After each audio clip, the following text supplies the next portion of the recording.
couldn't live anywhere else. It's just lovely. You almost get a bit teary, to be honest.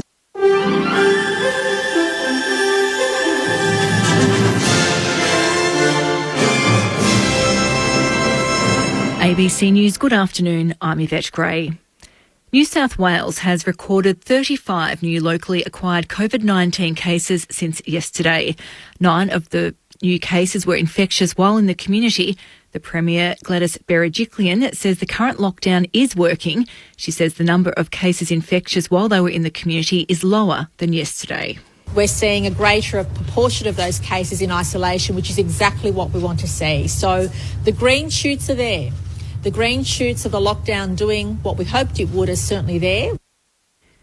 Strict travel restrictions remain in place for Sydney, Perth and Brisbane as Victoria looks to protect its streak of no new local infections. Liang Wong reports. The whole of regional New South Wales was yesterday declared an orange zone, while Greater Sydney remains a red zone as the city's outbreak continues to grow. Greater Brisbane, Townsville and Perth and Peel are also red zones, meaning non-Victorian residents from those areas are banned from entering the state without an exemption. Meanwhile, border restrictions for Darwin and Alice Springs have been eased after their lockdown came to an end yesterday. The changes come as Victoria records its third straight day without any new locally acquired COVID-19 cases, with the state's total active cases falling to 30.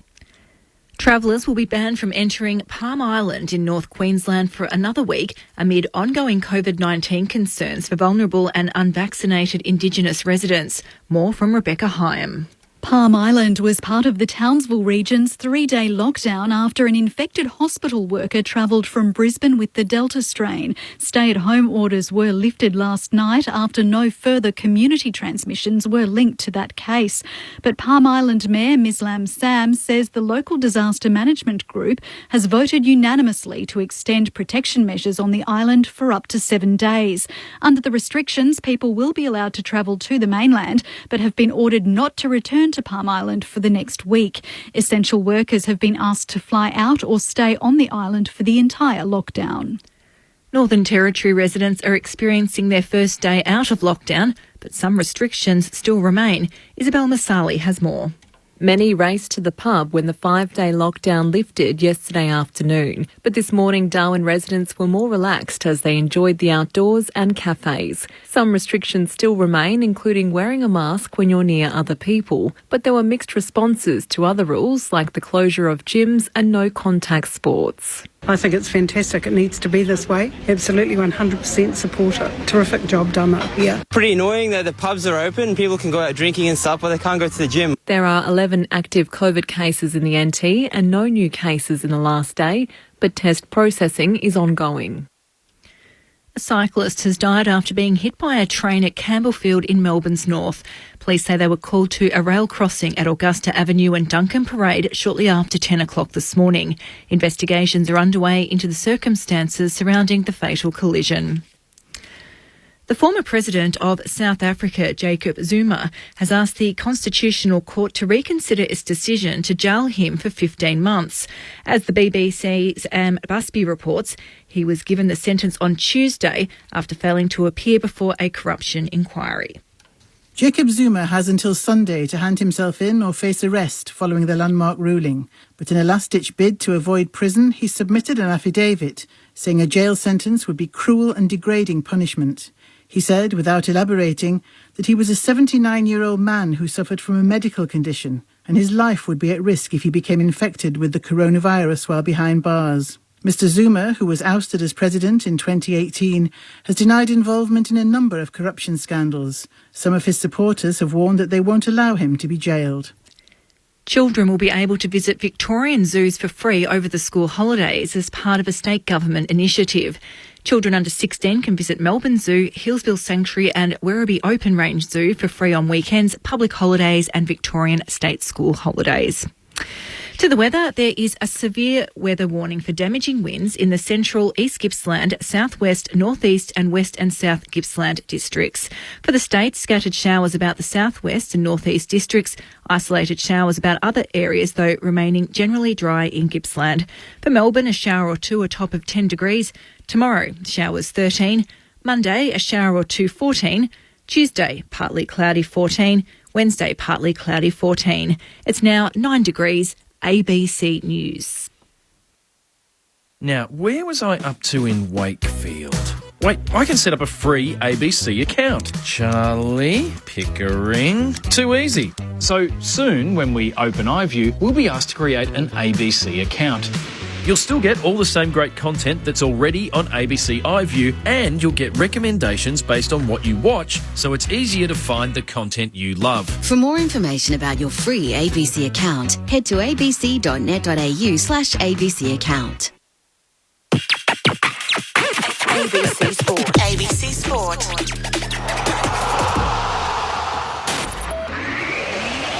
Bailey Williams goes for Bruce. He couldn't, could he? He could! The lead. It was one of those nights that you dream about as a little kid, and the reality's kind of sunk in this morning as I've woken up, and yeah, the phone's still blowing up. He might have had 39 hitouts, but it's not $1 million a season player at 39 hitouts, but only 10 possessions and not much around the ground. I think Sydney exposed something in Richmond that now other clubs are looking at very, very closely. I think we'll see Sam Mitchell coach at AFL level. So you haven't made it clear to Sam that he is part of a succession plan at Hawthorn? No. The lead. The best trick you've ever pulled, bike into a dam or anything that you've done over the years? Oh, gee, there's have you guys heard of tree parachuting? Tell us more. Please tell us more. The players have said, right, it's time that we really need to have success and to start building something that's really sustainable, and I think there's a real selflessness that's been brought in by the playing group. Bolton! Oh, wow. Up he goes! He is taking his game to ridiculous new heights. This is The Lead on ABC Radio and ABC Sport Digital. The lead items this Saturday. Rapid response team. From listless to lethal, Geelong roars to life, overpowering Essendon. Thumping kick. Authoritative strike. Goal. Good night, Essendon. But did the Cats' iffy call backfire? Fresh hamstring concerns for Jeremy Cameron. Now, it always takes a little bit of time to assess it. But I think iffy's probably a good description of how it was pre-game. There for the taking. The Tigers' tenuous hold on a top 8 spot. Who's capable of displacing them? Leon Cameron's Giants have their chance today. He'll join us ahead of the clash with Melbourne. And lead journo Alicia Muling will have the latest on the injury front and footy's ever-evolving fixture. Hello and welcome to a huge edition of The Lead live from the MCG ahead of the D's and Giants. And then, a few hours later, it's the Dockers and the Blues, a double header at the MCG today. It is a cool day in Melbourne, overcast, perhaps some rain around. Brian Myers from the Cats is going to join us on The Lead as well today. And what about the value of silk? One of football's finest joins the exclusive 400 Club. A special tribute to highly revered Hawk Sean Burgoyne. Alistair Nicholson with you in the commentary box at the MCG. Cameron Ling is here. G'day, Lingy. Hello, Al. Good to be here. And yeah, you're right. Well, you're right about two things, Al. You're right about Sean Burgoyne, wonderful footballer, and the value of silk, playing against him and watching him after my career finished. Just appreciate how good a footballer he is, and congratulations on the 400 game mark. But last night, the Cats did go from listless to lethal. That, after quarter time, that was super impressive, the way they played, and that 8-goal second quarter just sends a little bit of an intimidating message to the rest of the competition that this is a team that can score very, very heavily. A super impressive performance from quarter time onwards. And alongside Cameron Ling, Adam Ramanauskas. Rama, I would imagine you were a pretty happy lad in the first quarter last night. It was a highly encouraging start from Essendon. Yeah, it was, no doubt. Firstly, good afternoon to everyone on a cold day at the MCG. But it was very encouraging by the Bombers. But I think then the experience of Geelong shone through. They readjusted their game, which they're so good at. They're a team that can adjust on the fly, and to be able to go and do that in that second quarter, kick 8 goals. But I thought also the last quarter was pretty significant. 6 goals. Essendon tried to challenge, particularly through the middle part of that quarter, but Geelong were just, in the end, they're too good. Now we're going to go straight to the coach of the GWS Giants, Leon Cameron, on The Lead. We'll reflect further on last night's game a little later on, but time is pressing for Leon Cameron ahead of an important clash against Melbourne this afternoon at the MCG. Win it and the Giants go into the AFL's top 8. It was the same proposition for them last week against the Hawks. We've got the Giants coach, with us. G'day, Leon. Alistair, how are you? Really well, thank you. Thank you for your time today. How have you been able to settle this group? You've been in Victoria for a couple of weeks now, and I suppose a bit of an uncertain future as to when you'll be heading back to Sydney. Yeah, that's always a hard bit. I mean, there's no easy answers to that. I mean, because of the unknown. But, all you've got to deal with is what's in front of you. We get a great opportunity to play at the MCG on a Saturday afternoon against the best side in the competition. So in terms of, looking ahead, you sort of get back on focus pretty quickly, knowing what's right in front of your mind, and that's the Demons today. So we're good. We've been, looked after extremely well. The other clubs have accommodated all of our training opportunities and things like that. So we go into this game looking forward to it. So how is the group, Leon? Are you being asked about what the future looks like for returning home? Are players able to move freely around and do the normal things that they would? Yeah, no, that's been no issue. We can definitely move around and spend time in the community, which is great. And in terms of the time frame, I mean, no one really knows. I mean, we know we're playing Gold Coast down here next week, but after that, it's an unknown, like probably all the other clubs. Leon, just the opportunity last week. So it's almost status quo this week. What was the game reviewed harshly last week? Because the previous weeks before that, it looked really, really solid from the Giants. Last week just wasn't there for you guys in terms of really around the contest, I thought.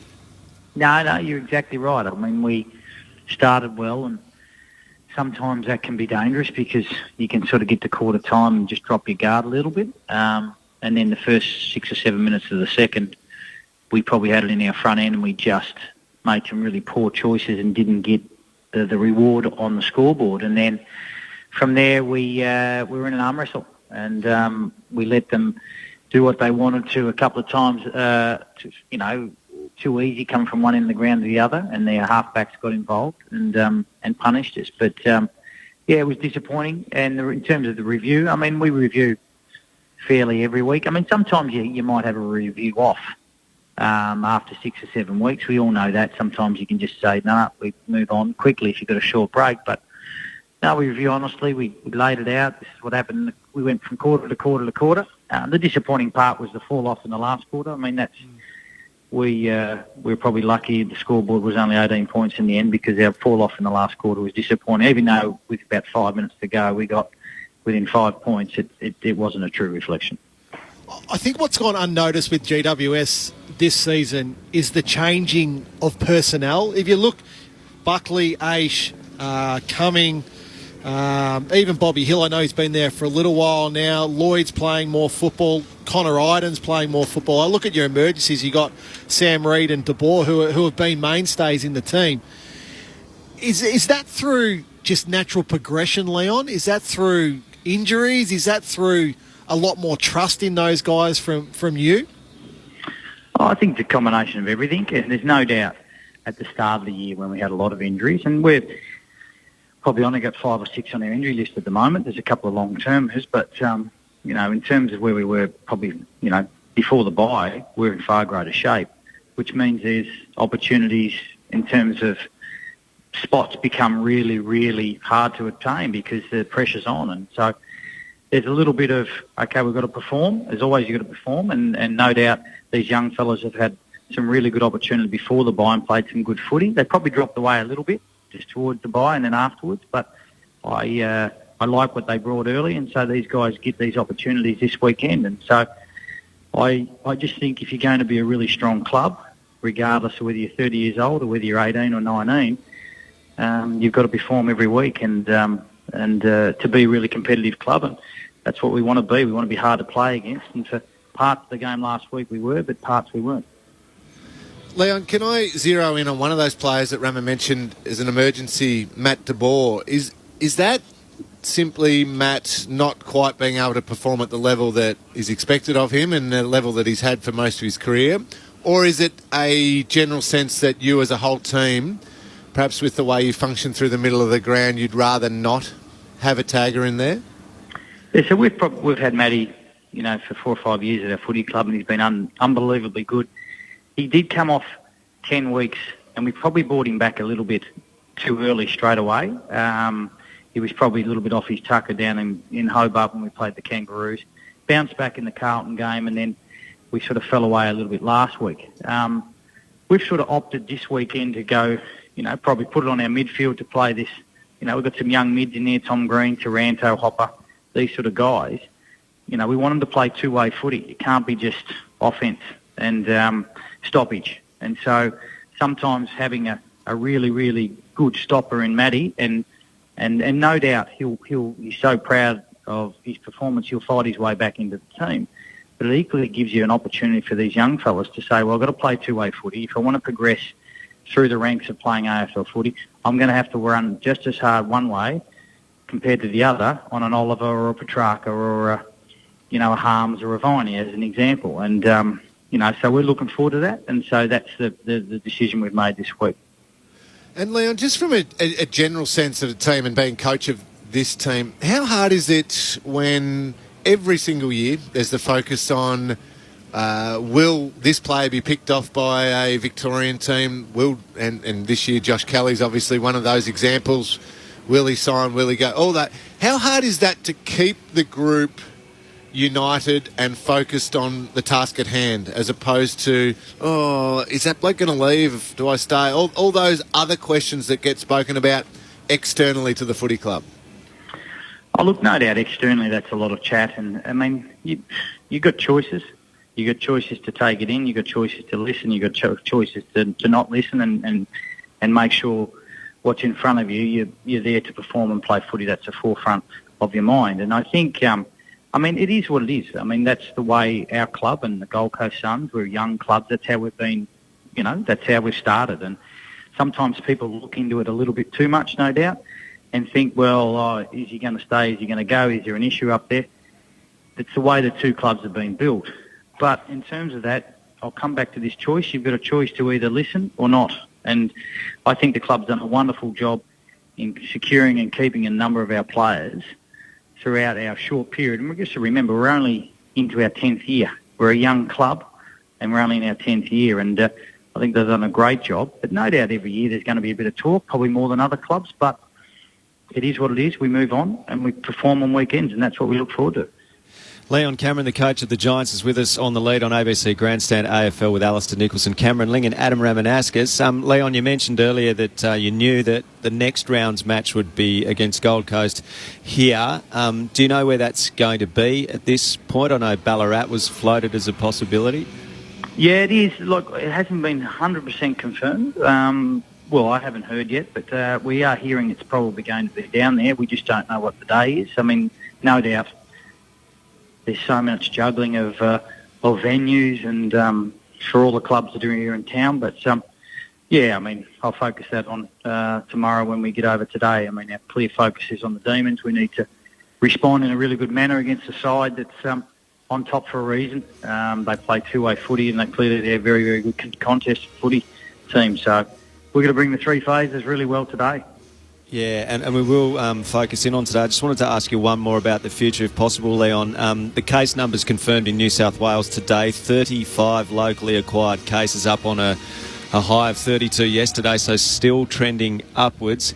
How sustainable is it for your team to be on the road for a long period of time? How prepared is the team to be on the road for maybe 3, 4, 5 weeks? Again, I think...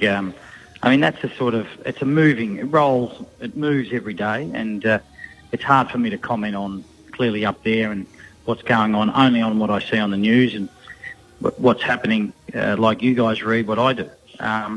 But in terms of sustainability, you've got to deal with each week as it comes, and we've seen what happened last year. A number of clubs are away for a number of weeks. It's probably some were away for 3 months. So is it ideal? I think everyone understands it's not ideal, and that cumulative effect that can have it on an individual that might be away from a wife or kids or whatever. There's an cumulative effect, but again, all we can sort of focus in on week by week, and if news comes through, it's good. Then you deal with it, and if news comes through that you're here for a week or two more, then you've got to deal with it as well. And pleasingly for you, Stephen Coniglio, your captain, and also Jesse Hogan slated to return through the VFL against Casey tonight. That's still the plan of attack? Yeah, it is. Those two boys have put a good body of work together, and they'll come back tonight. Look, it'll be about 5 degrees out there at Cranbourne tonight, so it'll be quite testing for them. But the boys look forward to it, no doubt. And, they've had long rehab, and I'm really confident with the work they've done.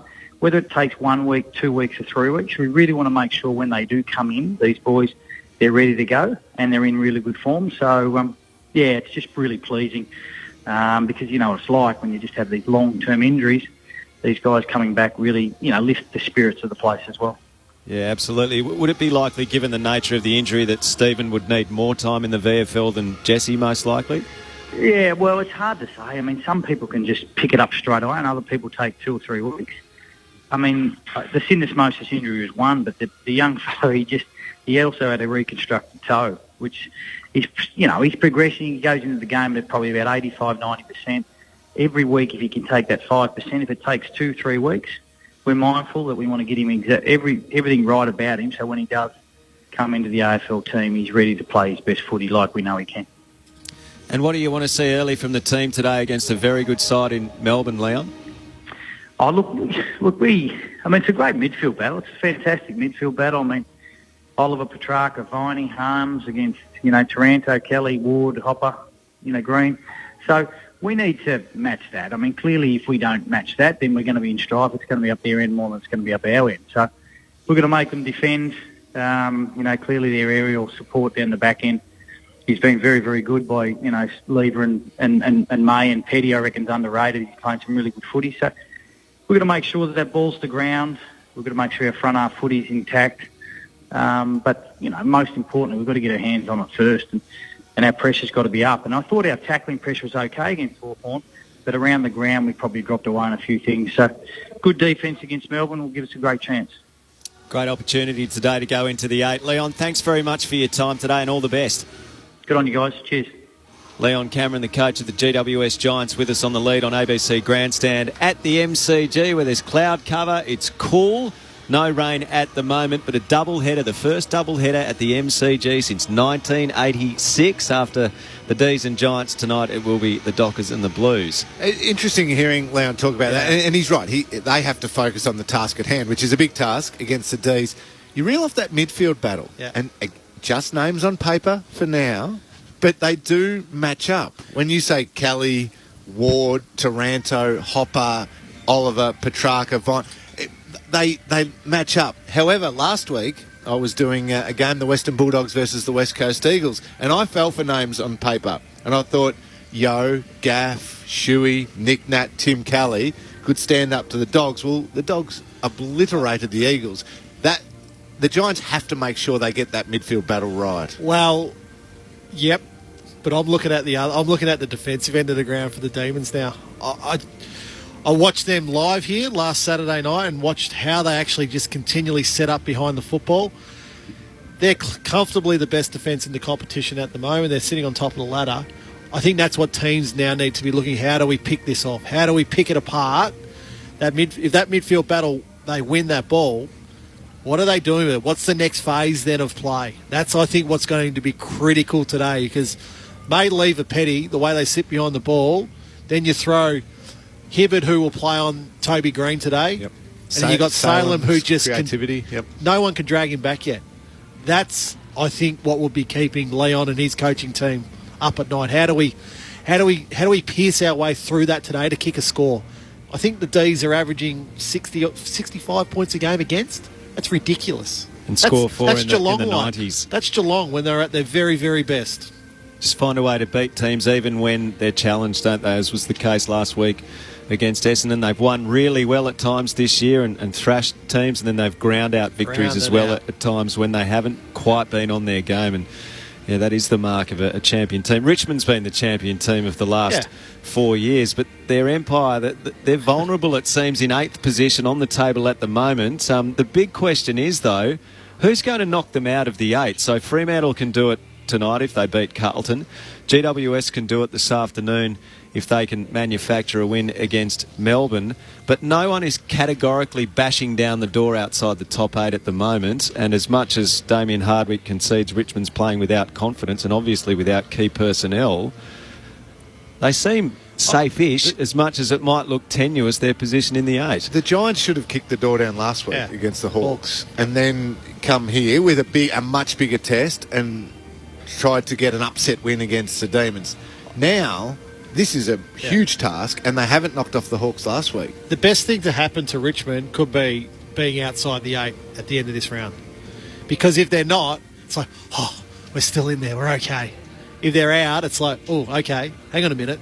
What they're doing, the Tigers, they're playing in bursts. They're trying to beat teams in bursts. 10-minute bursts in quarters. They need to find that consistency across 2.5, 3 quarters again, where they grind teams down. You're not going to play a perfect 4 quarters. It's impossible. But 2.5, 3 quarters, you'll more than likely win the game of football. Richmond, at their very best, never played in those bursts. It looked like they did, where they slammed on multiple goals and Dusty lit up, and it looked like it was a burst. But it was a sustained way of playing from start to finish, and they never let up for a moment. It was only the bursts appeared when the other team broke. Right now, they're thinking, if we can just kick a couple of goals here, we'll be fine. But not having done all that power of work to break the opposition.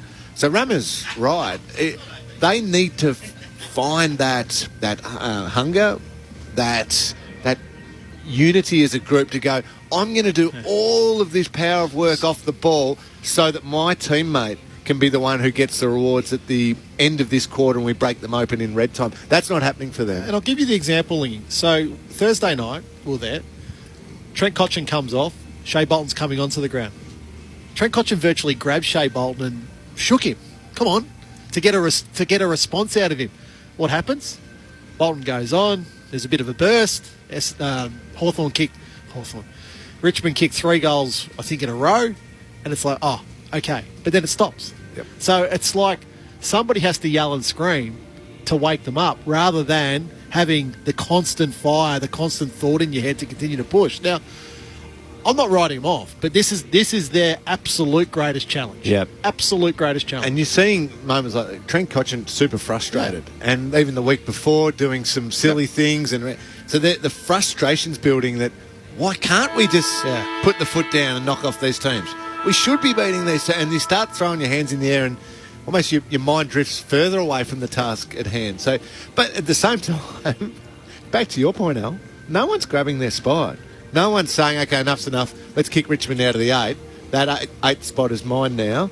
Out you go, Tigers. They're just saying, yeah, you guys keep losing, but so will we. You can hold on to it. Their run's favourable, Richmond. They play Brisbane and they play Geelong, 2 teams inside the top 8, and the rest are against teams not inside the top 8, but then Gold Coast looked an easy kill for a side like Richmond as well, so they need to turn it around quickly. See, the difference between Lee and I on this, he left his team in the lurch, he retired. Yep. Whereas I had to go through it and feel the pain of people just walking But it made all you over a better person, Rama, didn't it? Lee More just goes, rounded. look, you know what, I've had enough. I'll win a premiership as a captain. I'll just retire. You boys sort it out now.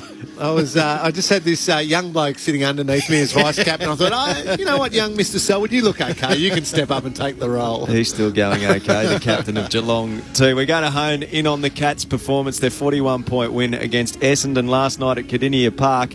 The Cats were down by 25 points late in the opening term. Essendon kicking the opening 4 goals and dominating around contested possession and clearances. A rev up from Chris Scott worked a treat at quarter time. Let's take in the highlights from last night, and Brian Myers from the Cats to join us shortly.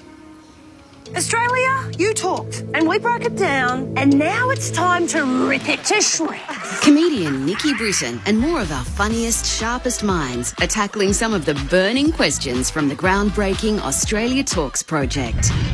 Do younger Aussies have it harder these days? Everybody has it harder these days. Should social media be banned? ET on phone too much. Australia debates. Let's argue. Stream all 3 now on ABC iView. This is The Lead on ABC Radio and ABC Sport Digital. Waking up strong in the morning, walking in a straight line. Lately I'm a desperate believer. tries, bounce off the head of Atkins. Hooker knocked it down to Stringer off the outside of the boot for the Dream Star. You bet. Merritt swooped through, pitches it, gets to 60, pulls his kick, looking for Ham. In from the side, Henderson straight down to McDonald to Manuni, who kicks the goal. Slick hands, Parfitt kicks inside 50. Cameron takes the mark on his chest. Cameron's kicked one, comes through the 50. Kick looks good off the boot. Here come the Cats. Myers picks up another clean possession. Kick inside 50. Cameron! Outstanding mark. Jeremy Cameron, the man of simple tastes.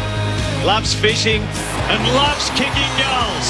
Jeremy Cameron grabbing at the right hamstring. We'll keep an eye on that. It is a hamstring, guys. It's a right hamstring. They're putting ice to it now. And Max Holmes, the medical sub, is now into the game. Tom Hawkins has 3 next to his name. He starts at a 45-degree angle, 40 metres now. Beautiful kick. Hawkins kicks his fourth. Got it to Holmes, knocked it into the path of Isaac Smith, who volleys it forward inside the 50, then sockers it off the ground towards the goal now that it's going to bounce through. How often does he do that? Dangerfield low kick onto the chest of Hawkins. On a wet night at Canidia Park, Hawkins for 5. Thumping kick. Authoritative strike. Goal. Good night, Essendon. Rowan to Hawkins back with a flight. Yes! 6! And that's it. The coach bared his teeth and his claws at quarter time, and the Cats responded, kicking 14 goals to 4 thereafter.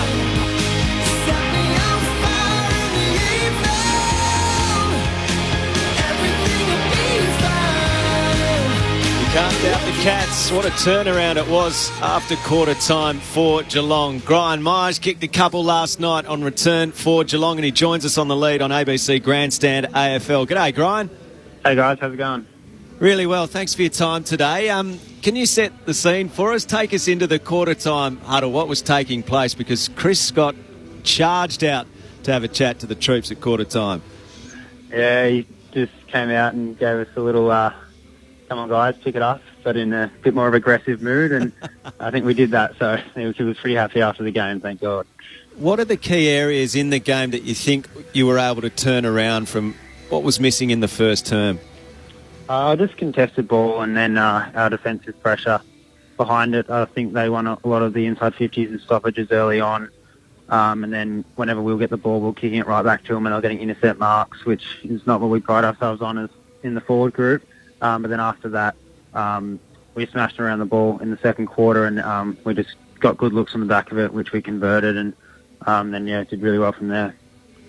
Brian, thanks for joining us, and well done last night. Just your own comeback from injury, obviously really pleasing to be back out there and kicking a couple of goals, but you do so much work, so much running, that I think was it a hairline fracture in the fibula, I believe. Yep. I hope I got that one right. Yeah, thank you. Just how slowly did you have to take it? How frustrating? Just talk us through that recovery, because the amount of running you do, no doubt there'd be the worry that if you overload that could have compounded further.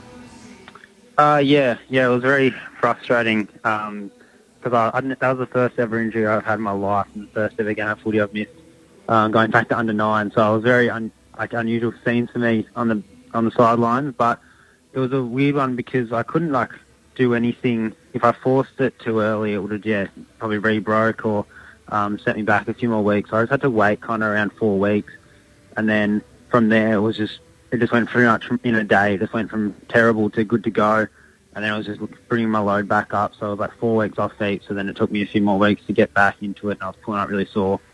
So it was about 6 weeks until I got back in the VFL, and then even the VFL games was a little bit sore. So last night I was perfect, so it's good to be back.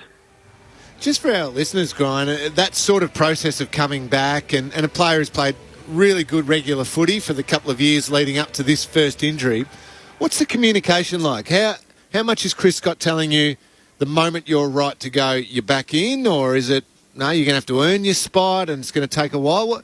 What's the coaches' chats like leading up to playing last night?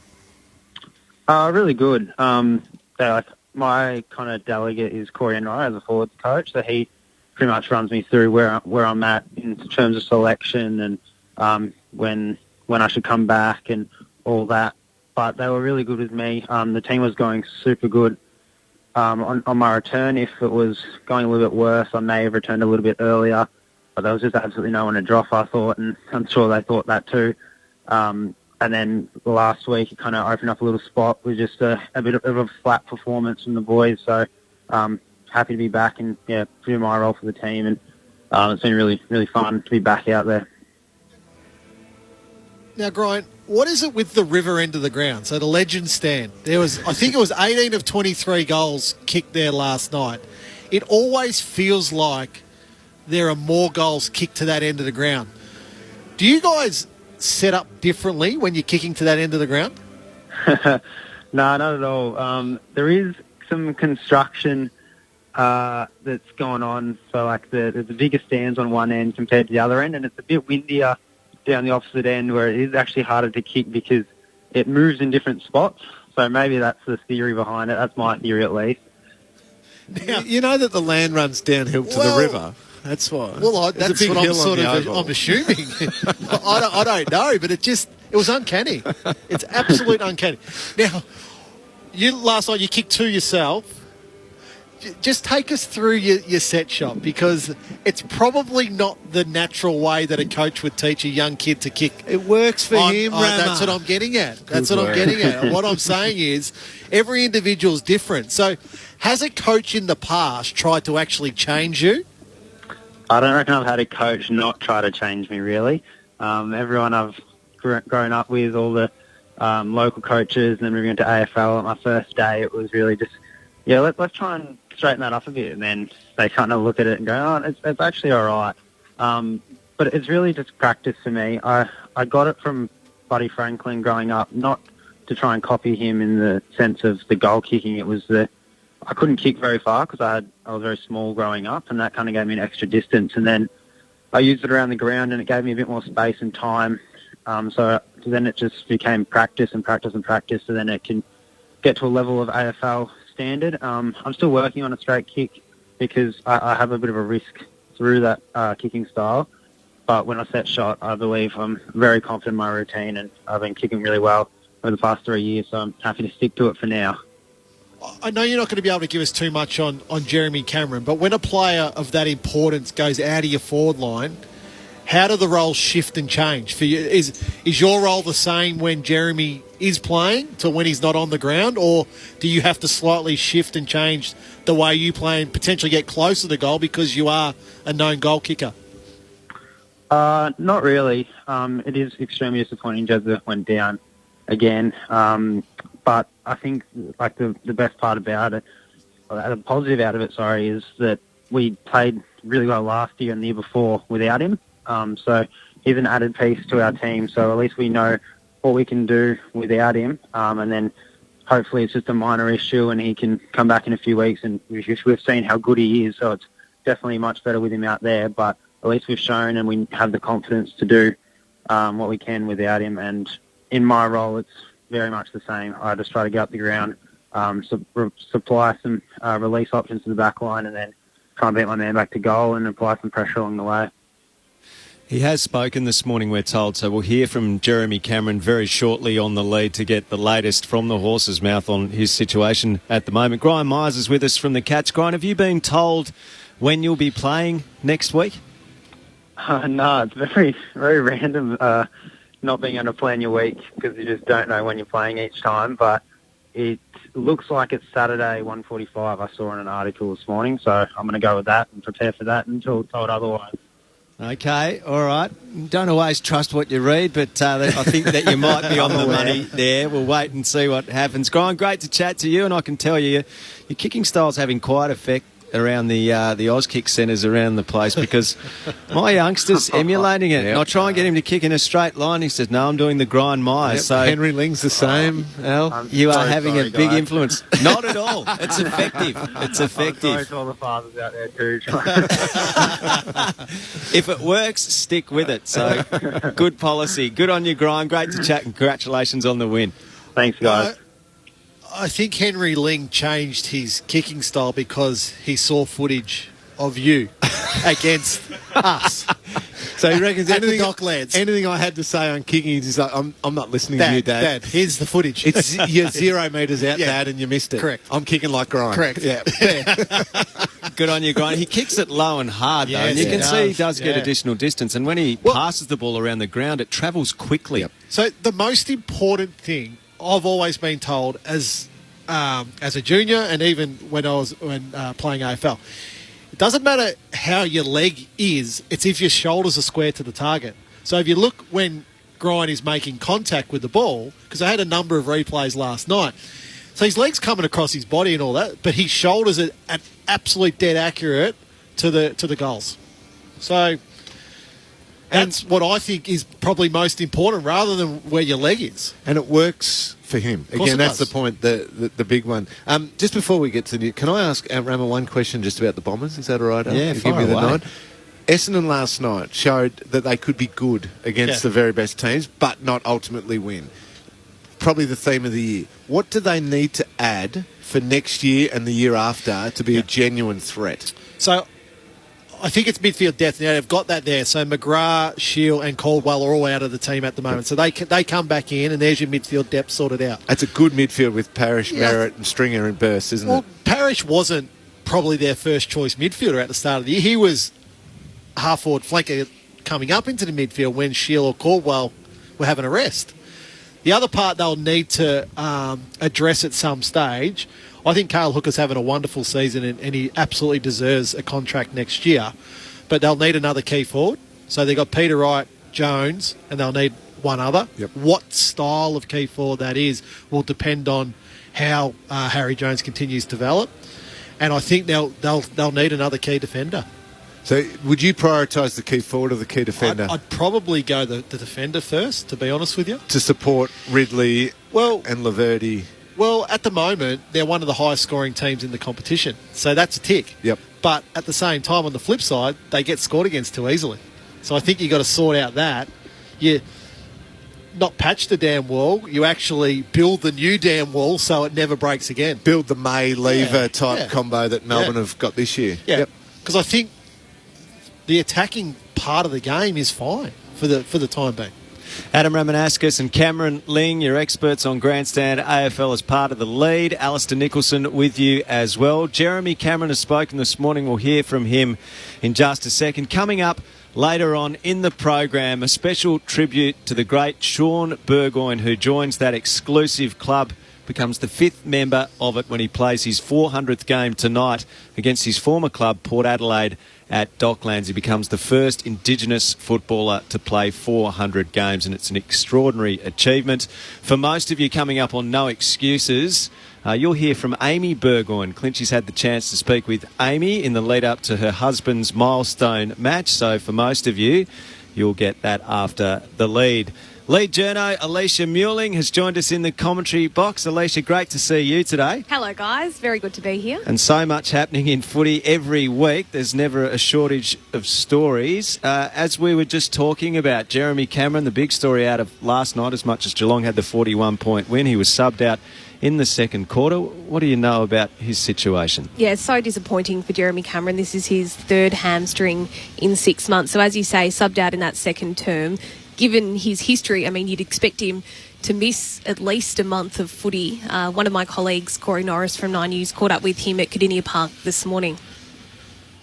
The right hamstring giving you grief again? Yeah, it's a little bit tight, to be honest. It was just felt a bit too tight to keep playing last night. That's all it really was, and that's why we decided to pull it in the end.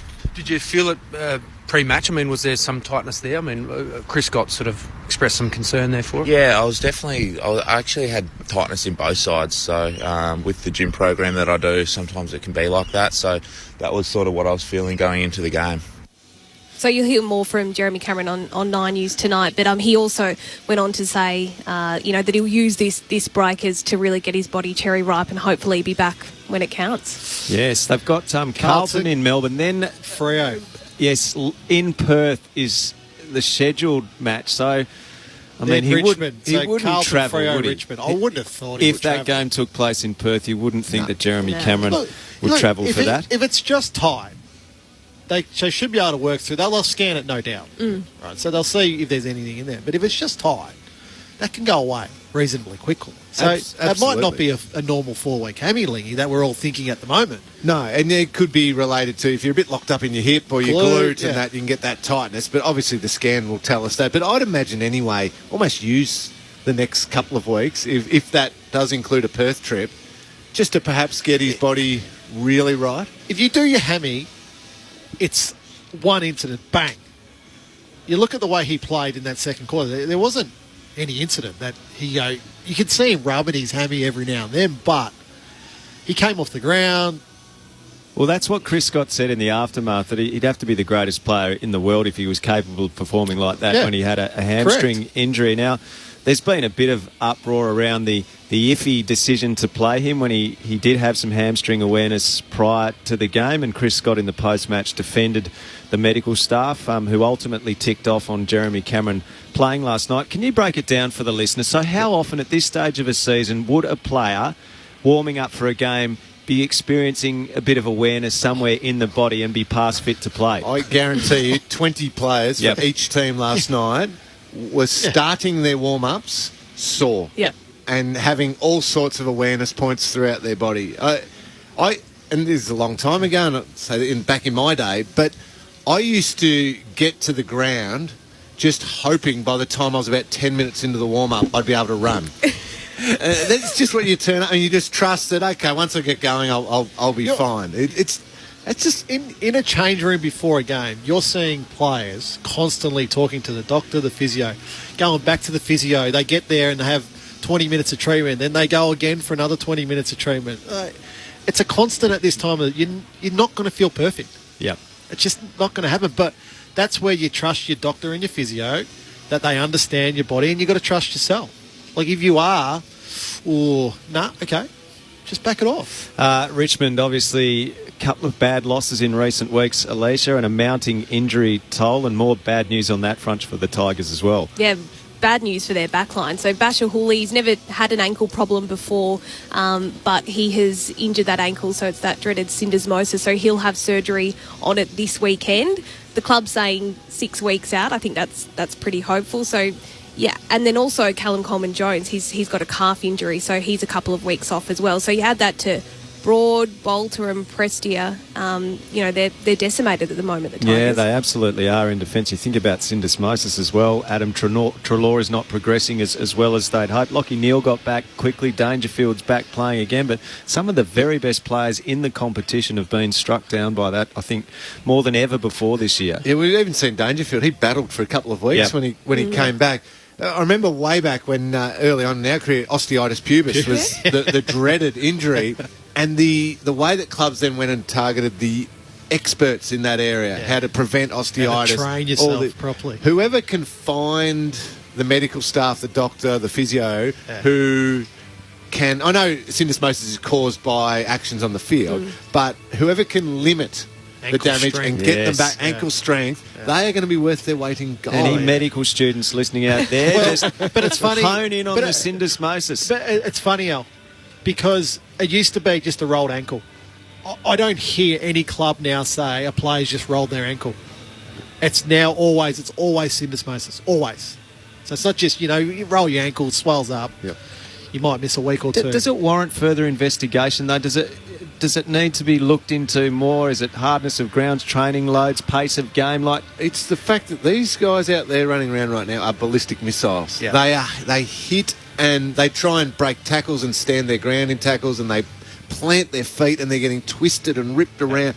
The stress that goes through the lower parts of their legs is phenomenal, Al. I like that, Lingy. Ballistic missiles. That might get used again. Alicia Mulling's with us, lead journo on the program. The fixture, it's ever evolving, isn't it, Alicia? And we learned a little more last night when it was confirmed. Well, what we all thought would take place was confirmed last night with Port Adelaide to host Melbourne on the Thursday night of round 17. And a little earlier, Leon Cameron just dropped a bit of fixture news as well. He did. So as you said, both of Port Adelaide and Melbourne, they'll have a 5-day break. And then we believe that on Friday night it'll be Essendon and Adelaide. I think the league was hoping that the Western Bulldogs would host it in that fixture, but the Players Association has vetoed that. So, so as you mentioned, round 18, the Giants are supposed to host the Suns, but Leon Cameron says that's looking likely, that it will be played in Ballarat. And then the week after, it's the Battle of the Bridge. So as you're about to hear from Leon Cameron, who spoke a short time ago, the club is just watching the news like the rest of us and taking it week by week. This was Leon Cameron a little earlier. Is it ideal? I mean, I think everyone understands it's not ideal, and that cumulative effect that can have it on an individual that might be away from a wife or kids or whatever. There's an accumulative effect, but again, all we can sort of focus in on week by week, and if news comes through, it's good. Then you deal with it, and if news comes through that you're here for a week or two more, then you've got to deal with it as well. So that was Leon Cameron speaking to us on the lead earlier. Melbourne players are out on the ground getting ready for the contest this afternoon. Alicia, you'll be on the boundary today. Look forward to having you as part of the broadcast. In fact, we've gone so far as to get a little weather report just to make sure you know what you're dealing with. I don't like all this laughing, Ratma. I've got my layers. I'm going to be prepared. I'm not complaining at all. Got the hand warmers? Here's the official ABC News weather report. Victorians have been warned to expect thunderstorms, snow and chilly conditions all weekend. A cold front is expected to cause snow to fall on areas. So snow falling on areas. We cannot confirm nor deny whether those areas include the MCG or not. I'm not sure it's at 700 metres, the MCG. It is absolute character building. Being out on the MCG when it's freezing cold. Oh, thanks, guys. You got your beanie, mate? Yeah, I do. Good on you. Yeah. See, none of us would have had any of the required clothing for this occasion, but Alicia's all over it. We turned up last night, you and I, to interview Mitch Duncan in the rain and didn't bring an umbrella. Mitch brought his own umbrella. Yes. That Alicia's shows how prepared. we're going. Good on you, Alicia. We'll chat later on. Thanks for the update on all the latest footy news. A key part of the footy story all week has been the extraordinary accomplishments of Sean Burgoyne, who notches 400 games. You go back to when he came to Hawthorn, uncertainty around his knee, the deal that almost didn't go through. After a premiership at Port Adelaide in 2004, he was the vice-captain there. 3 more premierships at the Hawks. He will go down as one of the all-time greats. He becomes the 5th player tonight to reach 400 games. Here's a special tribute to a champion. Number 9, Sean Burgoyne. When you first started, you just take it for granted, the opportunity that you're given to be an AFL player and to play each week. As most senior players, if you talk to them, they enjoy and they really savour every moment as you get older, and that's exactly what I'm doing. Congratulations, you made it. What a treat it's been to watch this guy's career. Sean Burgoyne moves in and slots his second of the afternoon. Remarkable player, unbelievable stoppage player, just had a bit of everything. Tall, strong, quick. He's just a gun and a gun person too. He got it off to Dure, back to Burgoyne. He blazes away at goal. Will he sneak it in? He does! Puopolo, quick out pass away to Burgoyne and a quick kick on goal. He's drilled it. How many dudes you know roll like this? How many dudes you know flow like this? Not many, infinity. Not many, infinity. How many dudes you know got the skills to go and rock a show like this? I don't know anybody. A great footballer, but he's also a great bloke. He loves people, loves the game, loves his teammates. Silky, smooth operator. 37-year-old Sean Burgoyne. Absolutely living up to his moniker. It's silk from there. Played footy the right way, the hard way, the tough way, the skillful way, did it all. Joins that very, very illustrious 400 club.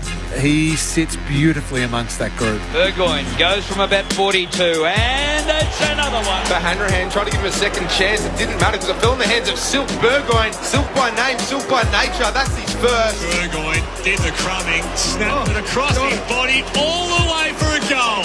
How many dudes you know roll like this? How many dudes you know flow like this? Burgoyne, the kick was never going to miss. How many dudes you know got the skills to go and rock a show like this? A broad smile, the man they call Silk. Silk was right. How many dudes you know roll like this? How many dudes you know flow like this? He would weave through stoppages. He'd get the ball, he'd explode into space, and he'd use it so well. Hand pass into Burgoyne on the run, gets to 35 and kicks the goal. My greatest recollection of the impact that he had was when we were at Port Adelaide. It was a really tight prelim final against St Kilda at Footy Park. Sean, smothered a ball late in that game, in a game that's decided by a kick. That's at the top of the goal script. Up towards Gary. Guerra's there. At the back, Guerra. The former Port Adelaide player. Brilliant dive by Sean Burgoyne over the line. What a magnificent effort by Sean Burgoyne. If he doesn't lay that smother, who knows what the result of that game is, and then they go on and win the flag the next week. There's the forward. Port Adelaide have won their first ever AFL Premiership. Number 8, Sean Burgoyne. Over towards Sean Burgoyne. He'll get free. This will be a goal. Bang! Goal, Sean Burgoyne. Off to Burgoyne, dangerous, right forward pocket, 25 out. Burgoyne, what a great goal! He is a fierce competitor, great durability. What is actually the great beauty of them is just how competitive their will to win and their competitiveness in the contest. That's the great feature of Sean Burgoyne's play. This is why they got into the club. They gave up a lot to get Sean Burgoyne, and the moment has arrived, and he's good to the moment. I think we've helped Sean enormously as a footy club, but gee whiz, he's helped us. Trots over the paint of 50, strikes it beautifully as well. All class is Sean Burgoyne, stolen away by Burgoyne from 55 out, sells some candy, then heads for home with a beautiful solo goal. Jeez, how's the shimmy then? Sean Burgoyne showing his class. That role model type of sacrifice and humility in a professional game, that's not common. And for him to role model that for the rest of his teammates in our club and the rest of the competition, I think says a lot about Sean Burgoyne. How many dudes you know got the skills to go and rock a show like this? I don't know anybody. How many dudes you know roll like this? How many dudes you know flow like this? Not many, infinity, not many, infinity. Big moments in big games, big finals and stuff. That's the other one that you associate him with. Remarkable player. One of the very, very best. A revered figure in the game, Sean Burgoyne. He joins our own Boomer Harvey. He joins Michael Tuck, he joins Kevin Bartlett, and he joins Dustin Fletcher, Rambo's old teammate. That music was perfect. How many dudes do you know that roll like this? Andrea Williamson cut that package. I don't think there is anyone who cuts a better radio package than Andrea Williamson. Absolutely nailed it. What you have to understand about Sean is he's played in all three areas of the field at an elite level. That is extremely hard to do. Extremely hard to do. And still now, Hawthorn can use him in all three areas. Now, it might not be at the elite what he was, but he's still playing at a very high standard of football. Yep. For most of you listeners in South Australia headed to the build-up to Melbourne and the Giants in 3 minutes' time. Everyone else will go to No Excuses, and Amy Burgoyne is the guest of Clinchy and Sellers on No Excuses. She's been such a key part of keeping Sean Burgoyne level, and the family's a busy one as well. So Amy Burgoyne will reflect on her journey with Sean Burgoyne and his milestone tonight. Not too far away from the first bounce at the MCG, Mark Williams, Sean Burgoyne's premiership coach, is out there helping the D's prepare. So that's coming up, the first match for broadcast this afternoon at the G. Before we depart, though, on the lead, it's time for hospital handballs. It's a hand pass away to Gawn, and then a heavy bump. Sydney Stack bouncing straight off Viney.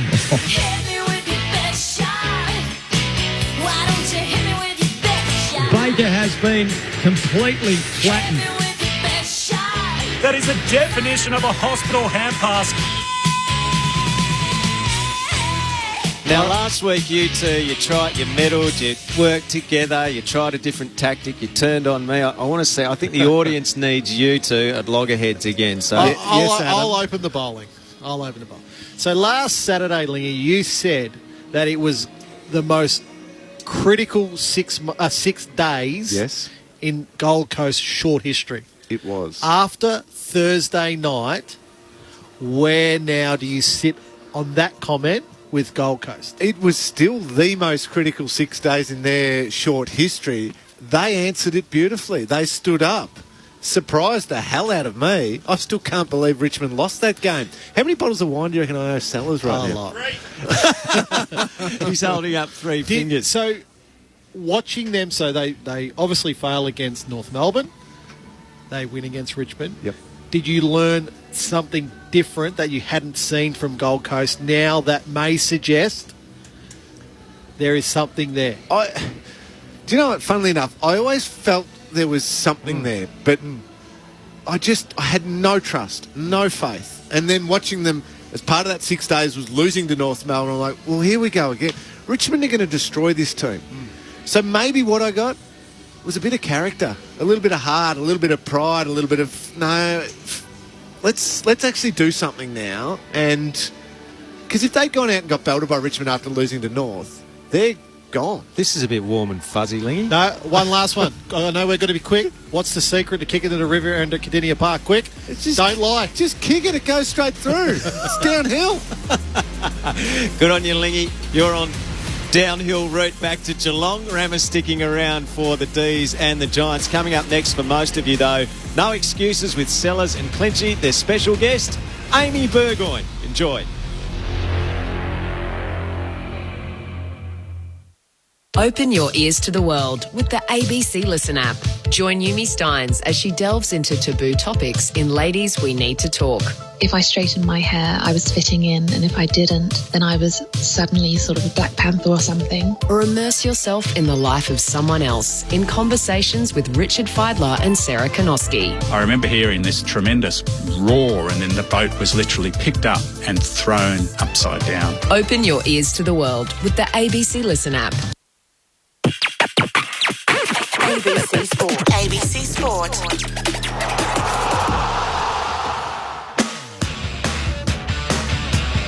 They've got players who looked lazy last night, didn't look interested. You know, there's lots of blokes getting lots of money there and not much output. You want to challenge Richmond? Good luck. Bring your best game or you just get rolled over like everyone else does. Paul Kelly's with his Brownlow medal. Do you have it on display or is it tucked away somewhere safe? No, it is on display. Sid Jackson, welcome aboard. Thank you. To be put alongside some other great players, it's a great honour. Jim's given us a call from Warrnambool. I want to speak to Sellers about St Kilda. I'm here, Jim.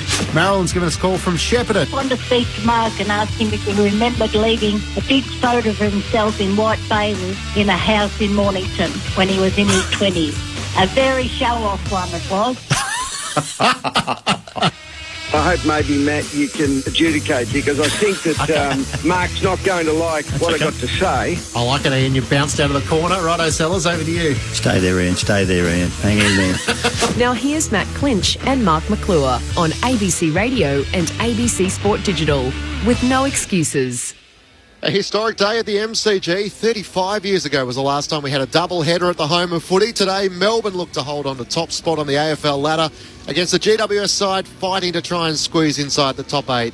While Fremantle proved too strong for Collingwood at Docklands last week, can they make it 2 on the trot? They take on the Blues tonight here at the MCG. It was the old guard last night, Tom Hawkins and Paddy Dangerfield, who led the Geelong response as boom recruit Jeremy Cameron suffered another soft tissue injury despite the Cats overrunning Essendon by 41 points. While back on Thursday night, one of the upsets of the season as the Gold Coast Suns defeated Richmond by 10 points, striking the question, is the dynasty over? And one of the champions of the game, Sean Burgoyne, joins the club.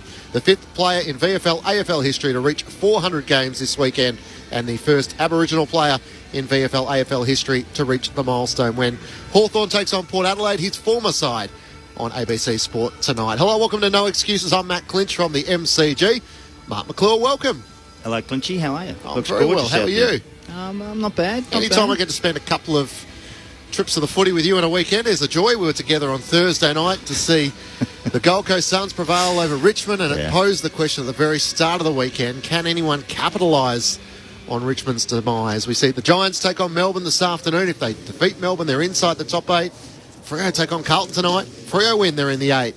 Essendon no good last night against Geelong, so they're still outside. And for as bad as St Kilda have been, if they beat Collingwood on Sunday, they could be just a game outside. So it does lead for an exciting end of the season if anyone can make up ground on the Tigers. It's a pretty even competition when you think about it. You've got to be up your best most days and stand up and be counted all the time.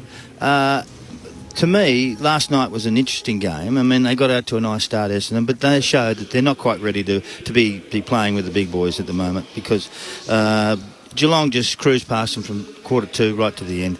I thought that they just weren't tough enough, they weren't strong enough. They can find the ball, they can do all those things, but they just don't have enough targets up forward.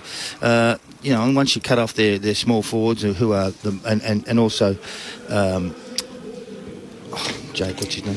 Take out their big forwards. Yeah, Tom cut Lynch, it. Tommy Lynch. No, the other one. No, I'm talking about the Essendon. Yeah, that's. Cale Hooker. Yeah, Hooker's. If he doesn't mark it, he's got no hope at all.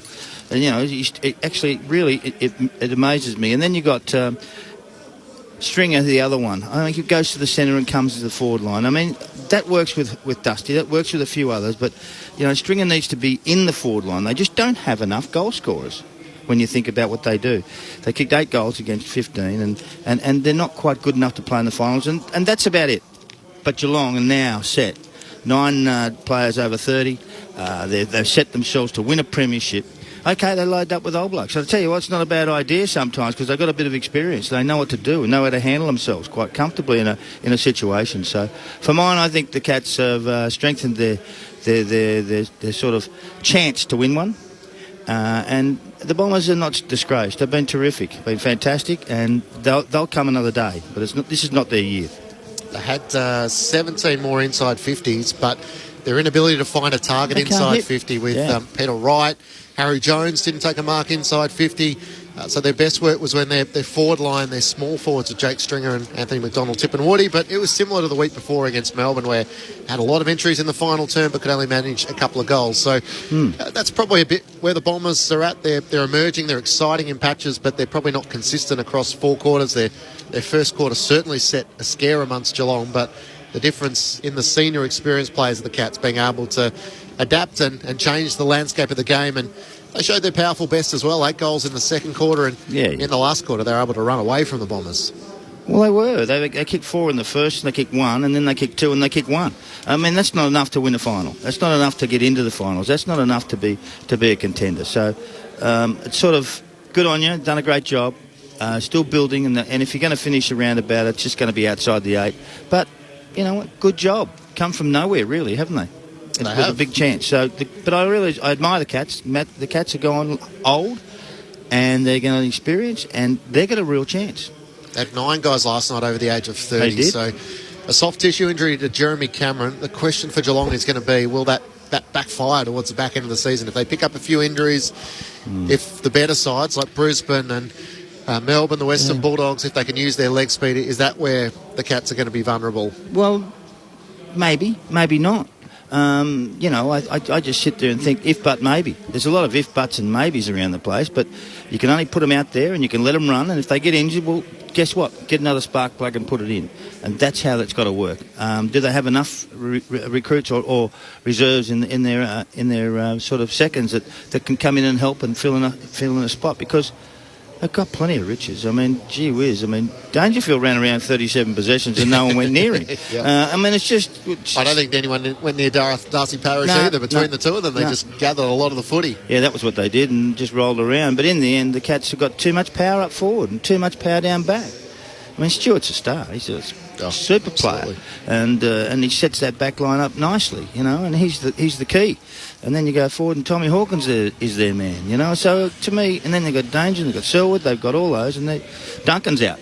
So, gee whiz, he comes back and makes them stronger again. I want to talk about the Gold Coast Suns. One of the great days of going to the footy in my life. I watched the other night, Thursday night, a side who's under pressure, a side who's been down and bashed it all over the place. They've been in the competition now. It's, 11 years? Yep. Okay, right on 11 years. Now, I don't know if you've actually been to a footy club that's built in 11 years. I haven't found one that's been up. We'll go back to the Brisbane Bears, okay? In 1987, they went up to Queensland as a side who wants to be in the football competition, all right? They had a whole lot of issues. They had no chewies in the locker. They didn't have a ground to play on. And seriously, and that's how it all sort of worked. Christopher Skase was there. Paul Cronin was the president. And they started off with Peter Knights as a coach. Okay, I was assistant coach to him and all those sorts of things. So, look, to me it was interesting. We won 7 games in the first year. We won 8 in the second. Paul Feltham arrived. They didn't like Peter Knights after Paul Feltham arrived. And I don't know why, because Peter wasn't doing a bad job. He was doing okay. 7 and 8 in the first year with no idea what you're doing, and a bunch of recruits and we got everyone's cast-offs and bits and pieces. I thought that was amazing. And then they went down. And then Feltham coached. And then Normie Dare coached. And then Robert Walls coached. And then John Northey coached. Roger Merritt coached. And not till 99, when they picked up Lee Matthews, you know why? And they picked him up, and then what they did was they waited for Lee Matthews, I'm sure, to get sick of playing coaching at Collingwood. And then Gubby Allen to me, it picked him up and came along, and Scotty Clayton was their recruiting officer. Now, when you look at their recruits and their stuff that they got through the draft from 91 onwards in the draft, it's special, absolutely special what they picked up, and their teams that they picked to play in the finals. You know, Lepic. You got Simon Black. They just kept building. Every draft they picked up something they needed. A midfielder. They picked up a defender. They picked up a forward. Roger Merritt came in. They had Roger Merritt was there for a while, but the other one was Lynch. Was the other one. You know, when a powerhouse. You know, and then all of a sudden you surround him with smalls. Akamanis comes in. Vossi arrives. All of a sudden you got a team. And the build for me is, and if you watched it, and that's what I'm trying to talk about the Gold Coast. The Gold Coast started off and had, Guy McKenna came in.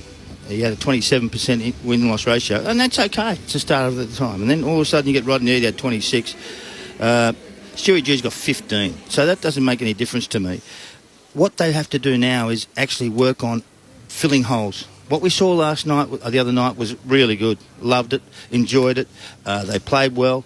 They got a forward with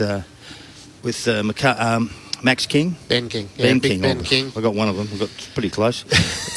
So they got a great forward there with him, and he's going to be a foot player for a long, long time. And then they've got some defence. Collins is really good down there. Their midfield's been just tremendous. Toot Miller, is he an All-Australian in your eyes? I think he should be, but you know what? They might miss him. Yeah. They might miss him because you know what? He's on the Gold Coast, and to me, that's not what's going on in their eyes. The players. So the players for me took Miller. You know, Ellis has been okay for him. Farini's okay. Lukosius was super in defence. One of his best games. One of his best games. You know, young Bose is a good player. They've got a lot of Swallows handy. Ainsworth goes all right. He learned how to kick a bit better.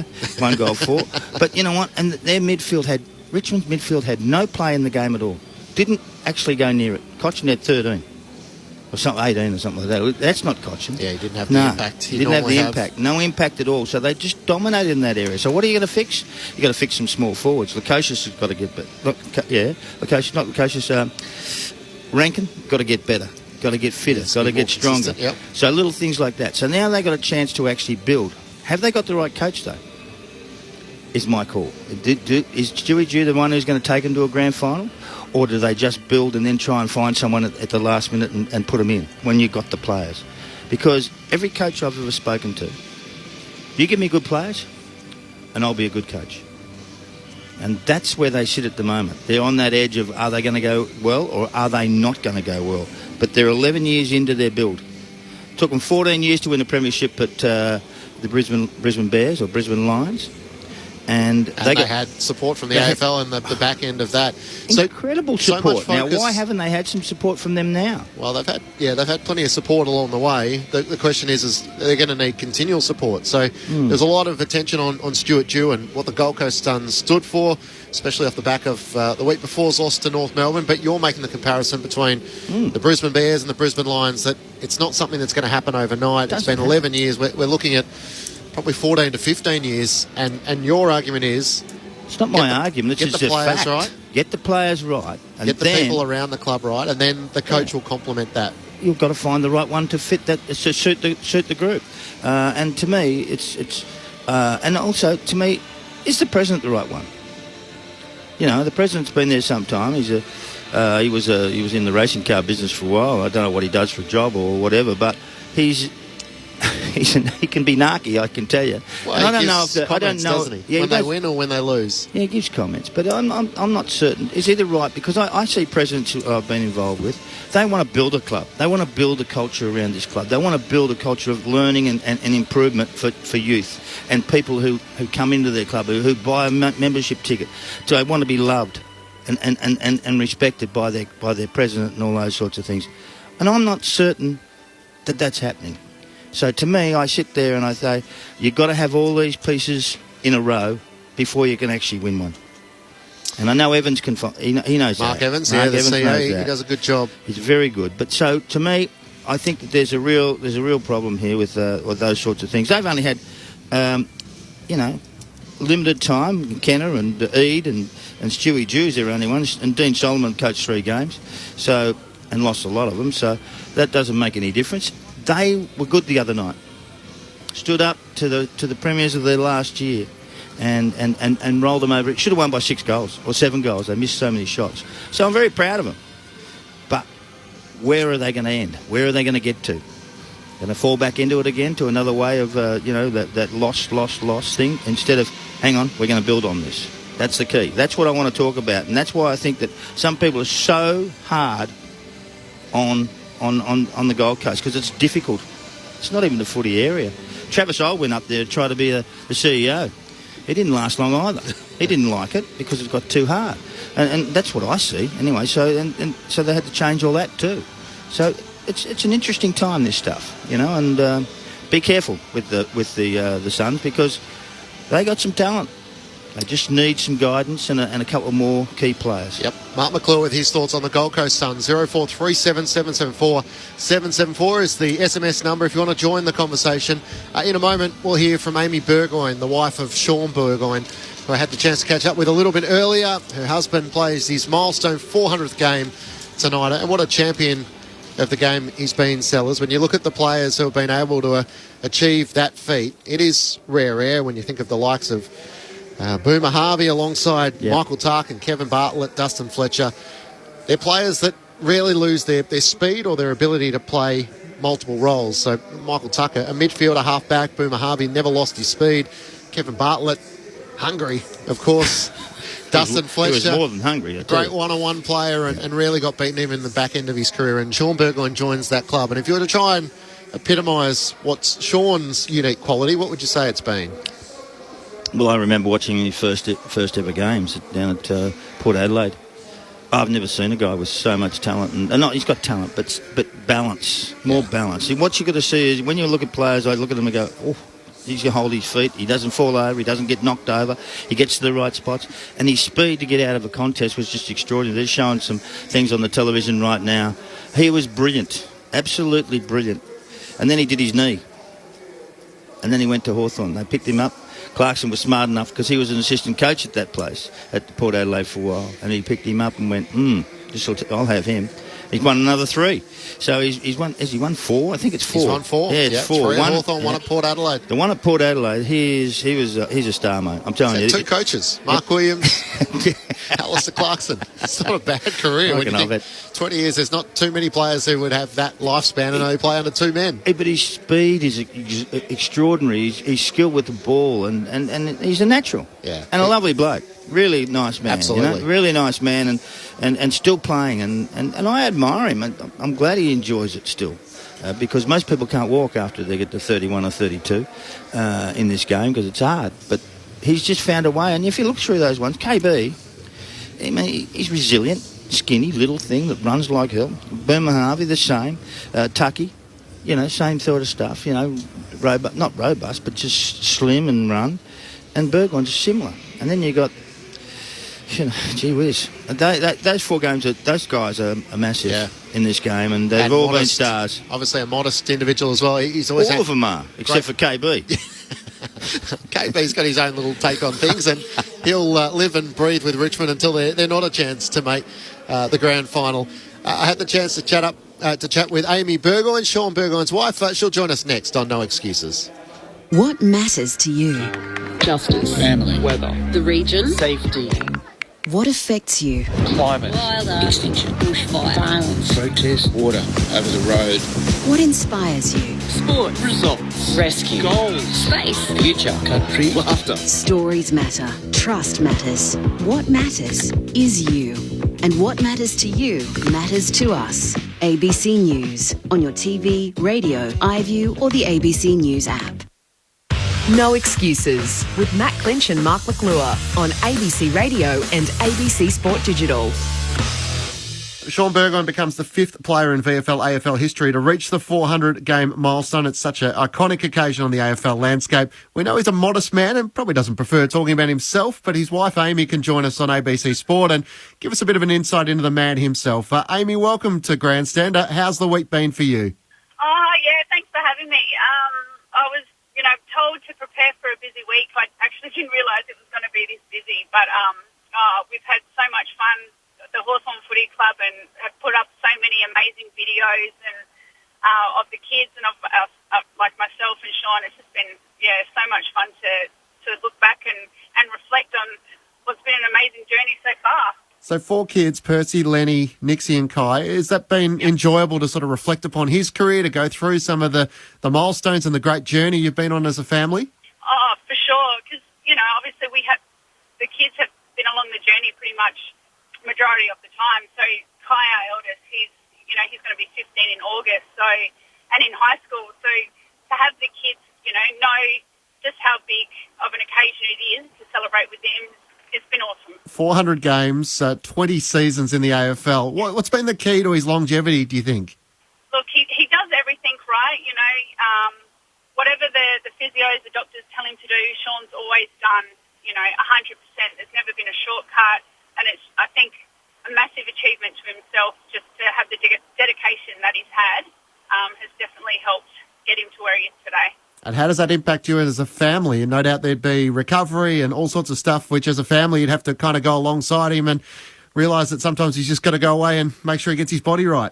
Yeah, absolutely. And, after a tough game, we all get in the car and we go to the footy club with him on the Sunday afternoon, and the kids will get an ice bath with him and do some recovery in the pool and in the spa. So we tend to do it all as a family, which is a lot of fun too. For our listeners, Amy, how did you and Sean meet? He obviously grew up in Port Lincoln before moving to South Australia, into Adelaide.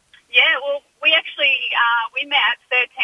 I was telling this story yesterday, actually. We had our first kiss at 13 at Melbourne Oval, of all places. And then he moved back to Port Lincoln, and we just kept in contact till the age of 15. We used to write letters to each other, and, back then you used to have to ring the house phone if you wanted to talk to each other. And then he moved over at 15, and we went to the same high school, and been together ever since year 10. And obviously, so much of his career at the start of his career at Port Adelaide, the decision to move to Melbourne, you played a part in that. How challenging was that decision to make as a family as to whether you wanted to move to Melbourne? Yeah, it was a big challenge. It was 2009. We'd actually just bought a house, our forever home, and my eldest son Kai, he was 3, and we had just had Percy, so he was only 3 months old at the time. So, I could see he just wasn't quite not as happy as what he was coming home after training. I knew he needed a change, and the plan was to come over to Melbourne just for 3 years. That'd take him to 30, and that's ancient in footy terms. And then we'd move back to Adelaide, and the kids can start school. But as it turns out, this is our 12th year in Melbourne, and what a ride it's been. And from a body point of view, there were questions at his arrival at Hawthorn as to how long his body would be able to hold up for. Was that sort of part of the forward planning as to how long you thought you might be in Melbourne? Yeah, I think so. The Nido, the club were like, let's get you to 3 years. But internally, Sean and I never spoke, Sean never spoke to me about, how bad his knee was. We just treated it like any other injury. He was just going to do the rehab, get it right, and play. So he's done a pretty good job in looking after it to get him this far. Amy Burgoyne, the wife of Sean Burgoyne, has joined us on ABC Sport. You come from a famous footy family, of course, with your dad, Greg, such a legend of the Port Adelaide Magpies, your sister, Erin Phillips. Is there similarities you can see between the elite sports person? I think with any elite sports person, there's just that dedication and just want to be the best. So, I see that, obviously watching Dad from a very young age, and then obviously Erin followed from watching him, and then, Sean as well. You've just got to do the best thing that you can do for your body to get the best out of it, and that's what he's done. Well, they've all done, really. So of the 400 games of Sean's, how many have you seen? I've seen them all. If I've missed a game, on that wife that records the game, and I'll watch it when I get home. So I've seen them all. Were you a nervous watcher at the start? Does that change over the years? You know what? I've always been a really good watcher. It's just been, I think, the build-up to the 400, because it was getting to the point where you'd leave the house and everyone's doing a countdown of 3 more games to go or 2 more games to go. And honestly, it got to the point I couldn't watch, especially I knew was going down to Sean's end, I just had to turn away because I wanted him to get here so bad that I'll be right this week. I can watch it this week. He finally got there. And he was meant to play his 400th game in Indigenous round. Unfortunately, injuries played a part in that, but he joins Brent Harvey, Michael Tuck, Kevin Bartlett and Dustin Fletcher. There's something ironic about the fact that it's against his old side in Port Adelaide. Oh, isn't it amazing how it turns out? Because, having what originally his game was going to be in Darwin, where Sean was born, Indigenous round, I was like, how magical that would have been. And then when he got injured, I was really upset for him, but it's funny how just things align, and wow, to be against Port Adelaide, his first team, it's incredible. Amy Burgoyne's with us on ABC Grandstand. 4 premierships. What are the memories of those days stick in your mind? Oh, so many different ones, I think, because you've got, obviously different players, and then from a wives or girlfriend's point of view, you've got memories with those girls. So they're also really special. And the first one, 2004. We didn't have any children then, so as the premierships have come, we've added on a child with those premierships. But all of them are so very special. I couldn't choose one. And has he had any tears during the week? Is he the type of guy who's happy to reflect upon his career and chat about it for the various recordings you had to do for the club website, for the AFL, for TV? Yeah, he's been really busy this week. However, we've just come back from the footy club. We watched a video tribute, and the kids were on there, and I sort of glanced over to the side, and he did have a few tears in his eyes. So we got him. We definitely got him, I think. Amy, as always, we appreciate your time. Thanks for sharing a few memories with us, and good luck with the match tonight. No worries. Thank you so much. Thanks for having me. Amy Burgoyne, the wife of Sean Burgoyne, ahead of his 400th game tonight against Port Adelaide, which will be an interesting game. Chad Wingard missing for the Hawks, but Port Adelaide's best has been good at home. They've had some patches where they haven't quite been as strong as what they would want on the road. So an interesting game. Yeah, playing against his old side. Yeah. It's incredible. She sounds like a really nice girl and dedicated to watch every game. Gee whiz. Would your girl watch every game you play? No. Definitely not. Why? Better things to do, I think, would be her answer. The other match tonight, we're obviously at the MCG. It's Melbourne and GWS. The twilight is Adelaide and the Brisbane Lions, so a chance for the Lions to move back to third spot on the AFL ladder with a better percentage than the Geelong. Carlton and Fremantle tonight from the MCG. Interesting game. The Dockers, we saw them against the Magpies. They were pretty good. Yeah. Can they back it up 2 weeks in a row? I think they're a really good side. They got a lot of speed, and that's what I liked about them the week before. I just thought that they outran them from half back and pushed through, and Collingwood played too slow a game, to tell you the truth. That's my opinion. And look, they got Cher and Mundy's still such a really big force in that team. Fife is still there and he's still playing well. I mean, they got a lot of stuff. I like what they do. Pearce down back's good. Ryan's a really good player. So they got a lot of players here, and also I think when they go up forward, they've got enough up there. They've got Schultz and they've got Walters and they've got Collier and they've got Lobb and they've got a few blokes who can score. But when they charge through the middle, they're hard to stop. So we'll see, because Carlton were okay last week. They played one quarter with 8 goals and lost the rest of them, won the game. But that's all you have to do. You've got to win. May give them some confidence, and I think that the way they're going, that De Conning's back into the ruck, and that's a good big thing. Battle against Sean Darcy there. Yeah, I love that. And I love that De Conning stood up and went well. He's got to go on his own, and they bring back Casbolt because they need him as a reserve for the ruck. So, but I like that. And Paddy Dow was good last week. He really was good. Yeah. Kennedy was okay. I liked him as well. And they played some new guys. Let's have a look. Let's have a look at the kids. That's more the point.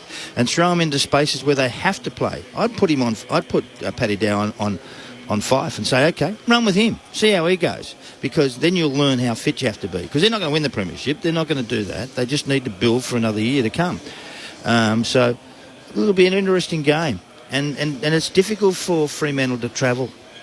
It's like last year when everyone was up in Brisbane. All the other teams everywhere had to go to somewhere Queensland, else. Yeah, so it's an interesting game, and we'll see what happens.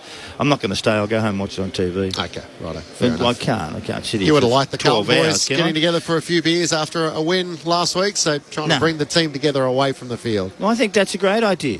There's nothing wrong with having a glass of beer and having a laugh, and a bit of truth serum never hurt anybody. If you know what I mean. And I know exactly what you mean. Yeah, and I think it makes for the fun. You've got to have fun in this business. I'm telling you, you can't play 400 games if you're not having fun, and you can't play with a teammate who you don't have fun with and enjoy. We've had a bit of fun, haven't we? Melbourne Yes, and we GWS coming up next. I need to test you a bit more, I think. Okay. I welcome that confrontation. We'll bring it on again next week. Melbourne and the Giants on ABC Sport. Stay with us as the footy unfolds this afternoon.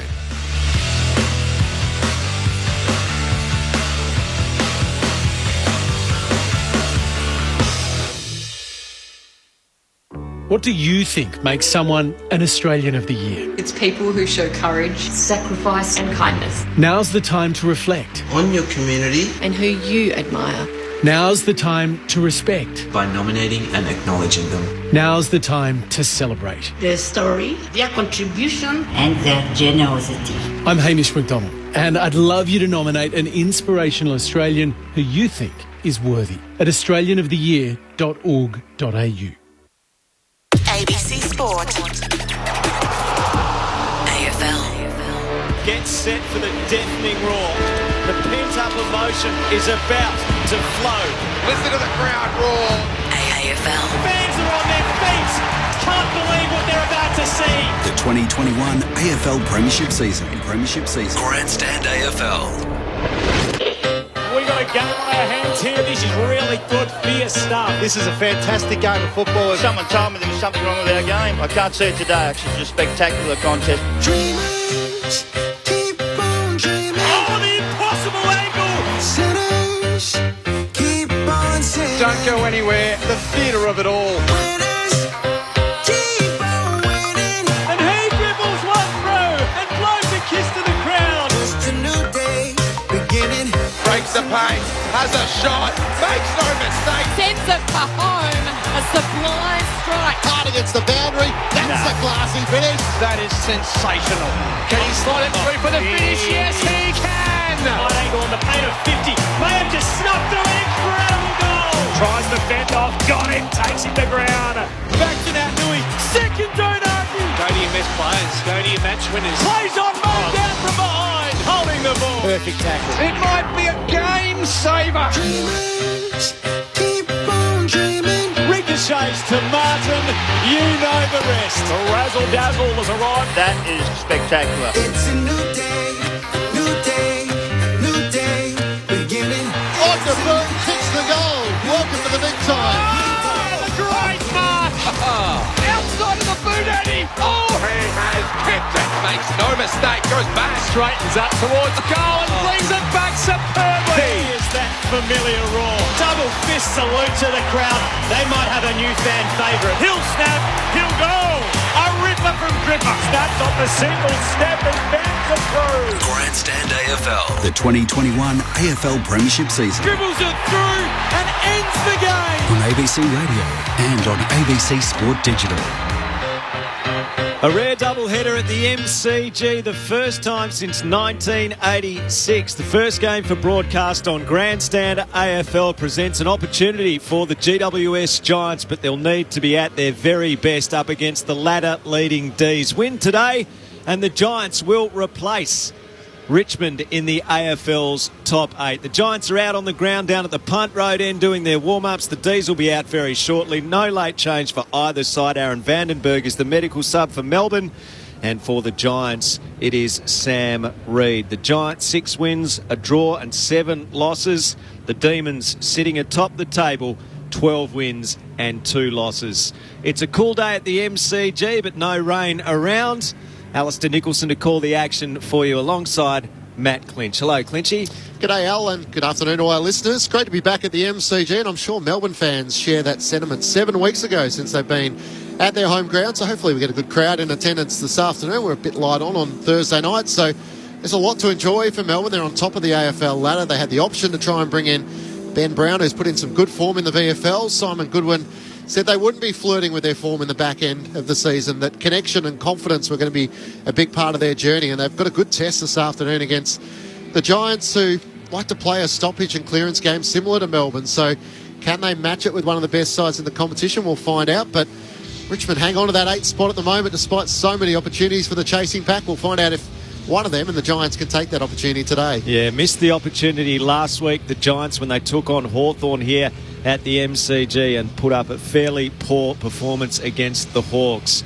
Adam Ramanauskas, one of your experts for Saturday afternoon football on Grandstand AFL. G'day, Rama. Good afternoon, and good afternoon to all our listeners. Well, again, the Giants have the opportunity, but they're against the very best team in the competition at the moment in the D's. So they failed miserably, I thought, last week, the Giants against the Hawks.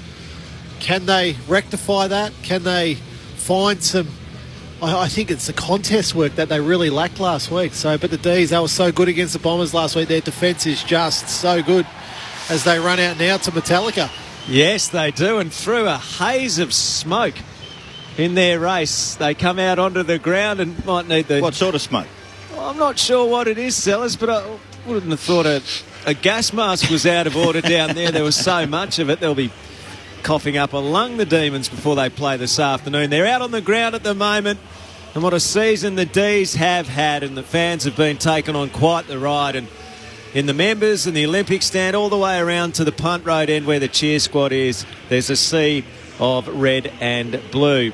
Mark McClure, hello to you. These D's have been superb this season. The question everyone is wondering, can they keep it going and break that drought going back to 1964? Plenty of footy ahead. Today, it's the Giants on the table for them. I think they can. I'm really... I like them. I think that they've changed themselves dramatically. I love the way that they work for each other and the way they go about their business. And they've got some really good players. And I'm not talking about just average. I mean real good players. And the way they go... A kid called Luke Jackson.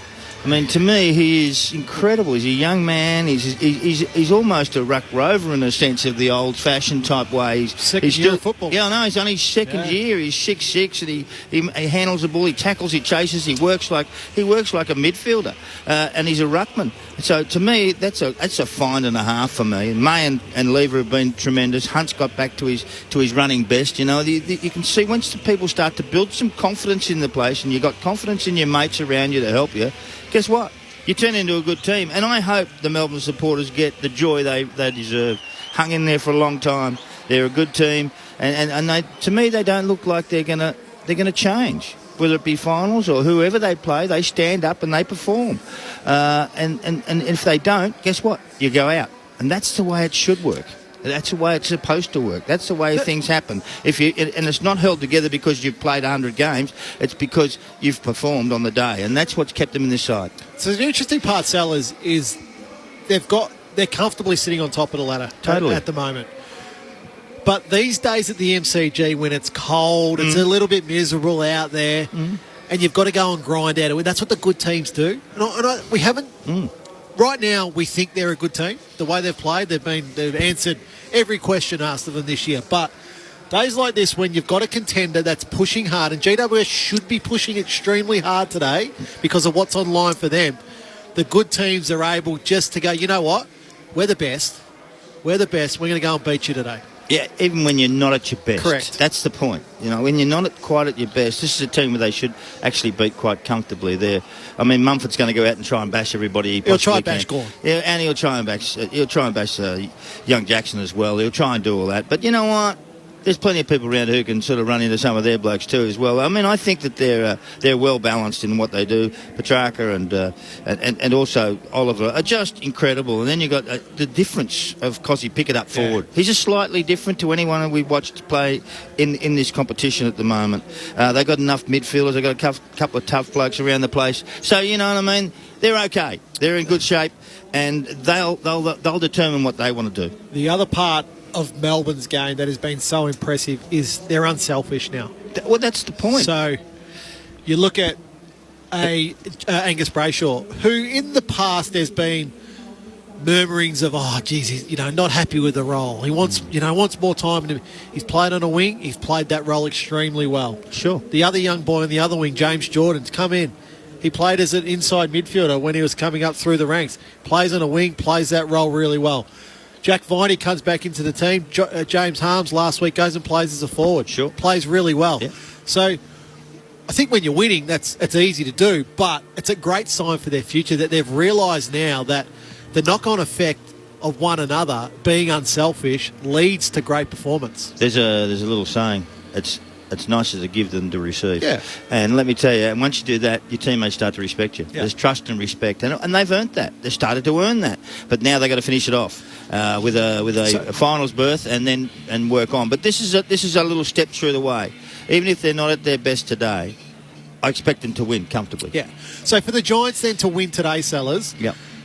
Well, it's midfield. So the Giants are going to feel like they can match it around the middle of the ground with Melbourne. You look at you got Whitfield, Ward, Tom Green, Taranto, Hopper, Josh Kelly. Hopper will be in there. There's also. plenty more. So they'll feel like we need to be able to break even there. But again, I'm going to go back to it. I'm going to go back to Melbourne's defence. GWS win the ball, fantastic, great. What you're doing with it next, how Essendon scored last week against Melbourne, is when they took the ball off the line. They kick up and down the line. Melbourne are going to do it very easy. So GWS taking the ball forward, they've got to take some sort of risk today. Tell me where you think that GWS have got an advantage. Because I had a look through this, and I can't see where they've got any advantage. In the ruck, they're not advantaged. Okay, nowhere at all. I mean, their forward line, Phil Davis and Nick Haynes and those sorts of guys are just super down the back half. I mean, then you go up forward and you've got Finlayson who's in the best form of his career, Himmelberg, and Smalls around the place. Toby Green, is he going better than he can ever go? Well, the only advantage that looks like they have got is Hibberd will play on Toby Green. Mm-hmm. Can that matchup be isolated for a long time? Hibberd, are you sure you'll play him? I think so. He played on Dusty when Melbourne beat the Tigers here. So I think that's the matchup. Probably that looks like the most likely. The only area that I could see GWS winning and getting on top is the middle of the ground. But they're going to have to be very good because Petrarca and Oliver are in All-Australian form. Gawn's in the All-Australian ruckman. So if they can somehow manufacture a win through the middle of the ground, because the rest of the game is going to be pretty tricky for them. It's going to be hard. It looks like hard work. Will they lock down a couple? Well, they didn't pick De Boer, which I'm really surprised about. No, well, that's right. So but no, I'm talking about Melbourne locking down on a couple. Especially... They'll back their midfield. Maybe. I expect Josh Kelly. Will you knock down on him? I expect Harms to play some sort of defensive role on somebody. Yeah, it'd be Kelly. Most likely. Yeah, I agree. I think that's the most likely one. He's the one. But other than that, they're not playing a real lockdown sort of style. No, they're playing more of a system and more of a team defence. And they're inconsistent. The Giants. They are. Yeah. They're inconsistent. But they're young again. I know that. And he's got a good job. He's done a good job to get them to where they are, actually, just outside the 8. They win this, they can go in. But I'm not certain they'll win it. Al, I know you're big on this. I love that jumper that the Giants have got on. So it's the all orange and then with the blue, or is it the grey? It's a grey, yeah. And then their other one that they wore, I reckon they've only worn it once. All black. The all black with the orange. With the orange. I think that should be. Great. Yeah. I think that there should be their 2 permanent jumpers.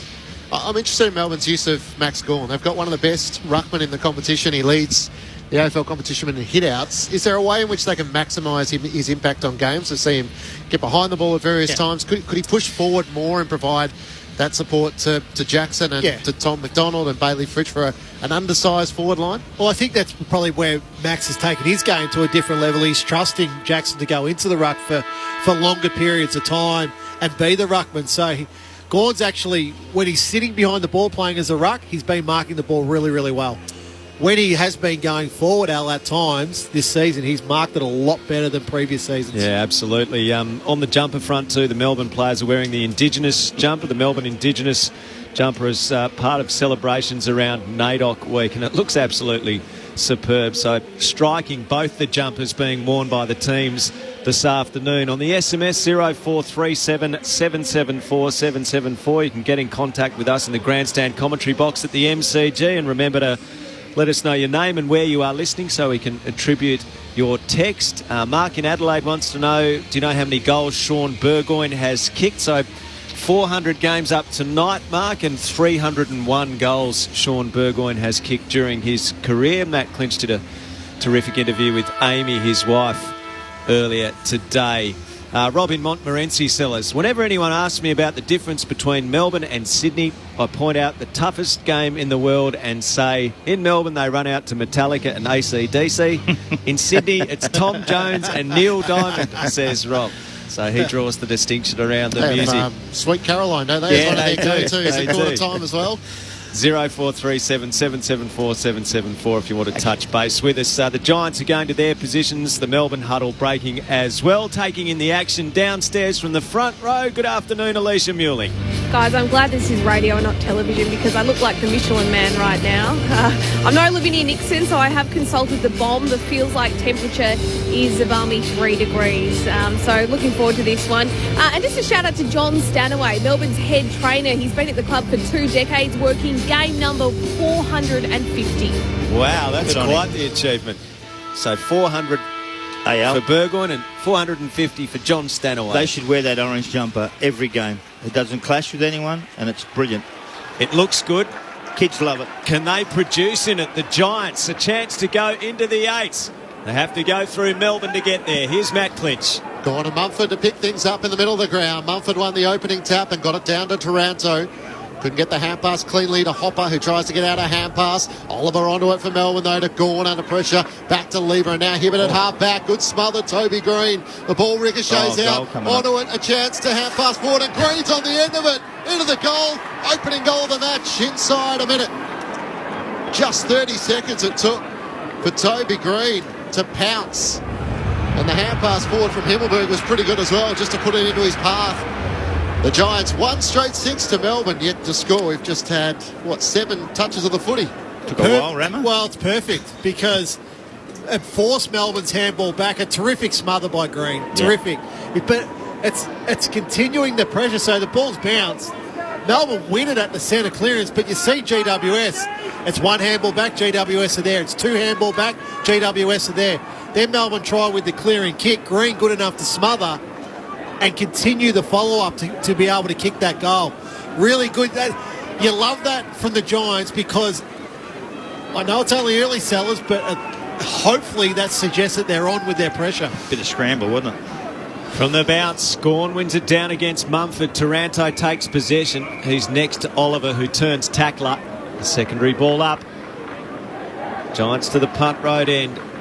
Tapped down by Mumford. Petrarca roves it. Kicks Melbourne forward for the first time. McDonald edged out by Buckley. Punched away towards the boundary line on the members' side. At the 50, it'll be thrown back in. Right half forward for the D's going to the city end Melbourne. GWS with the opening goal. Interesting to hear the thoughts of Leon Cameron, the Giants coach on the lead. He said they started almost too well last week against the Hawks. 5 goals to 2. The Hawks would kick 11 goals to 6 after quarter time. Petrarca on 50, kicks inside, 50, kick partially smothered, ricochets out to Neil Bullen, can't take it cleanly, Mumford over the top, and the ball won't come clear, holding the ball, so Shane Mumford to get a free kick in the left back pocket, feeds the hand pass away to Kelly, drives a high kick up to the wing, clears the pack, getting back Petty. Himmelberg got there first, fended off Petty, hand pass forward looking for Daniels. Melbourne have the numbers as May got there but couldn't gather cleanly. Got it now to Lever and to Salem. It kicks towards Brayshaw and a wrestle with Kennedy. Good mark. Aaron Kennedy was right on his tail and a great mark from Angus Brayshaw. Brayshaw in front of the Melbourne bench. Down beneath our broadcast position at the MCG. He kicks to half forward. Mark taken by Fritsch. Super kick, wasn't it? 70 from goal. He goes inside 50. Tom McDonald didn't go at it. Spargo and Harms were there. Harms was taken down. It's in the goal square. Fed up by Cumming. They clear at the Giants. Out through Perryman to the back flank. A chance on the southern side for Finlayson. He scrubs a kick forward along the ground. Coming to meet it, Flynn. Hands and knees. Needs to get a hand pass out. He does to Kelly. Off to Whitfield. Whitfield along the line of the square. Caught, dispossessed, holding the ball. Melbourne bringing the pressure back on GWS and Lever rewarded in the centre of the MCG. And that's what Melbourne have been so good at this year. They don't let you get through. Oh, big injury concern for GWS early. Buckley's Buckley, been carried off the field in the arms of 2 trainers. Leave it a May to Harms, kicks inside 50. Haynes in front position, couldn't complete the mark. Giants under pressure. Davis taken to the deck. Jackson fell on his back. The Giants will be able to get out of defence courtesy of a sloppy tackle from Luke Jackson. Phil Davis back in the Giants side. His 3rd game back, having missed 10 weeks with a calf injury. The former Giants captain. Alicia Milling on the boundary. Yeah, guys, Jack Buckley still not off the ground. He's looking in a lot of pain. He's just in the hands of the trainers, and he's just right in front of me, going straight down the race. He can barely walk. He's had a great year for Leon Cameron, taking up extra responsibility in 2021 with some of the injuries. Adam Kennedy bouncing on half-back for the Giants. Miss Ward with his kick. And Langdon, speaking of good seasons, takes the intercepting mark. Langdon in the long sleeves. He's got the sleeves partially pulled up, though, exposing the forearms. And he kicks inside the 50. Strong defensive mark for the Giants. It's been taken by Cumming. Poor kick by Langdon. That was a really poor kick. Kicks to fullback and Haynes. Haynes to the left back pocket and Perryman. He's got short options. Iden is near defensive 50, but Perryman doesn't go to him. He's indecisive, so he goes for a long kick down the wing. May there one-handed, didn't take it, palmed it down. Flynn got it, released Daniels with a hand pass. He kicks inside the 50. A chance for Finlayson to collect in the pocket on his left boot. Worked his way back to his right, used it well. Ward has to wait. Gawn gets there and belts it away. And Langdon roves and counters. Bounds out of defence, a couple of bounces looking at the footy. Used the footy a bit better than he did last time, although that kick is wide of Tom McDonald. He tries to keep it in play by tapping it back to Cozzy Pickett, who socketed it out on the full. It was. Geez, that was a poor kick by Langdon. He was on his own. Easy kick, and he just missed it completely. No excuse there. No excuse for both of them in a row. Correct. So Harry Himmelberg to take the free kick, centre of the Great Southern Stand wing. Long kick towards Flynn, up with one arm, couldn't take the mark. Green lurking, couldn't get onto it. Oliver with a hand pass back for Melbourne to Salem, and then to Langdon. Back to Oliver, who took a bounce and didn't come back up. Got enough time to regather. Got it to Salem around the wing. And the mark is taken by Tom McDonald. McDonald moves it quickly. He's got Petrarca breaking forward and serviced with a beautiful kick. Petrarca front point of the square, kicks towards Harms inside 50 in a tangle with Perryman, probably being held. No free kick. The Giants come up with it in defence.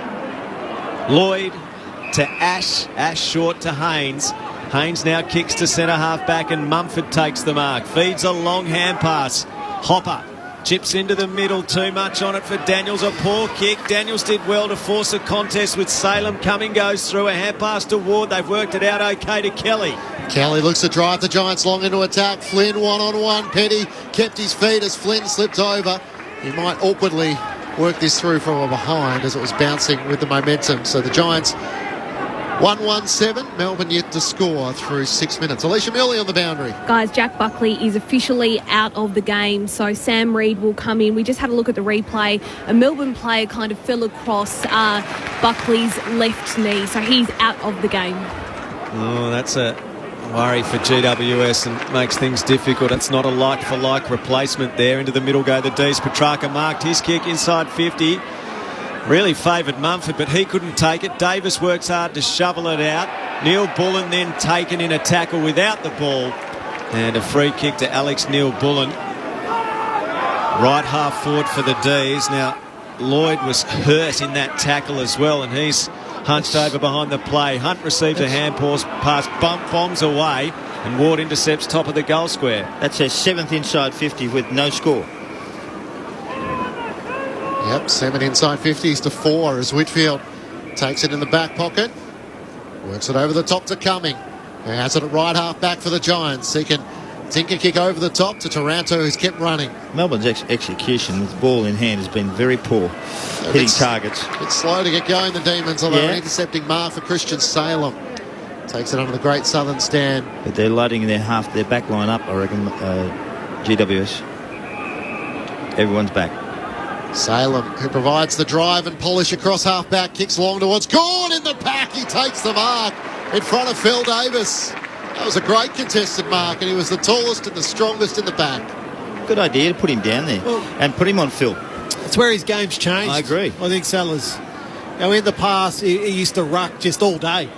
So he could never get himself down there to get into a dangerous position, but he is a good mark, and I think that's where Max has become a better player this year for the Demons, no doubt. And they use Jackson in the middle. Correct. Yeah. This is the can't interesting make the part. distance, can he? 8 goals, 8. He did a lot of work on his goal kicking in the off-season from 50. Out to the left. Max scored, hits the post. Wow, he hit that hard. He almost had the ultimate celebration right at the very top of the right goal post. It's Melbourne's first scorer behind the Giants 1-1-7 through 9 minutes opening term. I'll take that back. Perryman down the middle to Whitfield. That was a huge kick. It was a massive kick. Whitfield deep in defence for the Giants. Spies Ward. Ward on the edge of defensive 50.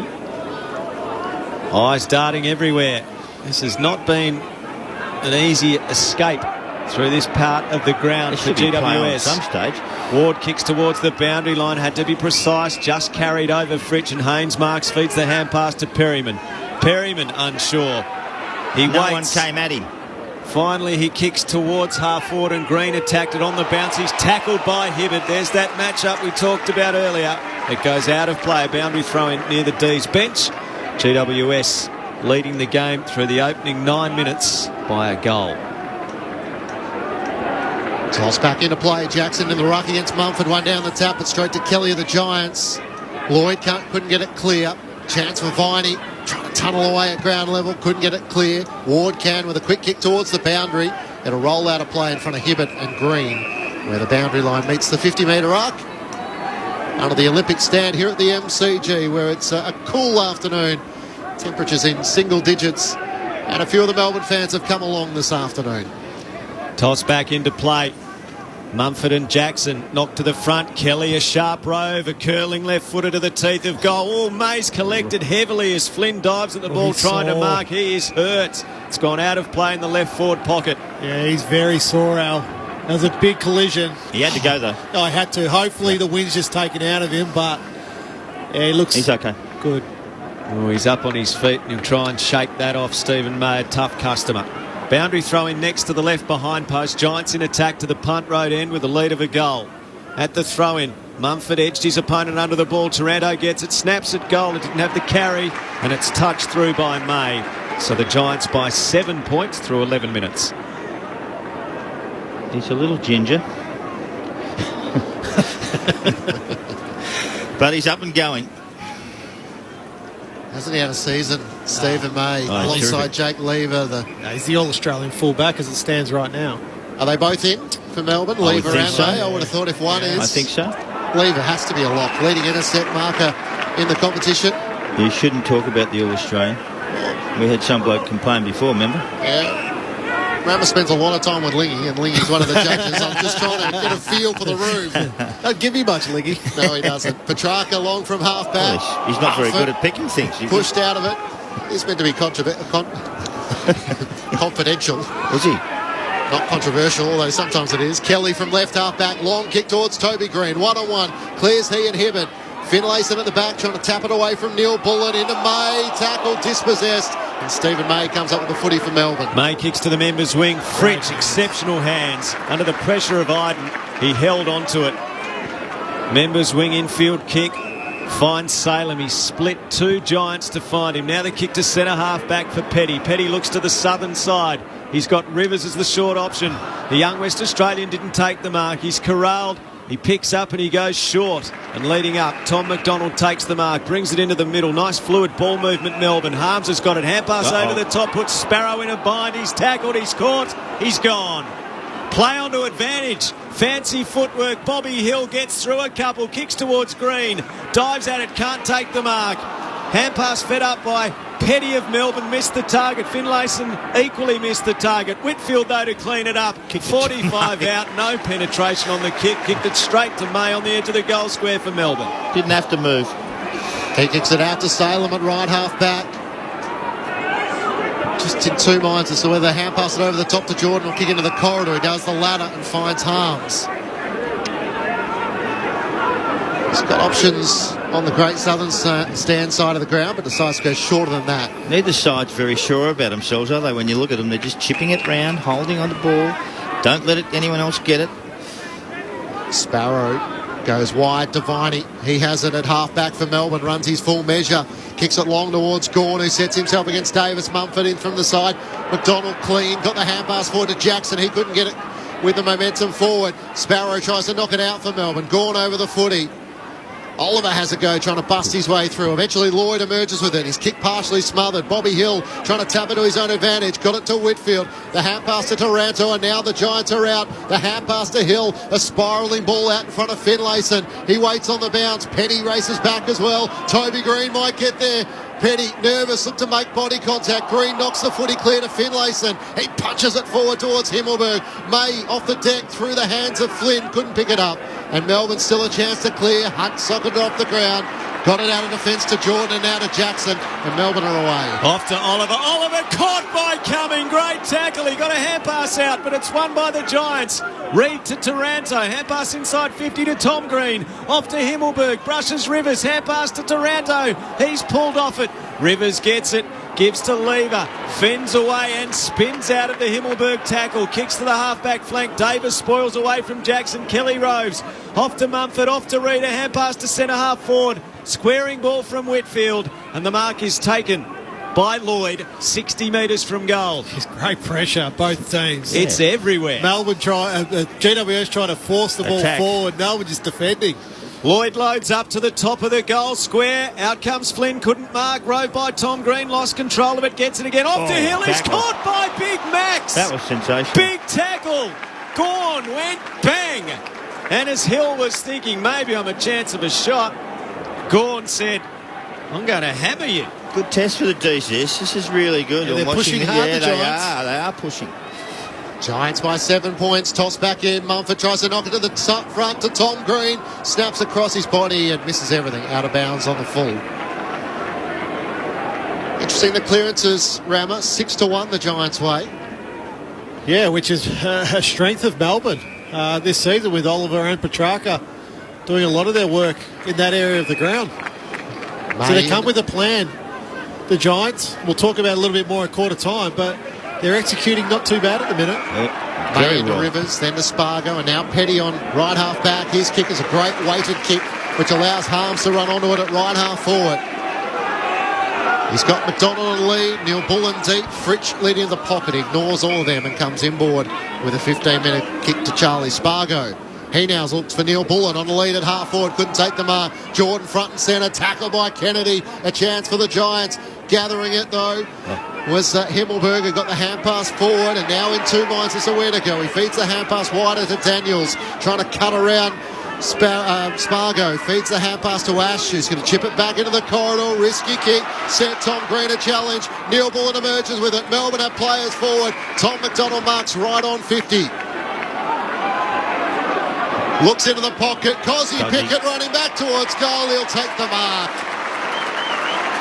Showed enough patience to wait for the right option to present. Pickett worked back towards the goal mouth and in the end took a good mark. He's going to step out, snap on the left and kick Melbourne's opening goal of the match. It comes at the 16-minute mark of the opening term and closes the Giants' lead to 1. They're 1-2-8, Melbourne 1-1-7.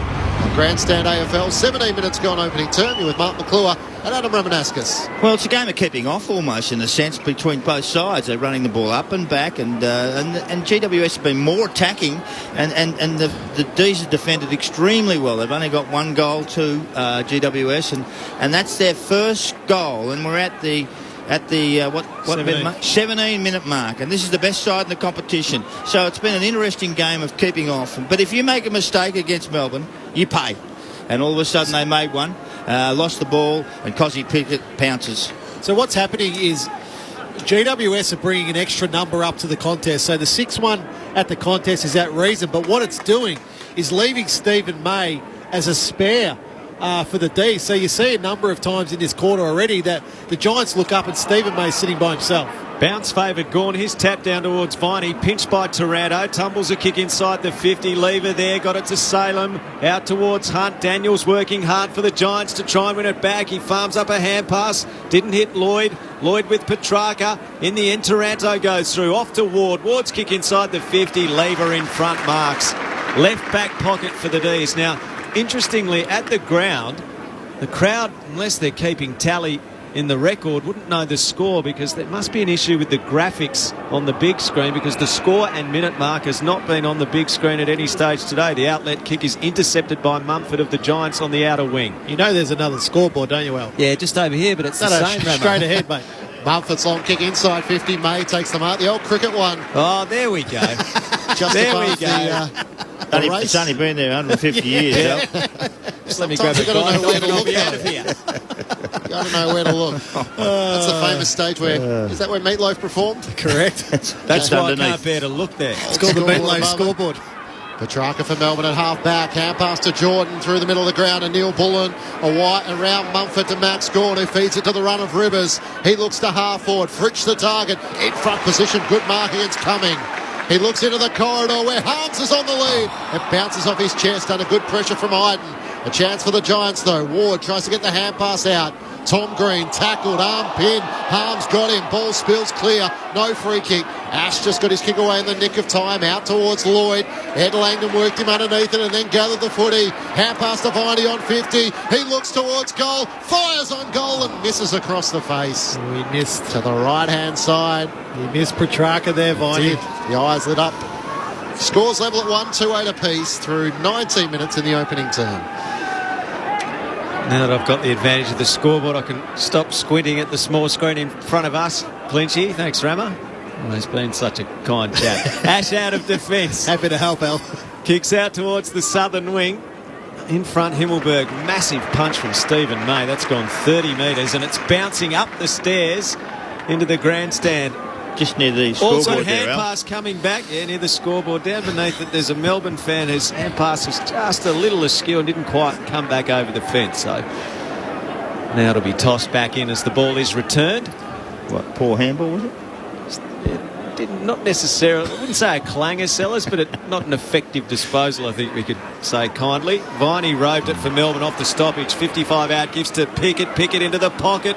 Over the head of McDonald. Chance in the back. Fritsch couldn't get a boot to ball. And it's rushed through for a minor score by Ash. So the Melbourne side moves to a 1-point lead. Now the graphics are up on the big screen for me. Right, it was all for nothing. 1-3-9 Melbourne. The Giants 1-2-8 through 21 minutes. Giants bring it back into play, coming to Kennedy in the back pocket for GWS. They made a promising start but haven't had a lot of reward for it. Long kick towards Taranto, couldn't complete the mark. Neil Bullen dives on the footy. Hand pass to Lever, almost run down. Good effort by Daniels, forced the turnover though. Kennedy on half back, kicks to Himmelberg. May right there to spoil it down. Ball knocked clear to Salem, who feeds the hand pass wide to Rivers on the members' wing. He looks to 50. Tom McDonald's offers the leader. The kick is over his head. Phil Davis going back, dropped the mark. Cossie Pickett pressures him. Davis under enormous pressure now. Melbourne hunting. Harms trying to rip the ball clear. Up by circles. He'll pull it up. In the right forward pocket for the Demons, who lead by a point. So the D's pressing here. Only 30 metres from goal. Up it goes, McDonald and Flynn. Flynn the tap down to Kennedy, throws it on the boot, bounces a kick through the back flank. Daniels a clean pick up and a good hand pass out in front of Reid, who gathers, gives it away to Ward. Ward a hand pass to Hopper. The Giants breaking through the centre corridor. Where'd he kick now that? A kick to space. The foot race. Hibbert and Green. Hibbert went to punch, fell over. Little soccer Finlayson to Green, who's taken high. Head ripped off by Oliver. He just went low, though. He dropped his knees completely. That's what the Melbourne fans certainly think. Green's free kick. 45 out to the left of centre, Rammer. Your comment, Sellers, is where did he kick that? Yeah. He had to kick that there because the Giants forwards would push so far up the ground, so he kicked it to grass, kicked it to space. I understand that. And he just said to Toby Green and Hibbert, you have a race. You have a foot race and get there first. Green, yep, no doubt he played for that free kick, but Oliver was high in the end. Toby Green kicked 5 against the D's back in round 3 in a losing side. He's already got 1 to the punt road end. Good looking kick off the boot. Toby Green is just a class act.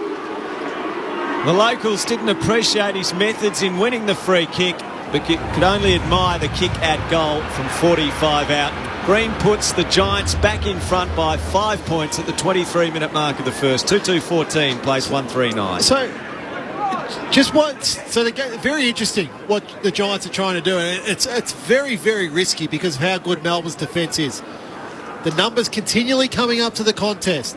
So at that stage there, the loose was Jaden Hunt because there's a taller player still back, so Stephen May or Lever had to take that player. So it's how the Giants manipulate the matchups in their forward half to not allow Lever or May to be the spare. It's got to be one of the other Melbournes that's a spare player inside their defence, because at the contest, it's 8-2 around the clearances now. Adam Ramanauskas with you on Grandstand AFL. Jackson up against Flynn in the middle of the ground. Jackson emerged with the footy, but a free kick going the Giants' way. And Jackson just dropped the footy. Lucky not to be penalised for that. Not returning it to his opposition player, and Hopper takes the free kick. Drives a long ball inside 50. Lever came charging out, went to throw, booted it, missed it. Tom Green couldn't pick it up cleanly. He's now the tackler on Rivers. Salem sliding in, can't knock it clear for Melbourne. A chance for Toby Green. He's tackled and brought to ground. And the umpire will throw it up in the right forward pocket. The lights are on here at the MCG on a cool and overcast day. Those lights got heaters in them. Thrown in the air. Don't think so. Knocked towards the boundary line. Hand pass from Tom Green to Daniels. He's hand passed that over his head over the boundary line, and the umpire says that's deliberate. I think it was. Sparrow, the free kick. Falling over. Doesn't matter. Can't handball over your head over the boundary. Oh, come on. Well, I've seen some terrible decisions, really. But still, that was okay. Sparrow kicks towards the southern wing. Jackson there can't impose himself in the air, but then flicked it on when it hit the ground. Langdon taken without the ball by Whitfield. Free kick, Ed Langdon on that outer wing, the southern side. He looks infield. Sparrow's closed down. He plays on and kicks long and direct to the half-forward flank. McDonald there, it comes to the back, and Haynes wins possession for the Giants. His hand pass misses Kelly. Has enough time to gather it though. Kelly looks for options. Whitfield, the target, had to wait a long time. Lever came over and spored it late. Got it to Langdon. He kicks inboard, and Oliver has it. Between wing and half forward, Clayton Oliver looks to the leader. Fridge, spoiled away by Haynes. Great pressure. Iden with a little topo. Got it to Spargo, who ducked the head, and the umpire saw that, penalised him, holding the footy. A chance for the Giants on half-back. Bobby Hill with a kick. Tom Green takes the mark. Centre of the Great Southern stand wing. Kick to Whitfield. Oliver slipped over. Gave Whitfield an opening and he took it. Kicks long towards Daniels and Salem 1-on-1. Salem almost pulled in the one-handed mark. Needs support. Hand pass back to Hibbert. Dinks the hand pass back over the top to Salem. Melbourne did that so well. Kicks towards Jaden Hunt. He may have got over the shoulder though of Tom Green in the marking contest. And he'll take it at right half forward for the Giants. So Tom Green, who had 41 disposals in the VFL last week against the Swans after losing his spot in the senior side. Green 70 from goal.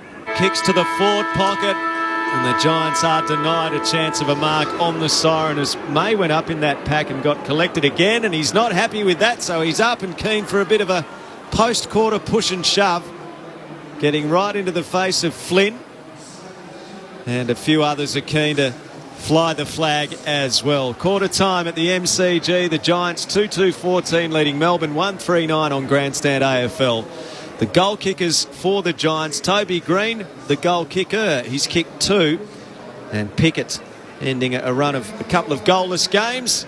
He's kicked the only goal for the D's. On the SMS 0437774774. I'm being told to go and get my eyes tested. I might borrow... What are they? Spearmint today, Sellers? A little bit of green. Yeah, they've got a very nice look to them. Sellers of spectacles today. Hi, team. Loving the call on this cold day here in Melbourne. Listening and relaxing. Enjoying that it is not a Pies game again. Mark, I liked your special comments last week, even though you hate Collingwood or even driving through there. Go D's, says Fran, 0437774774. A few people are offering comment around your... commentary, Sellers. Please tell Sellers that when he gets stuck into Richmond, it warms the cockles of my heart. Let me tell you, I don't have to anymore. They're done. My mum and sisters were bullies to me as a kid, so I ditched their stupid team. Best decision ever, and now I cackle like a little witch when Sellers sends truth bombs down about Cochin, etc. Keep up the good work, says one listener. All right, 0437774774 is the number. 5 points is the lead to the Giants on Grandstand AFL on ABC Radio and ABC Sport Digital. Now, where was I up to in Wakefield? Wait, I can set up a free ABC account. Charlie, Pickering, too easy. So soon, when we open iView, we'll be asked to create an ABC account. You'll still get all the same great content that's already on ABC iView, and you'll get recommendations based on what you watch, so it's easier to find the content you love. For more information about your free ABC account, head to abc.net.au/ABC account. The 2021 AFL Premiership season on ABC Radio and on ABC Sport Digital. Back to Libra now. Hibbert at half back. Good smother. Toby Green. The ball ricochets out. Onto it. A chance to hand pass forward. And Green's on the end of it. Into the goal. Opening goal of the match. Inside a minute. Spargo feeds the hand pass to Ash, who's going to chip it back into the corridor. Risky kick. Sent Tom Green a challenge. Neil Bullen emerges with it. Melbourne have players forward. Tom McDonald marks right on 50. Looks into the pocket. Cozzy Pickett running back towards goal. He'll take the mark. He's going to step out. Snap on the left. And kick Melbourne's opening goal of the match. Reid, who gathers, gives it away to Ward. Water hand pass to Hopper. The Giants breaking through the centre corridor. Now a kick to space. The foot race. Hibbert and Green. Hibbert went to punch, fell over. Little soccer Finlayson to Green, who's taken high. Head ripped off by Oliver. Into the punt road end. Good looking kick off the boot. Toby Green is just a class act. The 2021 AFL Premiership season on ABC Radio and on ABC Sport Digital.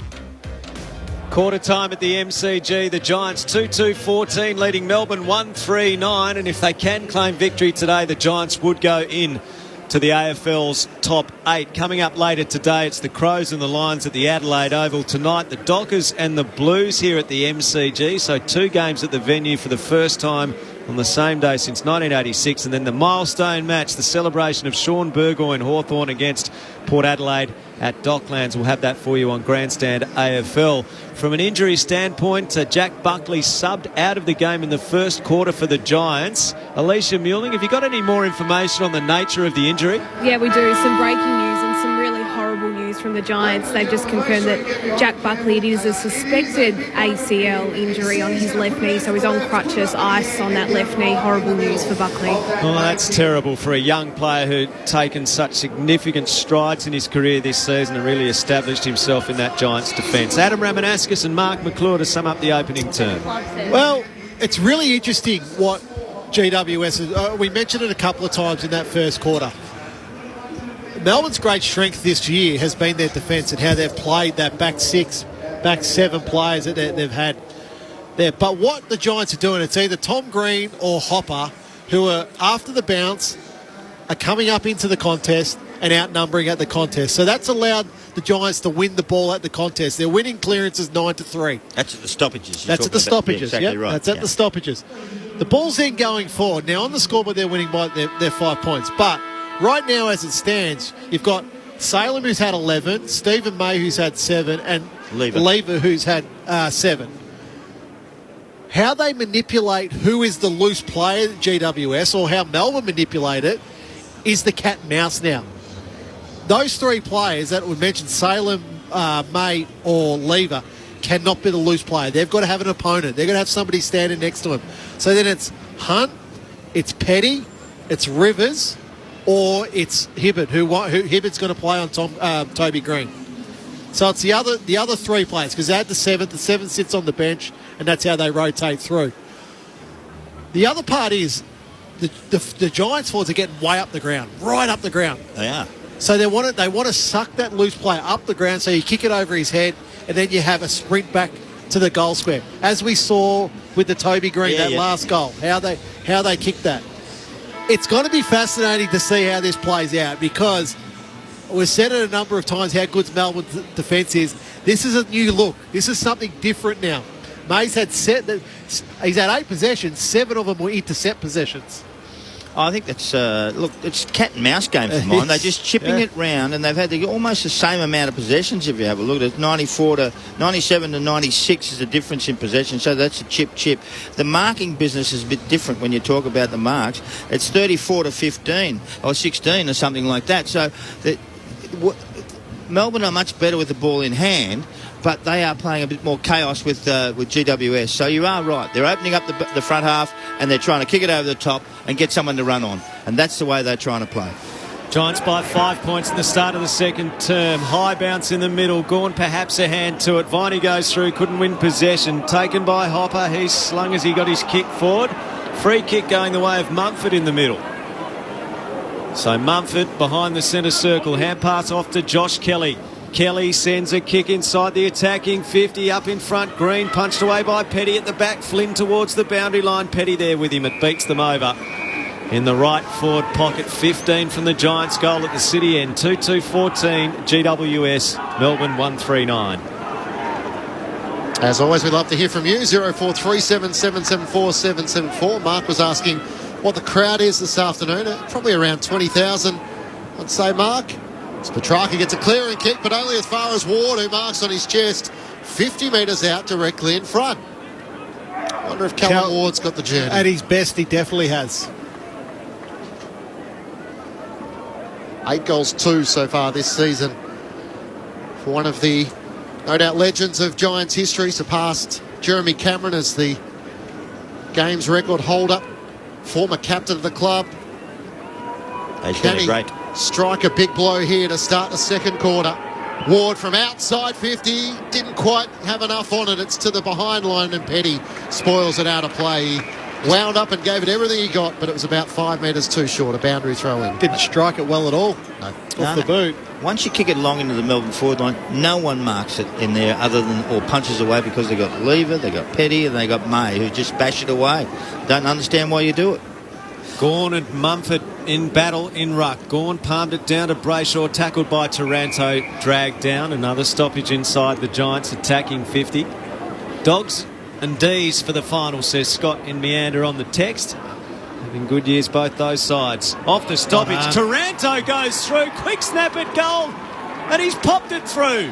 The Giants have an 11-point lead at the 2-minute mark of the second. 3-2-20 to 1-3-9. Good stoppage craft there from Tim Taranto. Well, Taranto's a real star around that area, but there was not too much space there. It just dropped down at his foot. He picked it up, went bang. They didn't cover the area. You usually have to cover the backside of the ruck area, and it was just, he just did not cover that area. There was just a hole there. It's a scramble kick, and away it goes. Now there's 3 goals. Toby Green and now Taranto as well as the other one who's kicked 3. 3 for GWS. And Cozzy Pickett, the only one for Melbourne. They need to get more ball inside 50, Melbourne, and control the ball a bit better. Hit it in there. Both sides are in that one half of the ground at one time, all the time. It's not a great look, this game, but still, that's how they want to play. Let them go. Mark McClure and Adam Ramanaskas, your experts on Grandstand AFL this afternoon. Back in the middle of the ground, Gawn shoved off Mumford and took it out of the ruck. Kicks to half forward. A chance for the Demons. Jordan couldn't take it. Spoiled away by Ash. Callum Ward onto it. Looking for great options kick out on the members' side. It was a great kick to Kennedy, who's racing forward. That's 50. Brayshaw holding him up to ensure momentum came to a halt. Kennedy drives a kick inside 50. Big fly from Green. It clears the pack. Racing back Hibbert, his direct opponent, keen to rush it through for a minor score. So the Giants open up a 12-point advantage. Interesting, when they face back in round 3, the Giants kicked 5 goals to 2 in the first quarter. Melbourne kicked 9 goals to 4 after half-time and won by 34 points. Salem to kick in for Melbourne down at the City end of the ground. Looks to the members' side. Goes with a long kick in the Gawn direction. Mumford there with him. Gawn juggles. He went to ground and they had almost to pay pulled it in at the 5th bite. Kelly gets it, floats it forward in the road. Lever. No juggles with Jake. He takes the mark in defence for Melbourne. Gawn must have had 5 bites there, I reckon, and then as he finally collapsed to the ground, his outstretched fingers couldn't quite pull it in. The kick goes from Lever to Spargo on the right half-back flank. And he goes short to Langdon. Langdon southern side. Looks for Petrarca leading up to him. He's got to take May. He's got to take Mumford forward. Petrarca's kick smothered by Hopper. Now at ground level, Petrarca took possession. Tackled by Hopper. Turned over. Toby Green, 50 out. Kicks to Daniels, 40 out. Directly in front. The Giants' pressure has been right on in this contest. And they're being rewarded with shots at goal. It's exactly the way you need to play against Melbourne's defence. So on that occasion, the ball turns over. Toby Green, 60 metres out, 65 metres out, looks long, and that's where all the Melbourne numbers are. Go low. Just drops it into a 40 metres out to Daniels. He's had a big game, Daniels, already. He's been working hard. Yeah, he has. Daniels through the 50. kicks from 48 metres to the city end. The goal umpire moves away to his right. It's a behind. 3-4-22 the Giants, Melbourne 1-3-9 on Grandstand AFL. We're at the 5-minute mark of the second term, and unfortunately the Giants confirming a suspected ACL injury to defender Jack Buckley. He was subbed out of the game in the first quarter with Sam Reid coming on. Stephen May looks to bring Melbourne back into play. Long towards Gawn and Jackson. Gawn couldn't pull in the one-handed mark. Lloyd socketed it. Gathered by Jordan though for Melbourne. Hand pass out to Brayshaw. Trying to find Fritsch, who was held by Iden. And a free kick for Melbourne between wing and half forward on the members' side. Hasn't had a lot of the footy, Bailey Fritsch. Just the 3 disposals so far. See, Melbourne have had 17 inside 50s for this game, but you feel like the game's been played in GWS's half. A lot of bombs inside 50 for Melbourne. And there's another one as Fritsch tried to put it at McDonald. Haynes in front position, couldn't complete the mark. Spargo tackled, he can't break clear, and the umpire will throw it up left half forward for Melbourne. GWS doing a really good job of closing them down, haven't they? Just closed them down, just don't let them out with the ball. Pull it, another ball up. Demons heading to the punt road end in this second quarter. Mumford got it down to Tom Green, the hand pass to Lloyd. Perryman with an underground kick towards Salem, trying to gather in front of Bobby Hill. Good tackle by Hill. Surely he had Pryor there trying to break through the tackle. The umpire didn't see it that way. He'll throw it up just below our commentary position. A 13-point lead to the Giants, remembering a spot in the top 8 is the prize if the Giants can produce an upset victory over the ladder-leading Demons here. From the stoppage, no clean takeaway. Umpire will ball it up near the AFL logo. Clearance is 11-6. 11-5, sorry, and that's GWS way. They're continuing to win that one. Jackson rises early on Mumford, palmed it down to Sparrow. He lost possession in a tackle. Whitfield's hand pass out to Kelly on the wing. Off to Lloyd. His kick to the half-forward flank. Daniels in front, knocked away from him by Lever, but straight to Flynn. Flynn chips to the top of the 50. Hill marks, hand pass to Himmelberg. Right forward pocket, squaring. Ball's a shocker. Skids its way towards Ward. Attacked it under. Oh, wow. It's a massive collision. That looked like the WWF with a clothesline. Lever took out Ward. Ward bounced up. They used to say at the Dogs he had a head like concrete. He bounces up there and will now get the shot at goal. That was a massive collision. That was high. No, a little. That was high. Yeah, a little high. He's okay. Hard to argue with that one. Oh, no, he's okay. It was that high that Ward was off the ground and Lever still got him high. So Ward in the right forward pocket, 30 metres out. It was the kind of incident where you didn't think Callan Ward would be getting up. It wasn't Mount. Here he is shooting at goal, and Ward has put it through. And this is a really encouraging start for the Giants against the table-topping Melbourne. 4-4-28 to 1-3-9. 8-minute mark, second term on Grandstand AFL with Adam Ramanaskas and Mark McClure. Oh, it's an interesting clash, that. I can assure you of that. And Lever didn't actually go with an elbow. It was like an arm trying to stop the ball that hit him and didn't hurt him in a sense. He laid down the ground, because it was a massive clash. They both hit when they were in mid-air. That's why he went down on the ground. And but Ward is a tough hombre, I can assure you of that. He's been captain of this club. He played at the Doggies. I love the way he plays, and you'll see it here again on the replay. It is unbelievably looks hard, looks tough, but it was actually not malice. There was no malice in that at all. They were both going for the ball at the same time. So good on you, Ward. Great goal. So the Giants all of a sudden with the last 3 goals of the match to open up a 19-point advantage. Jackson up against Mumford, one down the tap to Oliver. A few of Melbourne's key involvers needed to get an influence here. Hand pass out to Langdon, works it back to Jackson, trying to get around Lloyd. Hand pass to Harms, run down by Ward, who lays the tackle. Sparrow comes in, laid the tackle on Lloyd, trying to clear the path. This is well, it's been a constant. It's been a constant since the opening goal, which it was 30 seconds in. GWS are continuing the pressure disposal at every opportunity on Melbourne. Mumford with the clearance, got it to Kelly and then to Lloyd, who kicks inside the 50. Flynn caught behind, a free kick for a hold coming back Melbourne's way. Petty will take it in the left back pocket. The Giants by 19 points, 4-4-28 to Melbourne 1-3-9. Petty assesses his options. Had lever short at defensive 50, goes long to the members' wing. Jackson rises athletically, didn't mark. Lloyd a clean take, hand pass to Iden, off to Haynes, floats a kick to the half-forward flank for the Giants. Hands to it, no mark Flynn. Himmelberg is there fighting for it. It spills to Langdon, he collects, gives to Petty, scrubby kick around the boundary line, trickles out in front of Jackson. The Giants attacking side of the members' wing, and on the members' side, the fans are getting a fraction restless. This is not what they came to see, not what they expected. The Giants really bringing it to Melbourne and leading by 19 points. Toss back into play. Mumford and Jackson tap to the front. Cruel bounce for Tom Green. Harms onto it, trying to find a way through traffic.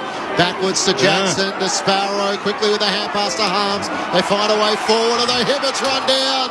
Holding the footy. The Giants take the advantage. Kelly kicks inside the 50. Flynn, Petty. Petty spoils it away. Himmelberg tries to race after it. Lever in front. Finlayson trying to spin out of the tackle. Kicks towards the goal mouth. Mays waiting for that kick. And the goalkeeper marks at the top of the goal square. The Giants by 19 points. Stephen May pulls the trigger on a long kick to the back flank outer side of the ground. Sparrow, Jordan couldn't mark. Taranto at ground level, knocked it out. Cumming taken by one arm. McDonald slung, got the kick, but Sparrow intercepted. Off to Neil Bullen, kicks into the middle. Fritsch there on his own, nothing ahead of him. Fritsch holds it up, squares his kick to centre half forward, perfectly placed to Spargo. Got it through a sea of bodies. Spargo 60 out, kicks to the forward pocket. Neil Bullen, great work rate, was involved at the back edge of the centre square initially, and now gets a chance to kick it goal from 35 out, 45-degree angle to the right. This is good. This is what I want to see. I want to see if Melbourne can respond to this and actually just start to push them away, the GWS. They've worked really hard. They put pressure on them, as Ramos said, every time. Every time you get the ball, you're under the pump with them, and it makes it difficult for you to move it. That was their best piece of movement they've had for the whole day, Melbourne, to go forward. The D's need a settling goal here. Neil Bullen, can he provide it? It's right across the face, behind. And the lead is cut to 3 goals the Giants' way. 4-4 plays 1-4. 12 played second quarter. So 12 played second quarter, and that's only their second inside 50 for the quarter, the D's. So the game very much being played in the Giants' front half. Cumming brings the Giants back into play. Long kick towards Himmelberg in the pack. Spoils it down. Whitfield and Tom Green. Tom Green trying to get a hand pass forward. Hopper dives on the footy. Harms dives down alongside him and scrapping for it. Petrarca with a big tackle on Himmelberg. And the umpire's taking a while to blow the whistle. There you go. You get your wish. It's ridiculous. So the Giants by 18 points. They kicked 2 goals, 2 to Melbourne's, 1 behind in this second quarter. Jackson and Mumford. Jackson taps it down to the front. Viney can't charge away through, and the umpire will throw it up once more. Up it goes. Mumford and Jackson. Mumford palmed it down. Dragged off his kick was Tom Green. Petrarca gets it. Hand pass out towards Harms. Held without the ball. Melbourne free kick. That reaction would suggest they feel like they're owed one. Harms with the free kick. They always feel like they're owed one. 65 out, he thumps it into the pocket. Gawn being manhandled surely by Davis. No free kick. They might be bellowing again. The umpire has now blown his whistle and seen a throw. So a free kick going Melbourne's way, and Tom McDonald is going to take it. I think that was against Sam Reid. Yep. He's the one pleading his innocence now. In the back play, Jack Viney's got a bit of an issue. He was in the arms of the trainer for a moment down on his haunches. We'll see what Alicia Mueling saw in just a moment. Going out on the angle is Tom McDonald. So no drop punt from 30 metres out, 45-degree angle. Just a bit of rubbish in the way for Tom McDonald. Like he's putting up, clearing the sticks. Doing a bit of gardening. Did he read the break? McDonald with a downhill curler that he missed on the bottom side of the hole. Adam Ramanauskas, it's a behind. That's all it takes. Is the rubbish was in his eyesight. He could never... He can never clear that. How would he have gone back in the 71 grand final in those days where the streamers were all over the ground and Peter Hudson couldn't see to start with because he'd been knocked out, but have to move the streamers to take his shot at goal. The margin to the Giants is 17 points at the 14-minute mark of the second. The 54 grand final sellers, everyone was sitting on the ground. They were actually inside the boundary. How could you see that on TV? Old school footage. Black and white. Back in the days when there were no crowd restrictions, there was no occupational health and safety, just let them in. They were renovating the ground, so there was a limited capacity for that grand final. Himmelberg from the members' wing squares it up to Iden, who loses his footing in the middle of the MCG, so he'll have to push back behind his mark. As Melbourne have everyone behind him defending. Short to Phil Davis, who plays on. He's going to come wider still, and Haynes takes the mark. Between wing and half forward on the members' side, hand pass over the top to Lloyd, looking for options, drives a long kick inside 50. Mumford's there, Green flies in the pack, Gorn on top of the footy, and Mumford, no surprise, on top of him. James in Bendigo on the text says, can't the Giants hoping for a 4-quarter effort at the G? Thanks, James. Well, they've given you a very good quarter and a half so far. Gorn in the ruck, knocked it down. Langdon underneath it, hand pass over his head. Going through, Rivers did well near the boundary line, uses his left boot, his preferred boot, to kick towards the wing, and McDonald takes a strong mark opposed to Haynes, plays on, kicks to Jackson. Jackson marks on the AFL logo, kicks into the middle, they're coming in a wave. Brayshaw marks, the target is Sparrow inside 50. Beautiful Melbourne, absolutely beautiful play. And Sparrow's 40 metres out to the right of centre. He should have got it 2 minutes earlier. There was 2 or 3 kicks he could have got, but he ran 120 metres, Sparrow, to get to that spot. So good on him. Haven't had many chances, Melbourne, in this second quarter. Only 1 goal for the game so far. 16-minute mark, second term, and Sparrow's got the responsibility on his shoulders. The sun's broken through on the southern side from where Sparrow approaches to the punt road end of the ground. Skips through the 50, kicks from 45. Sparrow's kick is exactly what Melbourne needed. The D's first major of the second term comes almost 17 minutes into it and cuts the margin to 11 points. The Giants 4-4-28, Melbourne 2-5-17. Your experts are Adam Ramanaskas and Mark McClure. That's what we've become accustomed to with Melbourne this year, is their ball movement. They use their ball. Their movement is by foot. They've been so clean with their disposal of hitting targets. The kick back into the middle of the ground from Jackson at 6'6", 6'7", to allow Brayshaw to continue to run onto the ball and then play on. Allowed Brayshaw then to go into the open forward line and to Sparrow. As Sellers said, it could have went in earlier to Sparrow, but because the ball was moving so quick, the Giants defenders simply couldn't get back. Much better ball movement by the D's. Only their 4th inside 50 for the quarter, though. Breaks a run of 3 consecutive goals for the Giants. Back in the middle of the ground, Mumford tries to dive on top of the footy. Spills clear to Whitfield. Hand pass too sharp for Ward, who then dives on top of the footy, trying to knock it out. Viney scraps with him. Gorn and Hopper trying to wrestle forward at ground level. And the umpire reluctant to blow the whistle, waiting to see if it would come out. Pack dived on top. Very bottom, Gorn and Mumford. 2 big guys getting down low. Tossed in the air. Knocked down to Whitfield. Whitfield, high left foot kick to centre half forward, a 2-on-2. Standing his ground in front for the Giants was Tom Green, but it comes the way of Hunt of Melbourne. He kicks out to the southern wing, defensive side of it to Oliver. Chip pass to Viney, so he's okay. Pulls in the one-handed mark. He's on the edge of the centre square. Viney kicks to half forward. His kick didn't make it to Pickett, and Kennedy gets in front to take the intercept mark at left half back. Alicia Milling, did you get a look at Jack Viney earlier? There was an incident when he was down on his haunches and with the trainer at half forward. Yeah, he was on his haunches with the trainer, but shooed her away very quickly. I think she was checking out one of his cheekbones, but he looks all right. Kennedy's long kick around the southern wing. Himmelberg impeded, and he'll take a free kick. Just attacking side of the centre circle. Works it to Taranto, who has it at left half forward. Giants not in any urgency to move it quickly. Taranto loads up, kicks a long ball to the pocket. Mumford's there, Green's there. It bounces off the chest of Gorn. Petty ran into a dead end. He's tackled, brought to ground. And the umpire will throw it up in the left forward pocket for the Giants at the city end of the MCG, with GWS leading by 11.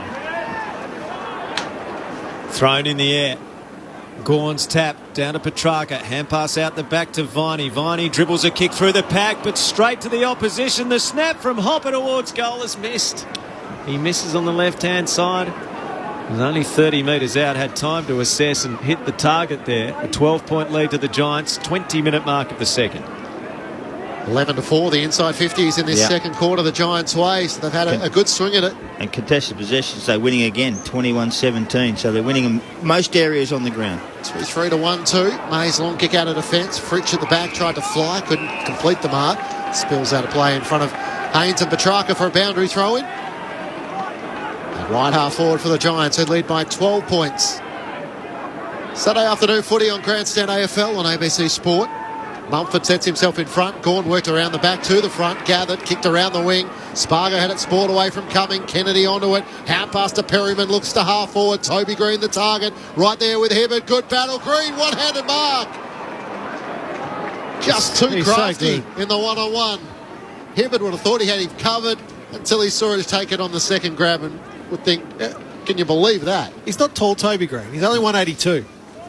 So, touch under 6 foot. He's so good at positioning his body and knowing where the ball is going to land. He plays like he knows he's good. That's how he... Seriously, that's how he plays. He does. He struts around and plays like he knows he's really good, and he is. Kicked 2 goals in the first quarter. 8 multiple goals so far in season 2021. Toby Green strikes it truly straight into the Orange Army at the city end, waving the flags and the pom-poms. He's leading the Giants charge. They're out by 18 points again. 5-5-35 to Melbourne, 2-5-17. 3 goals to 1 in the second quarter of the way of GWS through 21 minutes. Interesting what they're doing, Melbourne. They haven't changed much at all. I would make a change and say, let's go one-on-one everywhere. I don't care if they put one up to the square, up to the centre bounce or up to those areas. You've got to stay with them. One-on-one everywhere. And so it stops that free, easy ball because their clearance work is just too good. Their clearance work is just incredibly big here. That's 19-8 in clearances. So that's a smashing in a sense. So you have to push one up to him and help them in that centre bounce area or around the ground. They just keep putting it forward, and they've got a couple of special players up forward, and Toby Green's one of them. Gawn in the middle. Rises in ruck against Reid, who's having a crack in there, and there's a push in the ruck contest. And it's going to be a free kick to go to the Giants. It's Flynn in the middle of the ground to take the free kick for the Giants. Hand pass away to Hopper. Hopper runs through the middle. Kicks towards full forward. Pushed off at Himmelberg. Petty taps it back. Almost intercepted by Kelly. Gets it. Hand pass to Himmelberg. Left foot snap. And he's missed from only 10 metres out. Oh, it could be a more significant margin for the Giants. They've missed a couple in this term. A 19-point lead, which is as big as it's been. 22 played second quarter. The Giants get the opening 2 goals of the second quarter, get out by 19. Then Tom Sparrow answered for Melbourne. Back to a 19-point margin. Salem has it in the back pocket from the May kick in. Long towards Jackson, who flies uncontested. Just continues to improve. 2-time Rising Star nominee. Former number 3 draft pick, the ex-basketballer. Kicks around the members' wing. Fritsch trying to work his way to the back, and Davis takes a good contested mark. Spots Whitfield free in the middle of the ground. Good kick. Has Kelly over the top, chips it into his path. The Giants are away. He can load up from 50, look towards goal, and strikes it. Goal umpire just had a look as it was close to the right goalpost, and we might confer upstairs just to be sure. Did it graze the post on the way through? Umpire saying it's a goal. So we're going to go to the arc. They'll go to Snicko. Snicko? Snicko. Oh, how can you tell? So the Giants are starting to really gather momentum at the moment. This would be 6 goals to 2, and Melbourne prevailed over Essendon last week, but they kicked 9 goals, 14 to the Bombers, 8-9, and just off the back of the bye, don't look like they're completely firing Melbourne on the form in which they were in the first half of the season. Post, and there is no spike on edge. Decision on the scoreboard. So no spike on the Snicko, which should mean all clear for Josh Kelly. Toby Green with 3. Kelly now with a goal. Callum Ward and Taranto, the goal scorers for the Giants. Some of their key moves in the middle of the ground starting to strike the scoreboard, and the Giants lead by 25 points. 6-6-42 to Melbourne, 2-5-17. 25 minutes gone, second term. You're with Adam Romanascus and Mark McClure. And you sort of look now, I'm looking at the Melbourne defence, and you've got Salem and Rivers pointing at each other because Rivers is the one that's been free, so Kelly is the one that goes up into the contest at that stage. He kicks the goal sellers. So don't let them go free. It's the key. It's fascinating to watch how... Why can't they think of that in the coach's box? Because they're on the top of the ladder. Yeah, but maybe they're a little bit complacent now. Let's just sit and do what we know rather than... Because the Giants are giving them a total different look. Every other team has gone, well, we need to be one-on-one in our forward line with the Melbourne defence. Giants have gone completely the opposite direction to that. Flynn the tap down, but straight to Petrarca. Bumped as he kicked forward. Neil Bullen took possession. He was tackled immediately by Asher. Ball up. Melbourne's attacking side of the centre square. Kerry from Terralgan has sent us a text. We'll get to that in a moment. Knocked down the way of Salem. Salem off to Hunt. Hunt to Rivers. All in tight and under pressure. Good hand pass to Salem. Salem floats a kick to half forward. Good mark. Perryman worked his way to the fronts and marked a post to Sparrow. Kerry says, my hubby's a D's supporter, helping with the housework. At the moment, on edge. Laugh out loud. Go D, says Kerry. Don't let him near the China at the moment, Kerry. Just keep him on something basic and simple. I reckon he'll be a bit nervous with the way this is going. The Giants in possession around the outer side, but the kick downfield from Perryman is intercepted by Jackson of the D's, who kicks to Rivers at fullback. Whoa. He looks to switch play to Jordan. He takes the mark just in front of a closing Lloyd. The left back pocket for Melbourne, can chip it back over the top to Rivers. And now looking for options inside the defensive 50.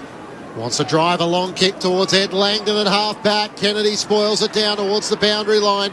The Giants have a 2-on-1. They'll be happy to see it out of play. Alicia Muley on the boundary. Guys, is it just me or is there more rubbish on the ground than usual? I can see a plastic bag, a lot of meat pie wrappers. Someone needs to sort that out at half-time. Thought the Seagulls did that. No, they don't. There's all those wire above the MCG that doesn't allow many in anymore. And the fake Eagles rammer on the far side. Correct. With my eyesight today, I thought they were real. Chris Rogers did one day at the cricket, didn't he, Clinchy? He's like, what's that bird doing over there? And it was hanging upside down, limp, in no breeze whatsoever, and he thought it was real. Luke Jackson gets a free kick in the ruck against Flynn. Drives a long kick around the southern wing. Tom McDonald the target. He'll get a free kick for a hold.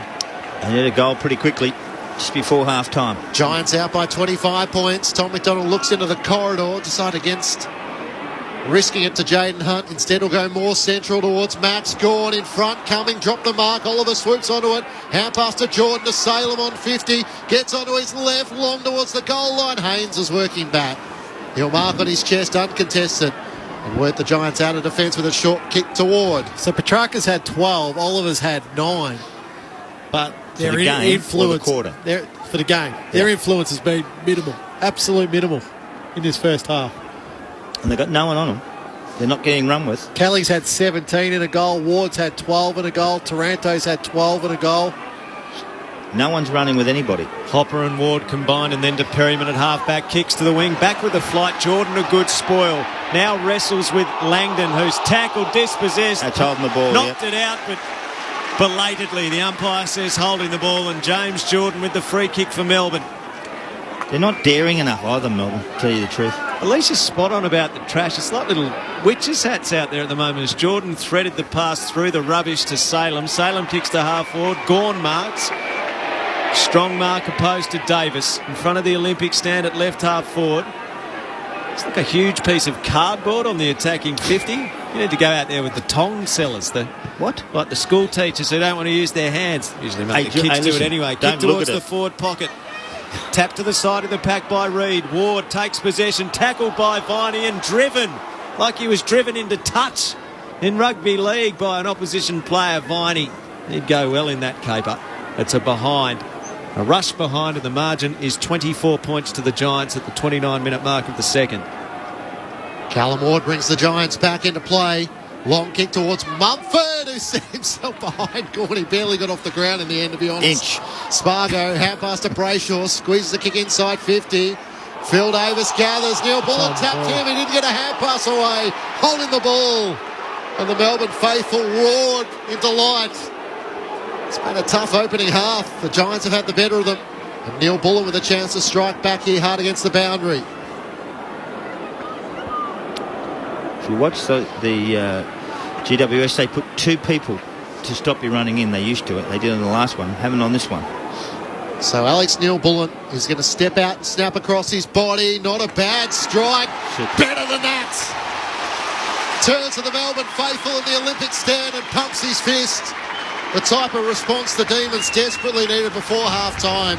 Just their third goal of the match. They're 3-6-24 to the Giants 6-6-42. The margin is 18 points at the 30-minute mark of the second quarter. Well, the D's are 6 down on the inside 50s, but they squandered so many going in forward line.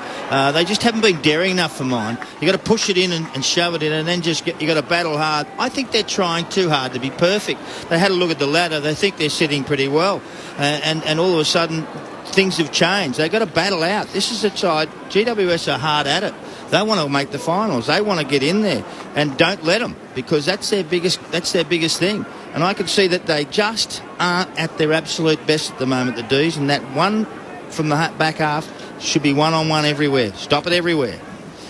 Awkward bounce in the middle. Mumford perhaps won the tap down. Hopper goes without it, goes again. Got it to Mumford. Tackled, taken down, got taken high. Is he hurt? I think it would take a fair bit to hurt Shane Mumford. Hand pass off to Hopper. Hopper kicks inside the attacking 50. Up they fly. Gawn and Lever. Lever in mid-air realised Gawn in a better place and aborted. And Gawn takes the intercept mark for the D's. Max Gawn, what a player. Hand pass to May. May kicks to the left half-back flank and finds Salem. 6-6-42 the Giants. Melbourne 3-6-24 approaching half-time on Grandstand AFL. Salem long out of defence towards Tom McDonald. Good strong mark in front of Haynes. As he looks to move Melbourne quickly, short to Sparrow, centre of the members' wing. He's got Gawn free in the middle of the ground. Hard to miss. Now he spots him. Good hand pass over the top to Lever. Goes more direct than that to Harms, who gathers on the bounce. Turns like the Queen Mary. Pushes off the tackle of Hopper. Tripped. Right on 50. With the siren about to sound for half-time, so Harms... He's got 11 seconds. Might have to take the shot himself. It's barrel time, isn't it? Barrel time? I don't know if every trick is for every player. Can he kick a barrel? I reckon he can, Clinchy. So the man on the mark is 55 metres out from goal, so it would take an absolute bomb to get it there. He's going it. James Harms. Go the top. Harms has a crack at it as a flat spinning ball in all different directions, and that's a great mark from Kennedy. Anarola would be impressed by that catch, given the trajectory of the ball, and that'll see us to half-time. The Giants leading by 18 points, 6-6-42 to Melbourne 3-6-24. So the Giants in that quarter putting 4 goals 4 to Melbourne's 2 goals 3 after GWS led by 5 points at quarter time. For the Giants, 3 goals to Toby Green, individuals to Ward, Taranto and Kelly. Meanwhile, for the Demons, their goals have come through Neil-Bullen, Sparrow and Pickett. And repeating the sad news of earlier for the Giants, Jack Buckley came off the field in the first quarter in the arms of the trainers, was subbed out of the game, and the Giants have confirmed a suspected ACL for young Jack Buckley, so very disappointing news for him and the club. 0437 774 774 is our SMS number to touch base with the Grandstand commentary team at any of our venues across the course of any football weekend.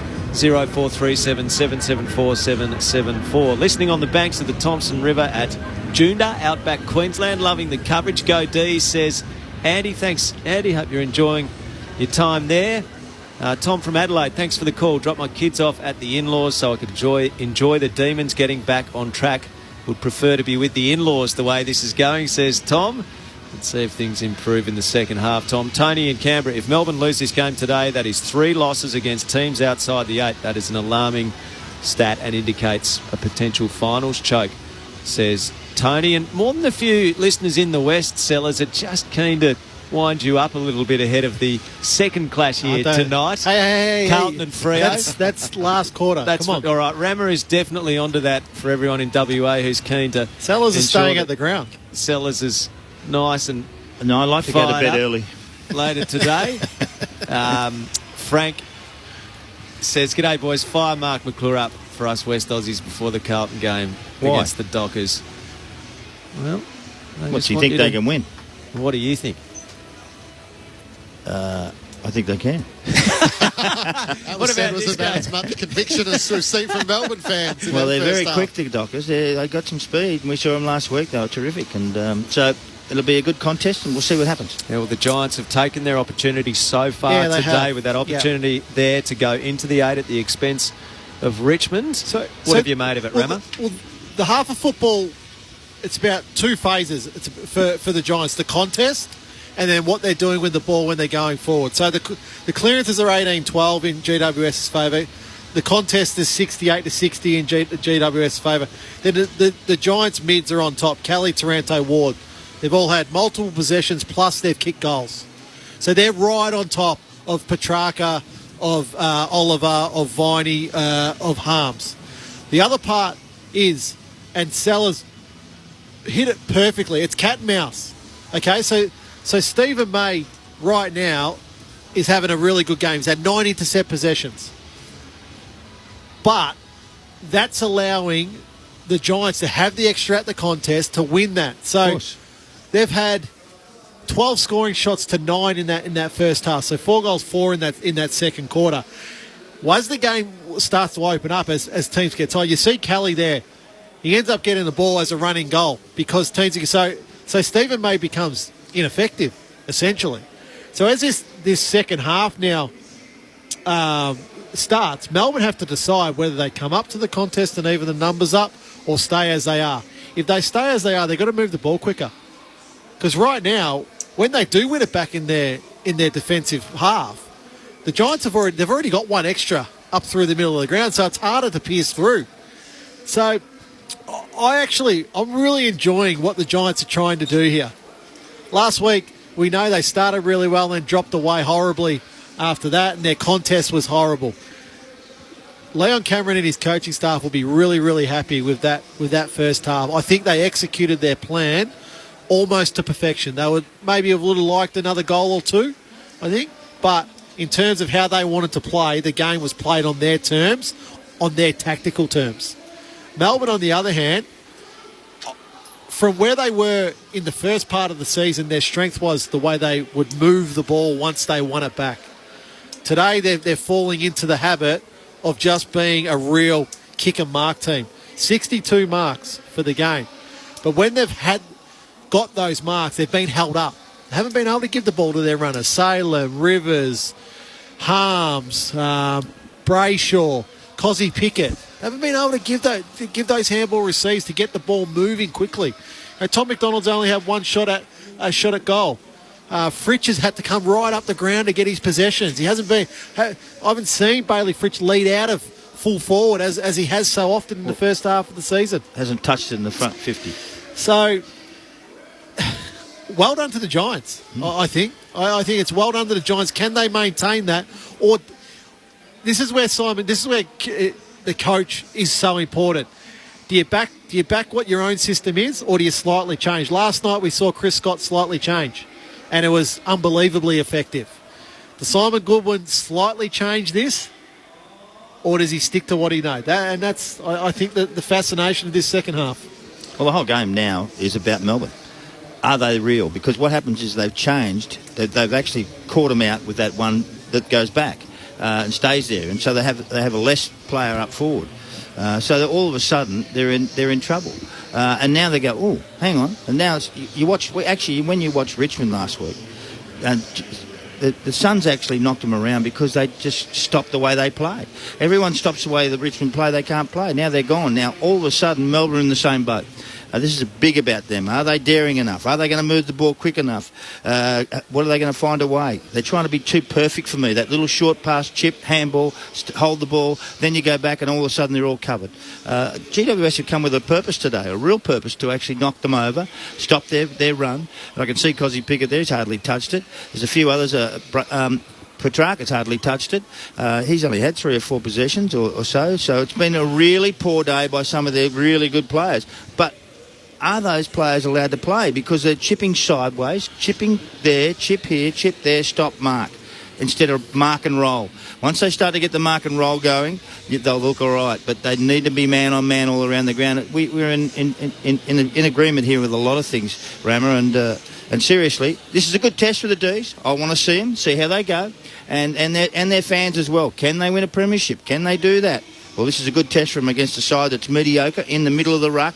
Not bad side, but not the greatest side I've seen. And they've tested them already. Yeah, they've brought heat, the Giants, today, undeniably. 18 points is the lead at half-time on Grandstand AFL. 6-6-42 to 3-6-24 is the scoreline at the half-time break. Coming up for you next on Grandstand AFL, it's the clash at the Adelaide Oval between the Crows and the Brisbane Lions tonight. The Dockers and the Blues here at the MCG as part of the double header. And then Hawthorn and Port Adelaide at Docklands you'll get tonight. Sean Burgoyne playing his 400th game. So that's an extraordinary milestone, just the fifth player to get there and a highly revered figure in the game of Australian rules football. An 18-point lead for the Giants at half-time here. We'll have the news in just a moment on Grandstand AFL and be back for the second half. Grandstand AFL on ABC Radio and ABC Sport Digital.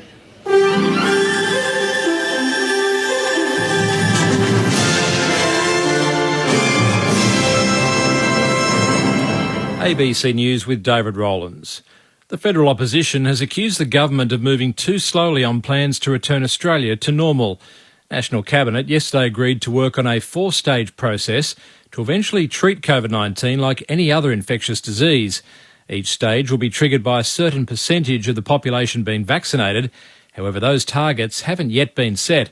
Labor leader Anthony Albanese says the Prime Minister should have ensured a faster vaccine rollout.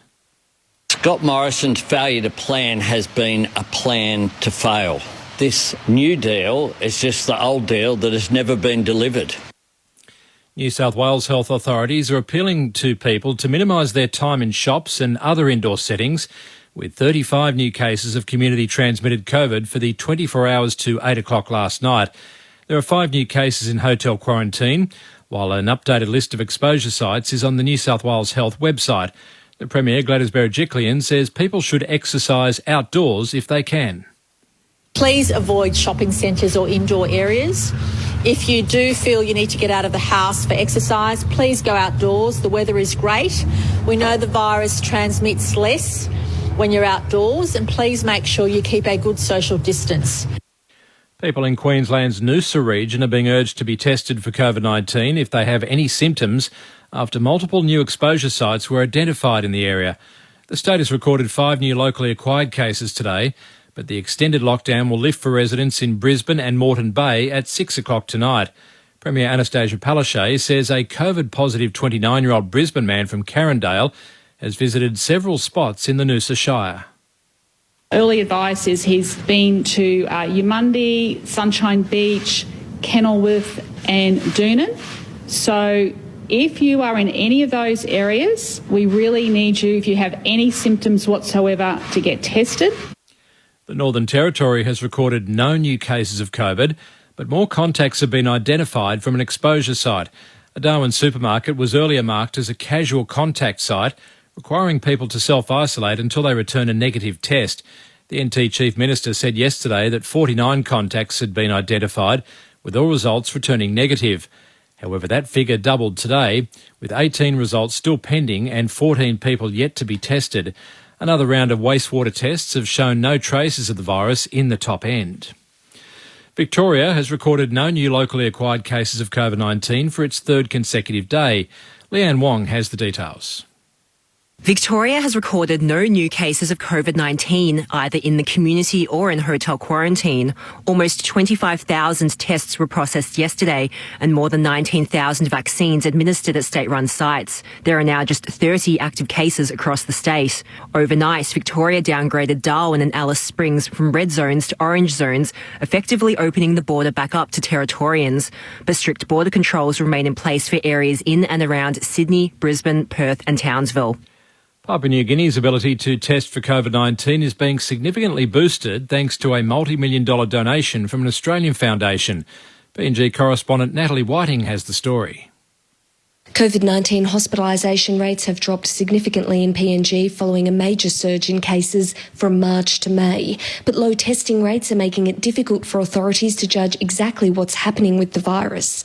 PNG is also limited in how many samples it can test, with many having to be sent to Australia. The Minderoo Foundation has now donated a portable lab to the government. Steve Burnell from Minderoo says it can do 3,000 tests a day. So that's a very significant increase on what Papua New Guinea is able to do at the present time. The foundation's chairman, mining magnate Andrew Forrest, visited PNG last year to look at possible hydroelectric projects. Firefighters are battling to contain a massive outbreak of forest fires in Western Canada. There are more than 100 blazes in the region following a record-breaking heatwave. The government is sending military aircraft to help battle the fires. Canadian weather forecaster Jody Hughes says the blazes are frightening. We've had 88 new fires in the past 2 days, 12,000 lightning strikes in a 24-hour period. You have your three ingredients, your three components to a wildfire, your fuel, your ignition, and then that period of hot and dry weather. And the death toll from last week's apartment building collapse in Surfside in southern Florida has risen to 22 after authorities found 2 more bodies, while 126 people are still missing. ABC News. For the latest sports results and stories from around the globe and at home, check out ABC Sport on our social pages. Just search ABC Sport wherever you scroll. Australia, you talked, and we broke it down, and now it's time to rip it to shreds. Comedian Nikki Britton and more of our funniest, sharpest minds are tackling some of the burning questions from the groundbreaking Australia Talks project. Do younger Aussies have it harder these days? Everybody has it harder these days. Should social media be banned? ET on phone too much. Australia debates. Let's argue. Stream all 3 now on ABC iView. The 2021 AFL Premiership season on ABC Radio and on ABC Sport Digital. Off the stoppage, Taranto goes through, quick snap at goal, and he's popped it through. Hand pass to Himmelberg, right forward pocket, squaring, ball's a shocker. Skids its way towards Ward, attacked it up. Oh, wow. It's a massive collision. That looked like the WWF with a clothesline. Lever took out Ward. Ward bounced up. Here he is shooting at goal, and Ward has put it through. Spargo had it sport away from coming. Kennedy onto it. Half past to Perryman, looks to half forward. Toby Green the target. Right there with him. Good battle. Green, one-handed mark. Toby Green strikes it truly straight into the Orange Army at the city end. Spargo, half past to Brayshaw. Squeezes the kick inside 50. Phil Davis gathers. Neil Bullen tapped him. He didn't get a hand pass away. Holding the ball. So Alex Neil Bullen is going to step out and snap across his body. Not a bad strike. Better than that. The 2021 AFL Premiership season on ABC Radio and on ABC Sport Digital. Nice to have you with us at the MCG. GWS has really put the challenge in front of Melbourne. 6-6-42 the Giants. Melbourne 3-6-24 at the halftime break. The Giants playing for a spot in the top 8 and taking it up to the ladder leaders in the Demons. Coming up later on this afternoon, Adelaide and Brisbane from the Adelaide Oval tonight. The Dockers and the Blues, and Sean Burgoyne's 400th game against his former team, Port Adelaide. You'll get the broadcast of that match tonight and this afternoon. The twilight clash of Adelaide and Brisbane. If you're in the West, you'll get that clash between Fremantle and Carlton here at the MCG this evening, after they've cleared everyone out after this match and cleaned the rooms and got themselves ready for another match. The first time we've had a doubleheader at the MCG since 1986. Mike in Kyneton sends us a text on 0437 774 774. Enjoying the call and comments as always. Thank you. Toby was always a real talent, but he was a smart aleck. He's matured in the past couple of years, and now he plays as my screen refreshes. We'll go back down to your text. This is going about as well as we were trying to get back into the commentary box at half-time when the door accidentally got locked and we all had to try and scurry in before the news ended. Thankfully, one of the security staff was able to unlock the door and get us back in, or it could have been interesting listening or a lack thereof. Back to Mike's text. He's matured in the past couple of years and now he plays a team game, so he's lifted to the next level. Wonderful player in my view. Mike, good thoughts there. 0437 774 774. Leon Cameron is causing Melbourne all sorts of problems with his tactics. Could this be the template to stop Melbourne, says Tim from Wodonga. Adam Ramanauskas, you've been very congratulatory when it comes to the way GWS has approached the game tactically today. Yeah, look, it's like I said, it's been fascinating watching how they've gone about trying to, I guess, unnerve the Melbourne backline. They've been just so good, so steady for this season, but they do look like they're a little bit confused on what to do. And you watch. I always like to watch the defences after a team kicks a goal against them and just see how they react. Are they talking to each other? Are they pointing the finger at each other? Are they blaming each other? And I think it's just general confusion at the moment from the D's defenders. Now, that needs to be better communication between your midfielders and your defenders of what's going on. Biggest problem here is Brayshaw's had 4 possessions. Harms has had 5 possessions. You can put down Viney has had 4 possessions. And then you've got Petrarca with 8. And that's their midfield. And we've got one bloke, Kelly, who's had 17 in his own, and Ward with 14. They're getting flogged in the midfield. They're not getting any drive. And we spoke to Leon Cameron, the Giants coach, on the lead on ABC Grandstand AFL earlier today, Rammer, and he made a real point around that midfield battle and how crucial it would be for his side today. Well, he's got goals out of his midfielders. Kelly, Ward, Taranto have all kicked a goal in that first quarter. I don't think Petrarca and Oliver have had any real influence or any real meaningful contribution yet in the first half. So I wonder, like Max Gorns, he's fighting, but Mummy's trying to bash him as we all thought that would be the case before this game. But Melbourne's mids have just got to get into the game. They've got to. It's not a wet day by any means, but it becomes a bit of a territory battle when it's tactical. Now, GWS tactics are working, so Melbourne need to get territory. Start locking the ball in their forward half of the ground. Would put Viney on, Kelly. Has to do something. Yeah, you've got to do something. Yeah, try. It's got to be. I think it's just got to be a slightly different look in this second half. As I mentioned before the break there, Chris Scott, after quarter time, was a different look. He gave a different look to Essendon. And they were then found wondering, well, geez, what's going on here? We weren't expecting this. So I think that's what, just a couple of slight subtle change. Maybe it's a different matchup on Toby Green. And maybe Hibbert goes and plays on somebody else. So just slight and subtle changes. Who would you put on Toby? He's the most damaging player on the ground at the moment. I would try Stephen May on Toby Green. Or Lever. I think you leave to what he does, floats around and but don't forget Finlayson's a pretty big boy. Yeah, I'd just try Stephen May, a bit more physical. Okay. On Toby Green.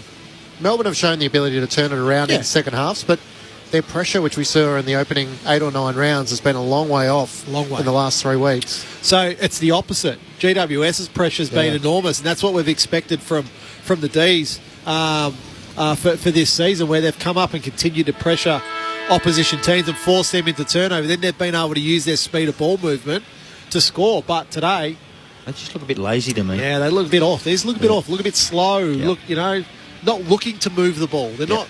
There's no urgency necessarily in their game.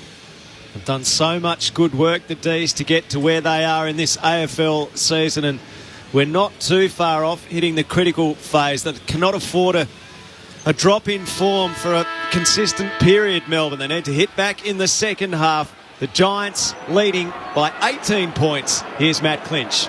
Bounce in the middle of the ground, Mumford and Gawn. Mumford makes body contact, got it down to Hopper, who squeezed the kick towards Toby Green at half forward, couldn't pull in the mark. Oliver onto it, hand pass to Petrarca and out into the path of Salem. Couldn't take it cleanly under pressure from Daniels. Taranto in there, he's tackled by Salem and Oliver. And the umpire will throw it up on the southern wing. Well, Hibbard's back on him, on Toby. Petrarca, Viney, Oliver around the ball here. Tom Green, Kelly, Whitfield for the Giants. Neil Bullen tried to break clear. He's tackled holding the footy. Melbourne just haven't been able to evade the tackle up this afternoon, and the Giants' intent has been impressive. Lockie Whitfield to take it to the right of the 2 centre circles. He veers out to the right, drives a long kick towards the 50. Petty in front, flew against Himmelberg, brought it down. Quick 1-2 with Langdon. Petty's kick, not a good one to Petrarca, and Whitfield takes the intercepting mark on the southern wing. Wasn't a kick. Petrarca didn't read it well. Whitfield assesses. Awkward kick off the inside of his boot, hits the ground. Tom Green did well. Hand pass to Hopper. Slick hand pass away. Taranto feeds it back. Ash kicks inside the attacking 50. Gawn edges out Mumford and takes the mark in defence for Melbourne. If that wasn't a push in the back, there's never been one. So Gawn in the left back pocket, shielding the sun from his eyes in that section of the ground. Now kicks into the shadows on the members' side at right half back. Lever floats a kick. Mark taken by Brayshaw. Brayshaw at half back goes defensively to the 50, and Sparrow, or is it Hibbard down there? It's Hibbard who's taken the mark. Hibbard looks at options on the members' wing. Luke Jackson runs into space, puts it in his direction, couldn't complete the mark as Haynes came late. Viney with an underground kick to Fritsch, who's been quiet. Hand pass over his head to Petrarca. Away to Harms, who got away from the lunging tackle of Hopper. Takes the bounce inside 50. Looking to cut back on his right. Well corralled by Kennedy. Hand pass over the top to Tom McDonald. He kicks to the corridor. No one's there. And a chance for Tom Green to gather. Hand pass to Perryman and now to Taranto. Careful out of defence. Finds Ash, who marks 30 metres out from his defensive goal at the city end. Lockie Ash. Very short, dangerous. Petrarca swoops and intercepts in front of Tom Green. 35 out directly in front. Could this be a turning moment for Melbourne? It just wasn't there. Everyone can make a mistake. Yeah, absolutely. No, but you look at that, it just wasn't there. Sometimes you just got to take your medicine, go down the line. Russell in Hobart saying that the game far from over. Oh, we agree. And Petrarca to have his say on that matter now. Directly in front. Had a quiet day. It's time for Melbourne to get noisy, for Petrarca to get busy. He kicks at goal and hits the post. Hits the left post. Oh, it's not been a Melbourne day so far by any means. A 17-point lead to the Giants, 3-minute mark of the third term. Alicia Muelling's on the boundary. It's good to see Jack Buckley has come from the rooms to watch the second half. A lot of rubs on the head, pats on the back for Jack, who has got a suspected ACL injury. Thanks, Alicia. Yeah, subbed out of the match in the first 6 minutes of the match. Sam Reid in. Coming long out of defence for the Giants. Brought down to the front. Neil Bullen couldn't clear it for Melbourne. Viney races after it, trying to wrestle with Hopper to gain possession. Taranto comes in from the side. He can't break clear, and the umpire will ball it up. Between wing and half forward on the southern side for Melbourne. The Giants by 17 points, 6-6-42 to Melbourne, 3-7-25. Up it goes. Gawn one down the tap to Oliver. Hand pass to Viney. Kicks around his body into the pocket. Tom McDonald gets two. And Phil Davis in front takes the mark on his chest. About all the answers in the defensive half, the Giants this afternoon. Davis feeds a long hand pass. That's better. Puts Taranto under pressure. Petrarca unable to stick the tackle. Taranto to the back flank. Himmelberg there. Petty knocked it away from him over the boundary line on the southern side. On the members' side, Alicia Muelling. Sellers, did you come out at half-time and pick up all the rubbish? It's pristine, the deck at the moment. I didn't even look at it, to tell you the truth. It does not worry me. It's gone. It's gone. It's all gone. It really has. Yeah. You're a very powerful girl, I can tell you. Got the street sweeper out there, Sellers. Not me. Or the Carlton hovercraft. Here's Kelly off the back of the stoppage, kicking the Giants around the wing and intercepted by Salem of Melbourne. I think that's broken down anyway. Short pass to Oliver. That's perhaps not all about Carlton, Sellers. That's a good thing, Sellers. Melbourne working around the wing. Lever over the top to Ed Langdon and Neil Bullen, who's able to get around Daniels. Gets to 60. Thought about the kick. Pulls back boundary side, and he's got options aplenty. Could have been Viney, could have been Fritsch. And Fritsch takes the mark. 5 metres from the boundary in the left forward pocket. I think the hovercraft's under review. Just the 6 disposals this afternoon for Bailey Fritsch. And a chance for Melbourne to strike first in the second half. 28 goals, 13, the leading goal scorer for the top of the table Demons so far. Fritsch starts outside 50, comes in, strikes it pretty well. Delivers the opening goal of the second half. And Melbourne immediately start to climb back in the second half to close the margin to 11 points the Giants' way. 6-6-42 to Melbourne 4-7-31 Took a bit of work to get into the hands of Bailey Fritsch, but he didn't let them down when he had the shot on goal. What's happened this quarter is they have not let it outside their 50. They just keep pushing it back into their forward line. They're inside 50s. It continued at 4-1 at this stage. And that's where the whole... Hang on a second, where is it? 3-1. No, it's 3-1 at this stage in that inside 50s, and they kept pushing it back in, and all of a sudden they've had a couple of pings at goal, and Bailey Fritsch kicks it from the hardest of angles on your left foot and makes it through. He's an interesting player, Fritsch. Very interesting player. But the way they've handled themselves in this quarter is much better than they have in the last half of the game.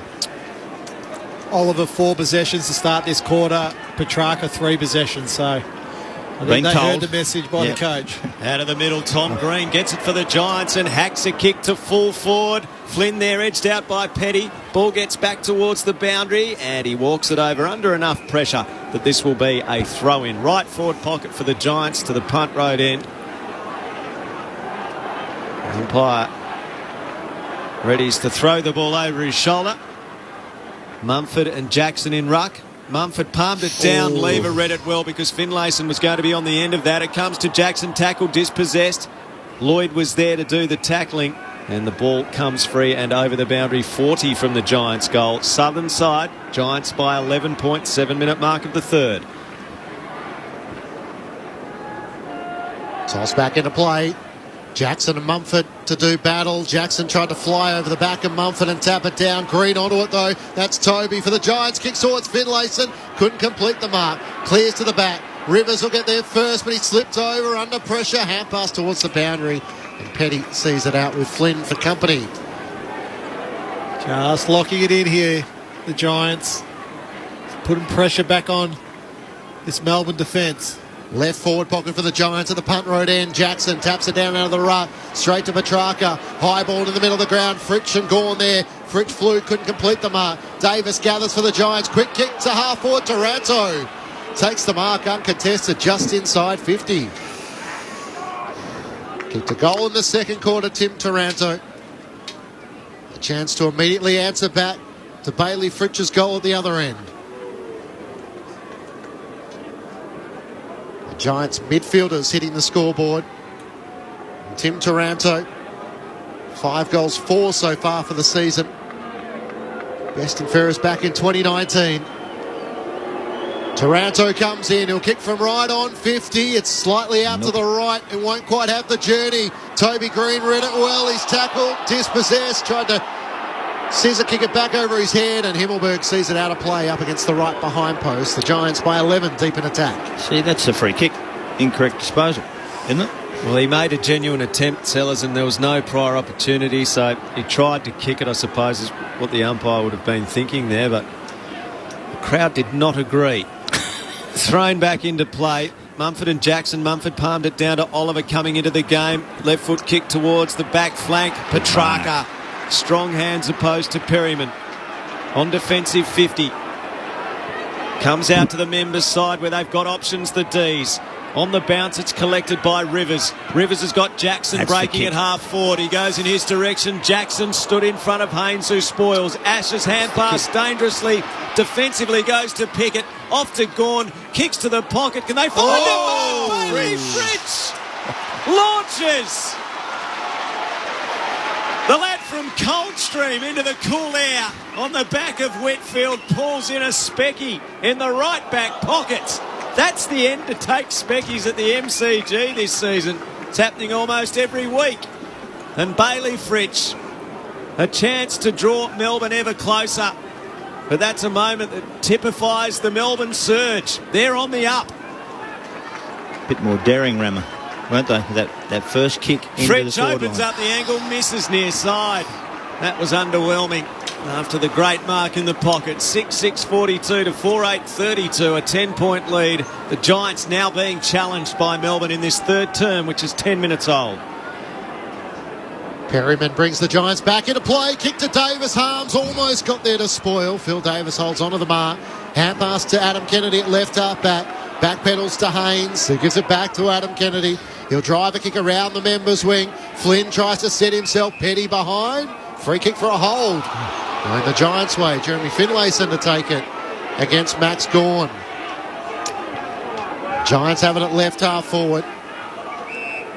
Finlayson thought about going to the pocket. Himmelberg double back, so he'll drive it more to the corridor. Toby Green can't get a run at it. Lever in the pack takes the mark on his chest. That was a good mark in a pack where there must have been 6 or 7 players there. And Jake Lever, the number 1 interception player in the competition, does what he does so well. As he bounds Melbourne out of defence. Long kick towards Gawn and Jackson. Jackson flew from the back, front and centre. Sparrow onto it, kicks a long ball around the wing, but no one there for Melbourne. Whitfield gets there first in front of Fritsch, turns on his left-hand side and kicks to Kennedy, who marks in front of the 2 benches. That's so good by Lockie Whitfield. So beautiful. On the opposite foot, just under pressure, beautiful kick. Comes to Cumming, off to Tom Green, a hand pass to Kelly, aided by Kennedy Shepherd. He kicks the Giants to half forward. Himmelberg edged out by Lever and punched away by Petty across the side.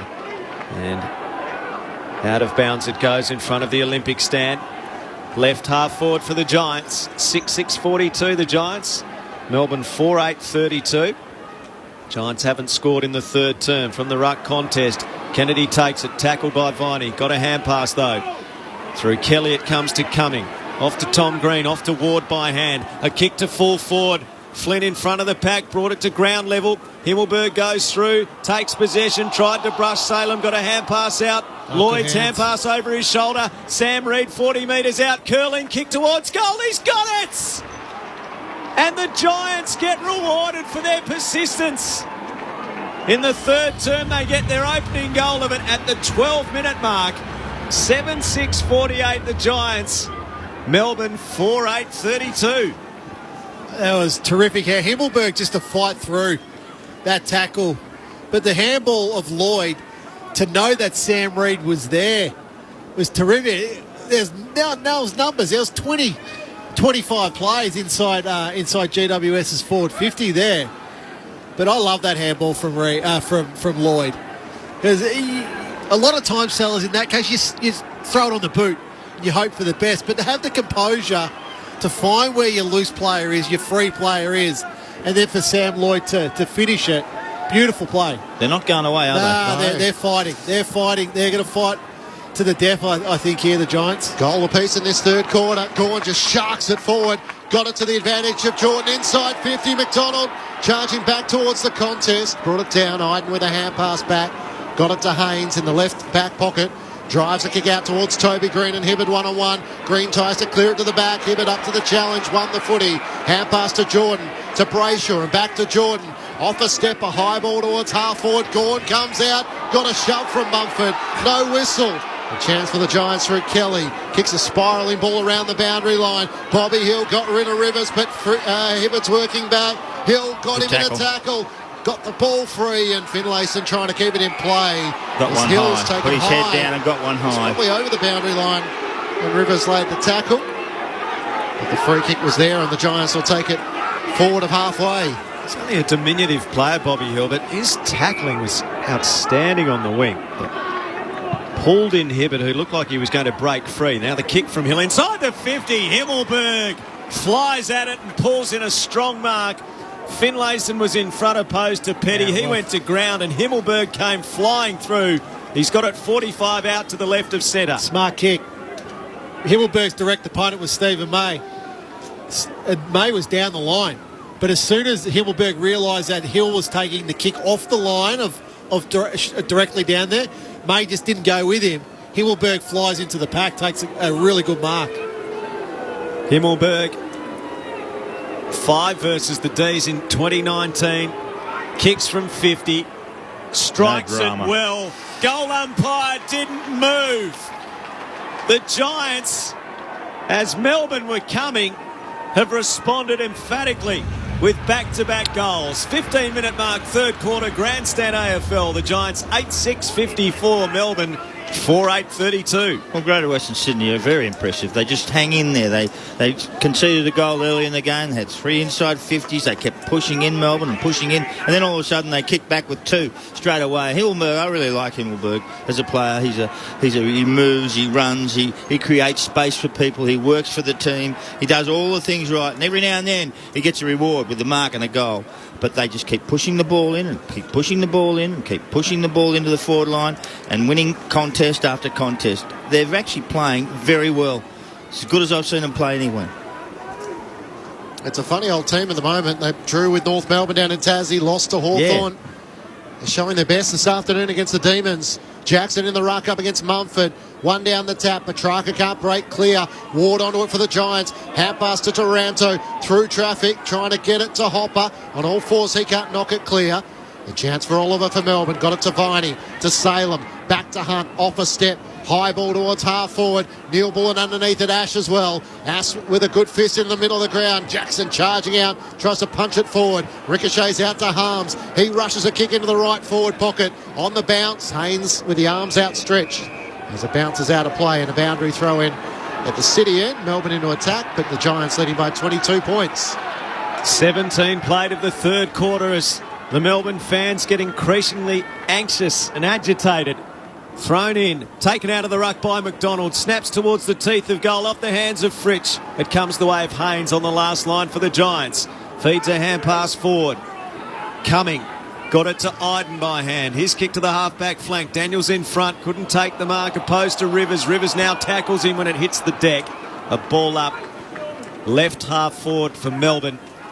Southern side of the MCG at 60 metres from goal. Thrown in the air. Jackson rises. Gee, he's got a great leap. Yes. Knocked down. He got a hold of it. Knocked it out towards Viney. Viney tackled by Cumming. A ball up 47 metres from the Melbourne goal. And they find one here, the D's. They need to find a spark and lift. The Giants by 22. Oliver and Petrarca both with 6 disposals in this third quarter. Lloyd has it on half-back for the Giants. High ball towards Himmelberg, charging out. Salem back with the flight. The pack's crashed onto it. Langdon. Hand pass over the top to Harms at half forward. Around the boundary line to Spargo. It bounced off Iden. Kicks into the pocket. Looking for Tom McDonald. And right there, Haynes spoils it down and across the boundary line for a throw in. Very lucky, Iden. He should have nailed that tackle. Melbourne running the boundary line. Got it in the pocket. Couldn't quite find the target in Tom McDonald. Thrown back in. Mumford and Tom McDonald. Mumford swats it to the back where Ward's onto it. Hacks a kick out. Back with the flight. Hopper. Great courage as he takes the mark. Langdon's keen to just hold him up for a moment or two to prevent the Giants breaking at half-back. GWS 8, 6:54 to Melbourne 4, 8:32. 18 minutes gone, third term. Hopper plays on off the back flank, kicks to the southern wing, a big pack of players, unable to take a mark in the pack. Any of the players who flew at it. Salem got a hand pass out. There's a Demon down behind the play. Rivers kicks towards the wing. Oliver marks, bursts clear, kicks in hope really, down the throat of Haynes. Haynes is marked for the Giants. And he goes short to Ash. Ash still inside defensive 50. So Lockie Ash goes to the back flank and Ward. Ward assesses. Good kick into the middle. Himmelberg takes the mark. Kicks towards centre half forward. Tom Green's mark. Hand pass to Ash. Ash the defender. Scrubby kick towards goal. Missed on the left-hand side or behind. Harrison Petty in the marking contest. Hurt on the outer side, was down for a long time. He's now up looking very sore. He's with 2 trainers. We'll keep an eye on it. The margin is out to 23 points at the 19-minute mark of the third. The Giants over the D's. Giants have used their sub with Jack Buckley out of the match and Sam Reid in. Aaron Vandenberg the sub for the Demons. Rivers in the back pocket, got it from May. Drives a long kick towards Tom McDonald. Haynes did well, but illegally, said the umpire, blocking out Tom McDonald, which allowed Flynn to take the mark. So McDonald will take it on half-back. Melbourne trailing by 23 points. Looks towards half-forward, kicks towards Petrarca, one-on-one with Iden. Great kick. Petrarca just used his body strength to pull in the mark. Looks to the pocket. Fritsch one-on-one with Ward. Fritsch used his body, pull in the mark on the second attempt. And Taranto gathers. Got the hand pass to Ward, to Reid, over the top of Gawn. Got it to Kennedy. Rushes the kick out of defence and be coming back as Rivers takes the mark for Melbourne at right half forward. Gee, the Giants were composed under serious pressure as much as they turned it over out of defence to get in a position where they could even move it out of defence. Clever handballing. Short pass Rivers to Jackson. Jackson laterally to Hunt. Hunt's in the long sleeves, slightly forward of the AFL logo. Kicks to centre half forward. Tom McDonald's been quiet. He takes the mark too far out to score. Kicks to Salem. A bullet pass. He plays on. 40 out. Good looking kick. In good hands. Goal, Melbourne. 21-minute mark, third term on Grandstand AFL. The D's have got their fifth, reducing the margin to 17 points. 8-7-55 the Giants, the Demons 5-8-38. Alicia Muling on the boundary. Harrison Petty just coming off. Perhaps looks just to be winded, but I'll keep an eye on him. Just short chipping. They chip true. The thing, they want them to kick it long. They all stayed back, and then they just short kick, get it to Salem. It's all over with Salem. He is such a great kick. They come from half back. Fantastic stuff. And they kept themselves in the game with that little short kicking and movement of the ball. Just his second goal of the season for Christian Salem, but all eyes were on Max Gawn at full forward, so it did open up the space, and one of Melbourne's best ball users. These fans would have been happy when he was firing on goal. So 2 goals apiece in this third quarter. It's back to a 17-point Giants lead. Flynn into the ruck against Jackson. Flynn wins it down on all fours, gets a hand pass to Ward, who sidestepped around Harms, gets it to Taranto, kicks inside the 50 towards Finlayson, who marks on his chest in front of May. Directly in front, 35 metres out from goal.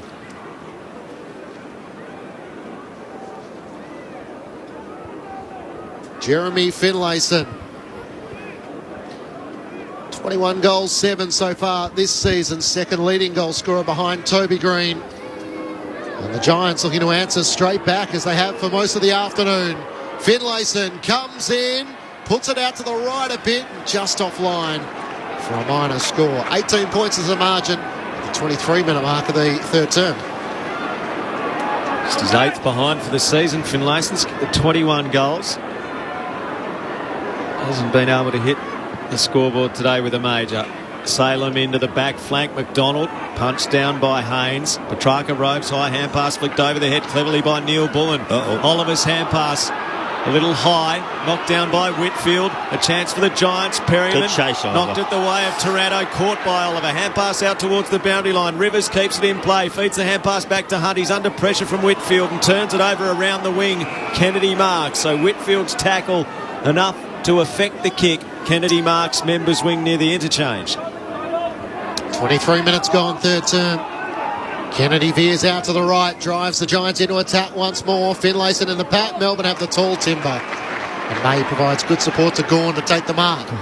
He's going to switch play. It's risky, looking for Langdon. Coming late was Lloyd. Langdon somehow able to gather the footy. Got away from Himmelberg with a hand pass wide to Jordan. Then to Viney, back to Langdon. Melbourne building on half back. Langdon charges away, kicking towards Jaden Hunt. They're on the break, Melbourne. Hunt has it at left half forward.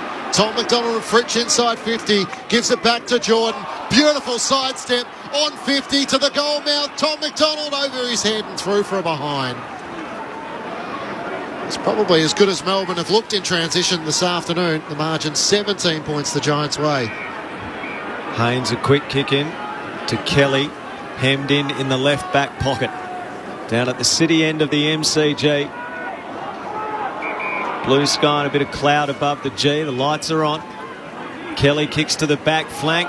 Gawn nudged under the ball. It gets to the back. Strong in the contest. Hopper got a hand pass out. Salem with a very, very tight and firm tackle wrapped up Callum Ward.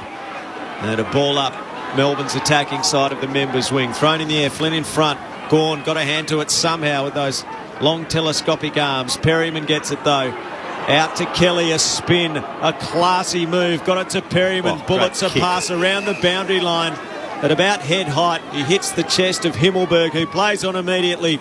Penetrating kick in the Green direction. Green, was he taken high? He was certainly denied a run at the ball. Taranto's over it, knocked off it. Salem gets it, gives to Hunt for Melbourne. Off to Brayshaw, he's corralled by Kelly. His hand pass goes out of play at left half forward for the Giants. It's just the constant. It is, isn't it? The pressure. It's just not allowing Melbourne any flow in their game. There's an orange jumper. Every time there's a little loopy handball, and it gives an orange jumper a chance to get very close and apply that pressure. Toss back into play. Flynn wins down the tap. Brayshaw quickly onto the tackle to ensure There's no breaking forward for Jacob Hopper. Toby Green with just the one disposal in this third quarter at Rammer, after kicking 3 before half-time.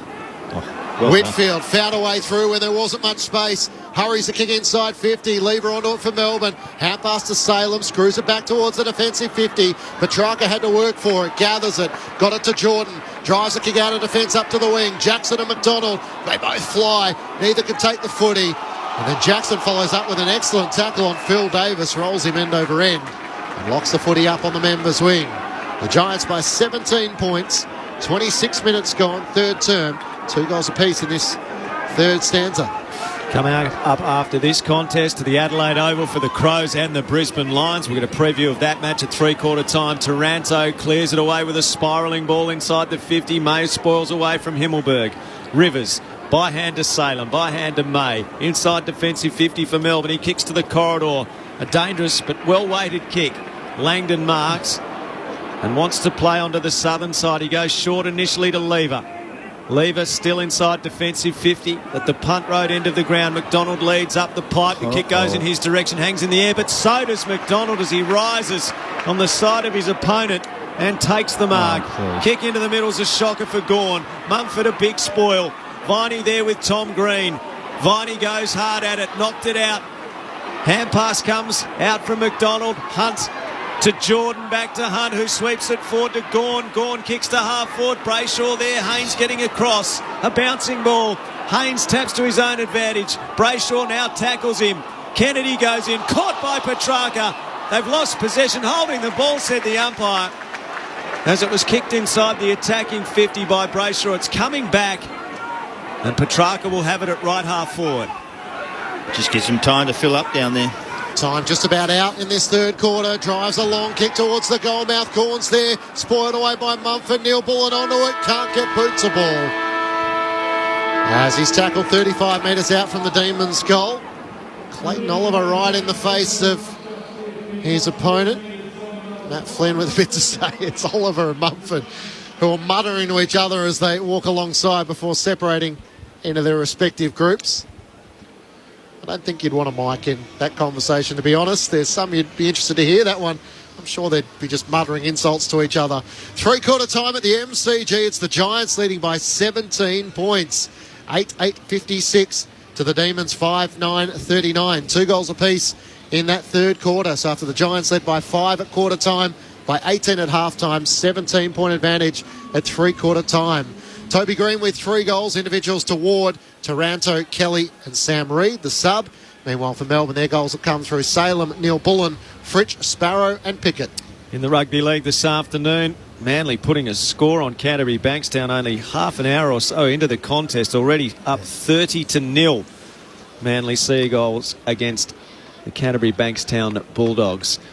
So the Giants in a position here. Can they hold on and go into the AFL's top 8? Richmond fans might be a bit nervous about the prospect as they turn for home with a 17-point lead over ladder-leading Melbourne. We'll get a preview next of the next clash for you on Grandstand AFL between Adelaide and Brisbane from the Adelaide Oval. Hope you're enjoying the coverage wherever you're taking it in through ABC Radio and ABC Sport Digital. Open your ears to the world with the ABC Listen app. Join Yumi Steins as she delves into taboo topics in Ladies We Need to Talk. If I straightened my hair, I was fitting in, and if I didn't, then I was suddenly sort of a Black Panther or something. Or immerse yourself in the life of someone else in conversations with Richard Feidler and Sarah Konoski. I remember hearing this tremendous roar, and then the boat was literally picked up and thrown upside down. Open your ears to the world with the ABC Listen app. The 2021 AFL Premiership season on ABC Radio and on ABC Sport Digital. Melbourne working around the wing. Lever over the top to end Langdon and Neil Bullen, who's able to get around Daniels, gets to 60. Thought about the kick, pulls back boundary side, and he's got options aplenty. Could have been Viney, could have been Fritsch, and Fritsch takes the mark. Fritsch starts outside 50, comes in, strikes it pretty well, delivers the opening goal of the second half. A kick to full forward. Flynn in front of the pack, brought it to ground level. Himmelberg goes through, takes possession, tried to brush Salem, got a hand pass out. Lloyd's hand pass over his shoulder. Sam Reid 40 metres out, curling, kick towards goal, he's got it! Now the kick from Hill inside the 50, Himmelberg flies at it and pulls in a strong mark. Himmelberg kicks from 50, strikes it well. Goal umpire didn't move. Hunt's in the long sleeves, slightly forward of the AFL logo, kicks to centre half forward. Tom McDonald's been quiet. He takes the mark too far out to score, kicks to Salem. A bullet pass. He plays on, 40 out. Good looking kick, in good hands. Goal, Melbourne. The 2021 AFL Premiership season on ABC Radio and on ABC Sport Digital. Three-quarter time at the MCG. There's an upset in the offing. Can Melbourne find a way to hit back against the Giants, who lead by 17 points at three-quarter time? And a win here at the MCG would see the Giants into the AFL's top 8 at the expense of the two-time reigning premier Richmond. It's 8:56, the Giants, Melbourne 5:39. Next we take you to the Adelaide Oval for the Crows and the Brisbane Lions for a preview. Aaron Bryans. Thanks, Al. Well, speaking of upsets, hopefully for Adelaide Crows fans, they'll get to see one this afternoon at the Adelaide Oval, because it's a fairly lopsided matchup. 15th place in the Crows plays the Brisbane Lions, who have won 9 out of their last 10 games. But we have seen some massive upsets at this ground. The Crows previously beating Geelong and Melbourne, so they'll hope to do the same this afternoon. There is one late change. So Lachie Neale didn't make the flight over from Victoria. He's out with a calf injury. The barometer, Reece Matheson, in for the Brisbane Lions. Meanwhile, for the Crows, no late changes for them, so Rory Sloane will play, and Jackson Haitley is their medical sub. Neil Cross will call alongside me. Coming up next on Grandstand AFL, your experts Rod Jamieson and Scott Camperelli. It's the Adelaide Crows up against the Brisbane Lions, Al. Good on you, Aaron. Look forward to that this afternoon. Tonight, for listeners in the West, you'll get Fremantle and Carlton. And for everyone else, it's to Docklands for Hawthorn and Port Adelaide, with Sean Burgoyne playing his 400th game. On 0437 774 774. It's already started, a bit of death riding the Tigers. Dave in Swanpool says the Tigers are more at home in 9th. We wait and see whether they will be in 9th. The way the Giants are going, there every chance to demote the Tigers. Alicia Muirling, what are you seeing downstairs? I was just watching Choco Williams, who's chewing his chewing gum very aggressively, mind you, gesturing to the Melbourne crowd behind me to get vocal, to lift the boys in this final term. Okay, so he's turned crowd conductor. No, he did that all the time when he coached Port Adelaide. Here he took him over the other side of the ground at three-quarter time. I just love his passion. He's one of football's great characters, isn't he? Adam Ramanauskas, Mark McClure, we've got a quarter to go. GWS in a great position, leading by 17. Yeah, they sure are, and then they deserved their lead. I mean, they were challenged early in that quarter.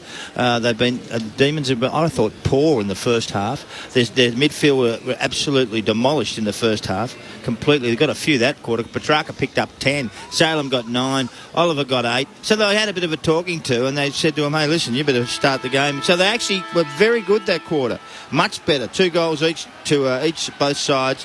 It was a bit of a battle, but the last little bit, when they kicked a couple of goals late, GWS had sort of evened the things off. They had inside 50s. They won most of the actual statistics turned upside down. The contested ball was different. Melbourne won that. The clearance work was different. Melbourne won that. The inside 50s were the same. So they've picked up on the intercept stuff, 18-13 in intercept for Melbourne. So they had some wins in that quarter, but they just didn't get enough score. The D's need to make a decision right now if they want to even up numbers around contest and try go early in this quarter, or they think they're good enough to hold and play the way we're used to see them playing. But with the way they're playing, they're simply just not moving the ball quick enough today to be a chance in this last quarter. It's there for the Giants. They've really turned up today. What can they produce in the last? Out of the middle, Viney and Oliver combine. Oliver under pressure, knocked it the way of Rivers. Hand pass over his head, got it to Langdon.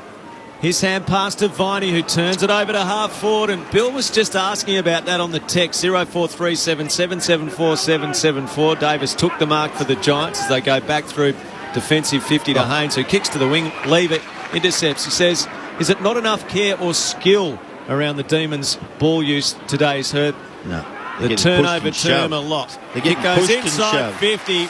Fretch looked like he'd taken the mark. The Melbourne fans clearly thought so, but the umpire deemed there was a hand in it, and it will be a ball up 30 from goal. Nothing to do with care or skill. It's got to do with the Giants' tactics, and it's surprised the D's today. And they're pushing him around. Whitfield, Mumford in the ruck up against Jackson. Giants get it forward where Toby Green just swats it forward, trying to gain territory. Salem first onto it. Hand pass around Daniels to Oliver. Works it to Gorn against the boundary. Underground hand pass back to Oliver. Screws it over his shoulder towards Neil Bullen. Ash worked him underneath. Couldn't complete the mark. Kennedy with the hand pass to Whitfield. A Perryman run down almost. Just got a kick away in the nick of time. Into the middle of the ground. Lever onto it for Melbourne. Couldn't get a hand pass away. Whitfield got it to Hopper. Big chance for the Giants here as he looks to half forward, and Bobby Hill is free. Puts it out in front of him. Perry coming the other direction. Langdon trying to get that off support. Hill almost had it. Kelly gathers. Hand pass to Taranto. Back to Bobby Hill. He gives it to Whitfield. Kicks long towards the goal mouth. Green won't get there. And Max Gorn positioned himself in front to take the mark. Just some fresh news in regarding selection at West Coast. Andrew Gaff is out of West Coast side for tomorrow's clash with Sydney in Geelong. It's been confirmed he has a hand injury. Brendan Archie comes into the 26 as an emergency, so no Andrew Gaff down at Cardinia Park tomorrow to face the Swans. Oliver on the wing for Melbourne. Kicks to half forward Petrarca. Open forward line. McDonald on the lead. He kicks out in front of him. Good option. Good kick. Haynes right there. Affected the spoil. Pickett working hard to try and keep it in Melbourne territory. Spargo taken high. Umpire didn't spot it. It comes away of Haynes. Haynes off to Ash. His hand pass knocked down by Petrarca. Was Fritsch taken without the ball. Umpire lets them play. Kelly clears for the Giants to the wing. Off the hands of Flynn. Great move. Oliver falls over. Was he tripped? Yes. There's the free kick. It's against Hopper. It's a long way out, though. He's 65 from goal at left half forward. The Melbourne fans on the members' side of the ground are just starting to get a bit edgy as Oliver kicks to Fritsch on the lead. Haynes right there with him. Petrarca crumbs it, snaps towards goal, and it's across the face to the right. A minor score. The Giants lead is 16 points. 3 minutes gone. Final term. Where's Mark Williams? The crowd's getting noisy. Is he revving them up? Could you imagine that in today's days? A coach to take them in front of the crowd? Oh, it'd be great to see. The D's fans are enthused. They can see their side starting to come. Cumming kicks towards the outer side and it's bashed over the boundary line in front of the Olympic stand. 60 metres out from the Melbourne goal. It's the Giants leading by 16 points on Grandstand AFL. This game looks like it's got a twist or two to come. Thrown back into play. Gorn works his way to the front. Mumford falls over. Gorn, a double fist. Inside 50. Neil Bullen, 45 out, collects. Kicks towards goal. It's a hack off the outside of the boot that bounces out of play next to the right behind post. Giants by 16 points. Door still ajar for the Demons. Giants have been very good this afternoon. Thrown back in. Jackson got to the front. Taps it down looking for Petrarca. Onto it Cumming. High up and under kick, which Whitfield had to sit underneath it. Going back with a flight, Viney brought it down. Neil Bullen spinning out of traffic. Ward pinned his arm. That's surely holding the ball. Couldn't get boot to ball. Callum Ward with a vice-like tackle. Takes it at centre half back. Kicks to right half back where Haynes takes the mark. Haynes can chip it wider still. Iden has it. Had Whitfield leading in front of him. Ignored that. Is it time to... Umpire surely would have to call him to play on. He does now. Fritsch charges at him. Drives the kick long round the wing. Flynn in the pack. May brought it down. Bounces towards the boundary line and Lloyd can't keep it in play in front of Jordan for a boundary throw in front of the two benches. GWS searching for their 7th win of the season. Victory today would see them jump inside the top 8 against the ladder-leading Demons. Thrown in centre wing, it clears both ruckmen. Gorn then belts it forward when it hit the ground. McDonald comes out, paddles in front of Oliver. Good hand pass to Petrarca. Super handball to Neil Bullen. Ash gets a hold of him though. Hand pass to Harms. Top of the 50. He's confronted. Tries to take on Davis. Hand pass over his head. Audacious. Neil Bullen's kick smothered. Perryman at half-back gives a hand pass to Davis. Off to Lloyd, who kicks to the wing for the Giants. Lever gets in front of Himmelberg, couldn't mark. Petty takes possession for Melbourne. Hand pass to McDonald. McDonald's ball inside the 50. Fritsch comes out, hands to it, got it! Great mark. 2 bites. And now a critical kick for Bailey Fritsch, having a career best year. He's 30 metres out directly in front. He was the only player that really attacked the contest with any speed. He had Iden as his direct opponent. Iden didn't want to go into the contest with him. Fritsch just attacked the ball, watched it in the air, and he deserved to take that mark. To reduce the margin to 10 points, Bailey Fritsch, a slow approach. Can he find the major opening? Yes. Cue the noise. It's a cool day, but the temperature's rising at the MCG. The Demon fans have had a great year to enjoy. This has not been a good day to enjoy so far, but the best might be yet to come. 8-8-56 the Giants. Melbourne 6-10-46, six-played, final term, grandstand AFL. Bailey Fritsch has 2, and the stadium erupts. Oliver, 6 possessions to start this quarter. No, he's only been going a short time as well. It's only gone 6 minutes. He's got 6 possessions. I mean, they need to do that. And the contest has got hotter.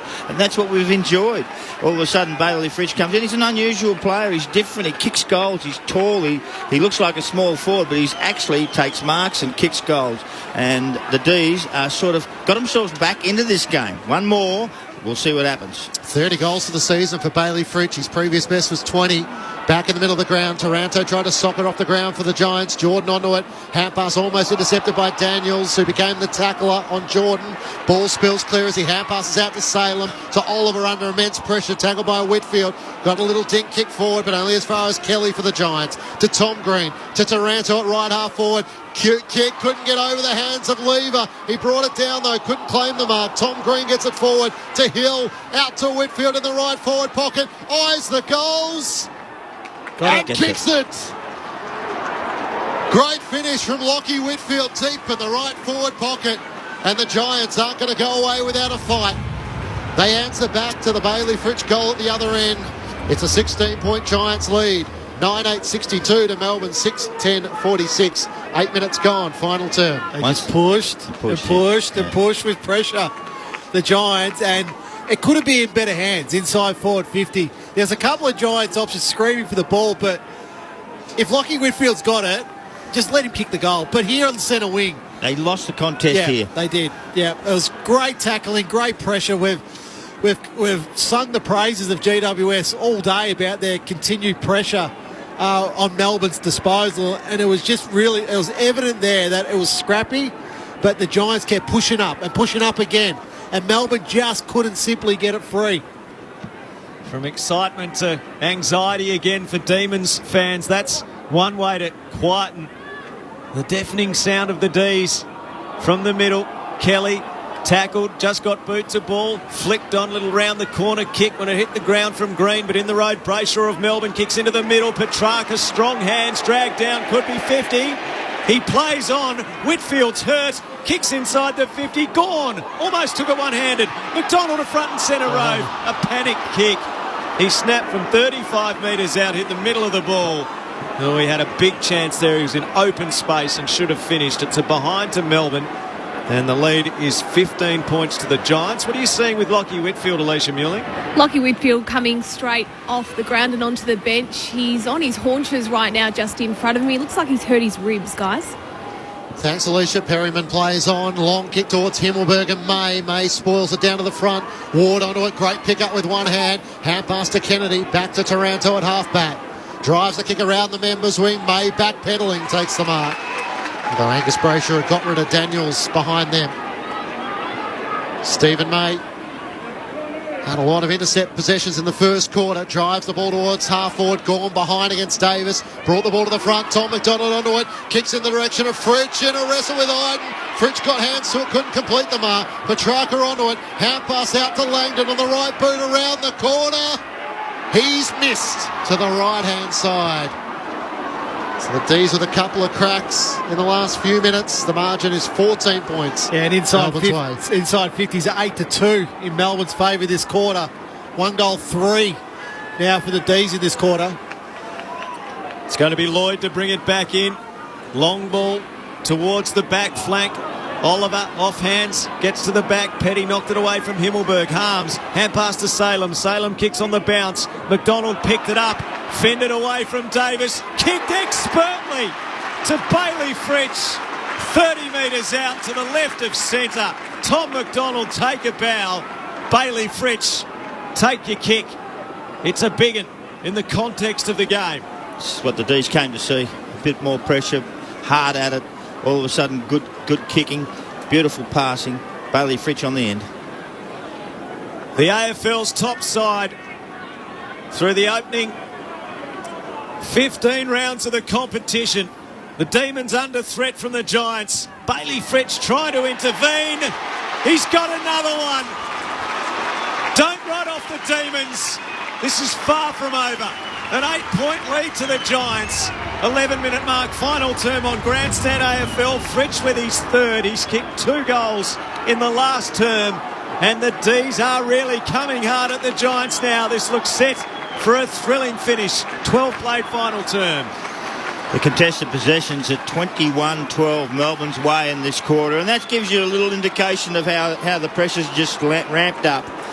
You can see what they're doing. They're punching it. It's not perfect. Doesn't have to be perfect. It's a bit of chaos football, and they just continue to go on. But a really good McDonald's pass was just superb to Bailey Fritsch, and then it finished it off well. They're fighting. They're pushing. And guess what? They're going to roll over the top of these blokes. Melbourne are coming home with a wet sail. Back in the middle of the ground. Gawn just sharks it forward into the path of Neil Bullen. Ash there with him. Neil Bullen squeezed the kick forward towards Sparrow. Couldn't take the mark. Trying to tap it away as Tom McDonald came the other direction. Reid got it from Cumming. Hand pass to Mumford under pressure to Tom Green. Squeezed the kick in the middle of the ground. Tough bounce for Bobby Hill. Gathered by Lever and Melbourne. Hand pass to the back of Petty. A chance still for Hill. He tries to slide in and knock the ball to the Giants' advantage. He can't do so as Taranto scraps for it. And Hill's just gone down grabbing his ankle as well. It's going to be holding the ball against Angus Brayshaw. So the Giants at left half forward through Tim Taranto. Taranto kicks the Giants deep inside the attacking 50. Gawn there, hands to it. No mark. Himmelberger hand pass to Kelly. As he was falling over, he got a left foot snap away, but missed on the left from 25 out. And the margin is 9 points. 9 points to the Giants through 13 minutes of the last quarter on Grandstand AFL. Bobby Hill is hobbling, but he's up and he's keen to rejoin the action as the trainers depart the scene. Rivers runs a good 15 metres, drives a long kick to the wing. Tom McDonald the target. Phil Davis used his body well and leaning back takes the mark. Quickly into the middle of the ground. A chance for the Giants through Ash. He looks to half forward, where he's got Taranto right on the edge of the centre square. Taranto looks at options inside the 50, puts it towards Toby Green, up with one arm, couldn't take the mark. At the back, Sparrow onto it, hand pass to May under pressure, thumped it forward to Harms, got around Tom Green, kicks into the corridor where Neil Bullen takes the mark. They've got runners through the middle of the ground, chips it to Angus Brayshaw. He's held up by a moment by Sam Reid. Trying to cut around Bobby Hill, who came as well, and finds Gawn at right half back. Gawn kicks towards the wing. Hunt's got to wait for it. Couldn't take the mark. Coming at the back, and his hand pass knocked down and stolen by Hunt. A hand pass to Sparrow. Back to Hunt. Through the 50. 45 out. Caught by Cumming. Hand pass out to Viney. He's caught holding the ball. Umpire said not a legal disposal. He had plenty of time to get it away. A free kick to the Giants in the left back pockets. The D's were surging then. It looked like a handball. Just waiting for a replay there, but naked eye, that was certainly my call, Rammer, as well. So the Giants out of defence through Cumming. Kicks towards the wing. Gawn crashes the pack. Off hands, it's out of play. Southern side of the MCG. They're roaring, they're booing, they're highly engaged, the Demons fans. Their side is 9 points down at the 15-minute mark of the last quarter. Melbourne with 2-1 in this final term. Toss back into play. Mumford taps it down, but straight to Harms of Melbourne. Gives the hand pass to Langdon. He's able to cut past the Kelly tackle and drive Melbourne into attack once more. Fritsch is the target, racing back. Davis got a hand to it. Punched it away. Kennedy out of defence for the Giants. Kicks to Daniels, who marks it right half back. That was terrific by Phil Davis. Just going back with the flight of the ball. Pack coming at him. Able to affect that spoil. Terrific play by the veteran. Daniel short to Adam Kennedy, who then works it up to Ash. Members side, right half back. The Giants leading by 9 points. They've led for most of the afternoon. Ash runs the boundary line as Lever had covered the corridor, drives a kick towards Himmelberg, May in from the side. As he does so well at half-back, looking to turn defence into attack. Risky kick to Harms, who just took the mark as Reid closed late. And he wants to roll the dice. He goes to Spargo. Spargo out to the southern side to Langdon. Langdon's got Viney breaking for him. McDonald further afield. Mark centre wing, southern side of the MCG. The Giants by 9 points. Melbourne has certainly lifted. Kick into the corridors of beauty to Harms. He's 70 from goal. Open forward line. The lead comes from Fritsch. Harms kicks inside the 50. Fritsch is up. Knocked away by Cumming. At half-back, Davis collects for the Giants. A hand pass to Haynes. Southern side, he kicks to the wing. A one-on-one. Green and Hibberd. Green tried to edge out Hibberd. Took possession. Tackled. Caught. Dropped the ball. Swooping Harms. Hand pass away. D's back in possession. McDonald squaring ball intercepted. Lloyd back with a flight at half-back for the Giants. Kicks into the middle of the ground. Tom Green with one arm. Great mark. Lunging back. That would have been an excellent slips catch or gully catch in the middle of the MCG. Short to Ash. The Giants by 9 points. Ash runs his full measure. Got a good block from Taranto. Saw away Petrarca. Kicks inside the 50. May there. Spoiled down by Finlayson with his back to the footy. And he gave away the free kick. Stephen May quickly out to Brayshaw at left half back. Up to Petrarca on the members' wing. Had a big He's game, got Jordan Petrarca. over the top. Huge. And passes it to him. Gorn pushing it half forward, kicks it towards he and Fritsch. Gorn takes the mark on 50. For half a moment, thought about continuing on. It's probably not his go. No one on the mark from 45. Puts it to the teeth of goal, but Phil Davis is there. Oh, it bounced off his chest. He dropped it, and Harms tackles him over the line. Well, it floated. That's how I couldn't mark it. It was going everywhere. It was. It was like he was in control, though, underneath it, until it bounced off his chest. Probably could have got a free kick for in the back. Yeah, probably. Boundary throwing next to the right behind post. Listen to the Melbourne fans trying to urge their team across the line. The margin's 9 points. Quick kick out of defence. Taken by Tom Green. Brushed the tackle but scrubbed the kick to the wing. Good pick up Finlayson. Then he's tackled by May. Ball dislodged. Picking it up, Hopper. Got through heavy traffic.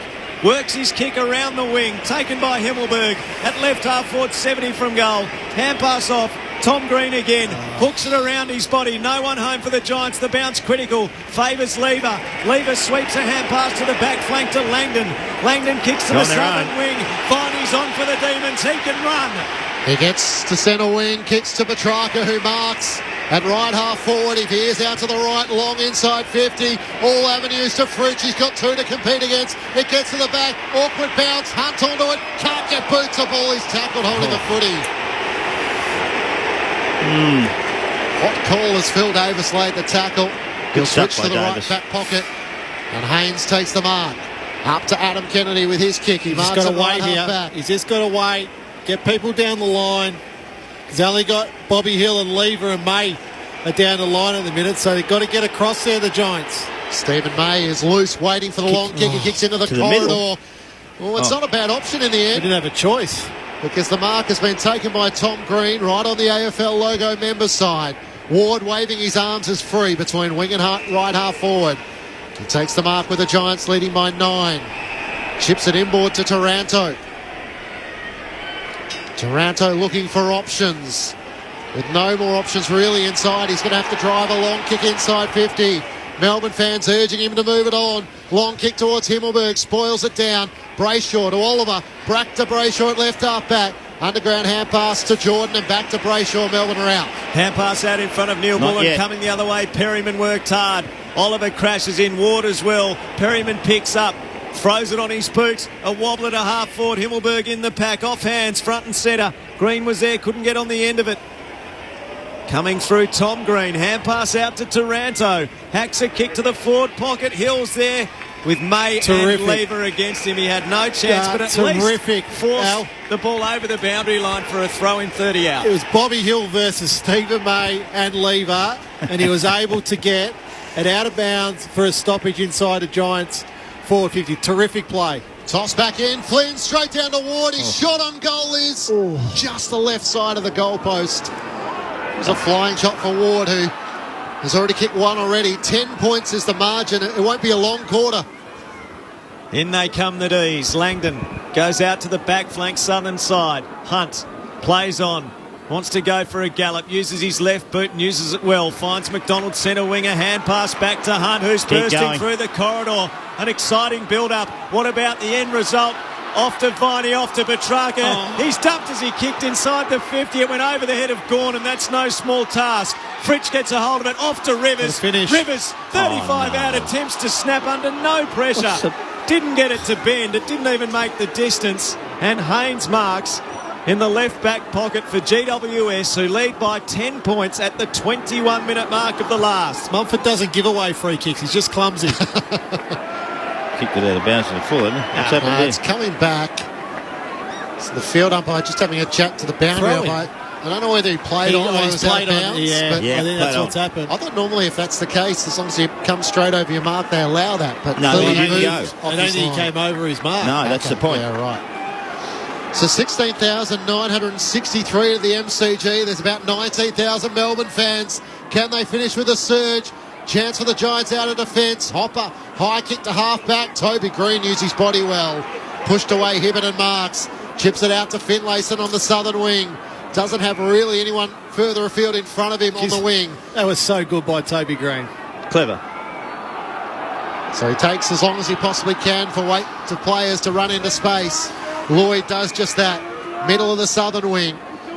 22 minutes gone. Just 3 goals kicked in the final term. So you can imagine it's not going to be a long quarter. Lloyd long towards half forward. Flynn came from a long way back, spoiled it away from May. Neil Bullen onto it. Hand pass out to Spargo. Spargo trying to break the Tom Green tackle, and Whitfield takes it over the boundary line for a throw in. Alicia Milling. Cozzy Pickett just waiting to come back on the ground. He's had just the full possession. Simon Goodwin had his arm around him a little earlier. If they ever need a match winner, Cozzy could be it. It's a great point, Alicia. Stoppage, though, won by the Giants. Kick through the pack from Hopper, though. Intercepting Rivers. Gave to Neil Bull and he coughed it up. Hopper back inside the 50. Lever back there to take the intercept mark. Goes by hand to May. May to Brayshaw. Left half back for Melbourne. He's got Jordan over the top and he's got Hunt over the top, who could potentially go for a galloping run around the wing. He marks. Take him on. He's got pace. He has a bounce. Runs towards the 50. A second bounce. A zig. A tackle. He's caught. He bit off too much. He was caught by Perryman, who personified GWS today with his tenacity and desperation. Holding the ball. Free kick GWS right back pocket. They lead by 10 at the 23-minute mark of the last. That might be the thing. That might be the one. Perryman long out of defence. Flynn flew against his own teammate Himmelberg in the end. Hill tries to knock it forward. Melbourne through May gathers. Hand pass forward to Angus Brayshaw. Left half forward. Kicks inside the 50. Gawn comes out. In from the side coming. Spoiled it down. Gawn lays the tackle. Sees him over the boundary line. Umpire says throw in. In front of the desperate Melbourne fans in the Olympic stand who are leaning over the fence going, surely that's ball. I thought they were genteel, the D's fans. Perhaps they've got more of an edge this year, much like their team. Thrown back into play. Gawn tapped it down. Oliver roved it. Hand pass out. Gawn picks up in the pocket. Loops it back towards Oliver. Hard on the boundary. Hand pass back to Gawn. Tries to fend Mummy. Snaps at goal and misses. On the left-hand side, hard on the boundary, 40 out, Max Gawn. Behind to make the margin, 9 points to the Giants at the 24.5-minute mark of the last. This would be a Herculean performance from the Giants from where they were. They'll be in the 8 tonight if they can hang on from here. Cumming trying to take his time to make the right option out of defence. Long towards Mumford, up, couldn't complete the mark. Spoiled down, Hill onto it. A chance for the Giants through Daniels. He's got Lever in front of him, loose at half-back, so hand passes inboard to Hill, back to Daniels. He runs the boundary line. He's got to right half-forward, good option. Finds Kelly. He turns and kicks inside 50. Melbourne have numbers. They just need to work it out amongst themselves, and Rivers takes the mark in front of Lever, and Melbourne will try and run the length of the ground. Comes out to the half-back flank. Jackson's there. He's confronted. And then the tackle was laid. It comes out the side. Reid sweeps the hand pass for the Giants to Lloyd to the pocket. Daniels up. Couldn't mark at ground level. Under pressure from Sparrow. He's tackled. He's 30 out. He's lying on it. The umpire has a look and says a ball up 30 metres from goal. 30 metres from the Giants' goal at the 26-minute mark. The Giants lead by 9 points. Final quarter grandstand AFL. A lot of players around the footy. Jackson let it go. Green got it from Neil Bullen with a smother. He can't break clear, and the umpire will toss it up left forward pocket for the Giants. 26 minutes gone. GWS by 9 points. Time starting to run out for Melbourne. Thrown up Jackson and Mumford. Mumford tapped it down. Straight to Sparrow. His kick was smothered. Mumford can't break clear as he wrestles with Oliver for the footy. Giants by 9 points. Up it goes in the pockets. Tapped down by Jackson. Melbourne needs to rush it down the ground, but Callan Ward gets it, screws his kick back. Whitfield couldn't take it. Green in front, clattered into. Brayshaw gets it, hand pass up to length. Then he couldn't find his teammate. Jackson, Daniels had it, lost it, flipped out by Whitfield. Mummy snaps towards goal. Salem underneath and hands to it, no mark. Lever gets it, gives to Salem. Clearing ball to the back flank. The Giants might hold on. Great mark taken by Langdon. Langdon on the back flank for Melbourne. It's a 9-point lead at the 27-minute mark of the final term. Langdon veers out to the right. Long kick into the middle of the ground. Himmelberg underneath it. Haynes flies from the side. Reid with the hand pass out. It's a big, big win at the MCG. The Giants down the ladder, leading Demons by 9 points, and they're inside the top 8. Sound from the west of the town, it's the sound of the mighty Giants. Feel the ground is shaking, the other teams are quaking in their boots before the Giants. We take the longest strides and the highest leap, we're stronger than the rest. We're the greater Western Sydney Giants, we're the biggest and the best, and we will never surrender. We'll fight until the end. We're greater than the rest. The Giants by 5 points at quarter time, by 18 points at half time, and 17 at three-quarter time. The Demons booted 2 goals 4 to the Giants, 1 goal 2 in the final term. The Demons had more inside 50s, 18-11, but they couldn't make them count in the final term, and the Giants' defence stood tall. They couldn't do it last week against the Hawks. They could this week against the top of the table Demons. The Giants by 9 points.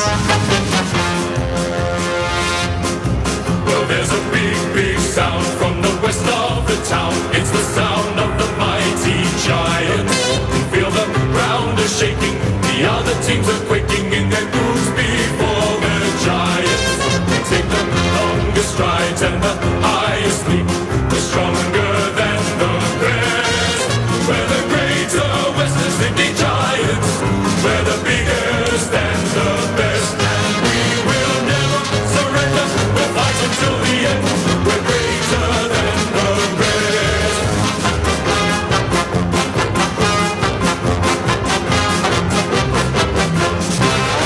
The Giants 9-10-64 to Melbourne 7-13-55, and for around 50 Giants fans at the city end of the MCG, no doubt an afternoon they won't quickly forget. They've been in Melbourne for a little while now, and this is a significant win for Leon Cameron. They're inside the top 8. They'll knock out Richmond on results so far. The challenge will be to try and stay there. Toby Green with 3 goals for the Giants this afternoon. They all came in the first half. Individuals to Whitfield, Ward, Taranto and Kelly. Meanwhile for the Demons, 3 to Bailey Fritsch, 2 of which in the final term. Individuals to Salem, Neil Bullen and Pickett. It's a win full of character for the Giants on the road with no return date. We had Leon Cameron on Grandstand AFL at the start of the day, and he framed it around the fight the Giants would need to show today. And did they execute it? Did they pull it off against the highly credentialed side in Melbourne? And the Giants have done what we all wanted. Would someone finally displace Richmond, who'd suffered a couple of bad losses in recent times but managed to still cling on to 8th spot. So the Giants go in ahead of a clash against the Gold Coast Suns next week. Leon Cameron told us he thinks that will be in Ballarat next weekend. Knows for certain that it will be in Melbourne with the COVID situation in New South Wales at the moment. Then after that, it's Sydney.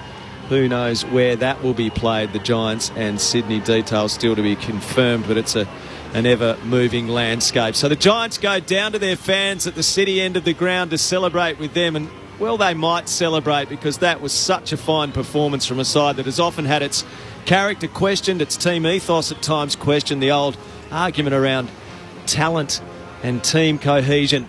Well, today they brought the fight to the D's from go to woe and were rewarded with a 9-point win. 9-10-64 to 7-13-55. We'll get you into the Giants room. We'll get an interview hopefully in the next 13 minutes or so before we send you off in different directions. If you're listening through the ACT, you'll go to the NRL News Radio in New South Wales, back to the network. Everyone else to the Adelaide Oval for the Crows and the Brisbane Lions. Mark McClure and Adam Ramanaskas get the first say on the day on Grandstand AFL. Well, it was a great display by the GWS. They came with a purpose. The purpose was to upset the D's and push them off their game. They didn't give them any chance. They outnumbered them at the contest all the time. They just really whacked them, and their clearance work was really good. Their midfield won the game in the first half.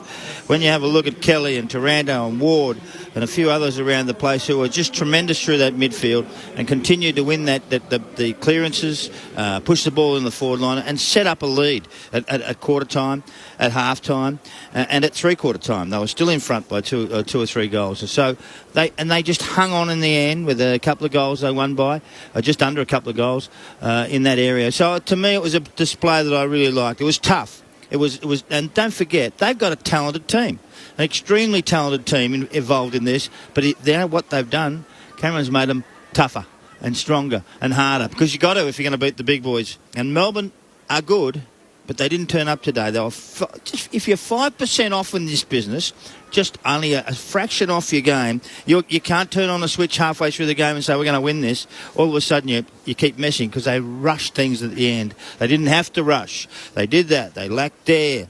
They rushed the ball. Time and time again, they messed up little things that they wouldn't have messed up in the last 10 or 12 weeks. They've been terrific. They've been fantastic. They got caught out today by a side who are much better, much tougher, and really talented. And we saw it all in front of us today and loved it. I thought the GWS were great. You look at the last quarter in isolation, and Melbourne they were pushing extremely hard. They wanted to score. There was 2-1 in the end only. So, But you don't win games from when you're behind like that. Inside 50s 18-11 in that last quarter. But you look at efforts. You look at efforts from GWS players. Phil Davis. There was 3 or 4 big efforts by him. One of them where he ran back into a pack, not knowing what was coming forward, spoiled outside forward 50. Perryman with the tackle there late in the game on Jayden Hunt. Jayden Hunt doing the right thing. He's taking the game on. He's doing the absolute right thing, but Perryman just kept going and going and going. That's what you look at. The clutch goal by Whitfield. They only really had one opportunity to score, and it was in the best hands possible. Whitfield scores, kicks a goal. I love what GWS came with a plan today. They executed a plan. May and Lever, it looks like they've had great games because they've had intercept possessions. They've had plenty of possessions. May's had 21. Lever's had 19. May's had 18 intercept possessions. Lever's had 11. Yeah, but how did it help their side? Well, this is the difference. Clearances at GWS's way, 39-24. Correct. That's the difference. And in a territory game today, that's all critical. Yep. That's critical. Petrarca and Oliver were non-existent in the first quarter. They came to life later in the game, but the work was done. So you look at the second quarter, 4-2. That was when the work was done by the Giants today. So credit to the coaching staff, GWS. Great plan. They attacked Melbourne's strength in their defence, and they won that battle. And they won the game, the GWS Giants, by 9 points. 19-64 to 7-13-55 in front of almost 17,000 fans at the MCG. The Giants have gone into the 8. Let's go into the rooms and hear the big sound.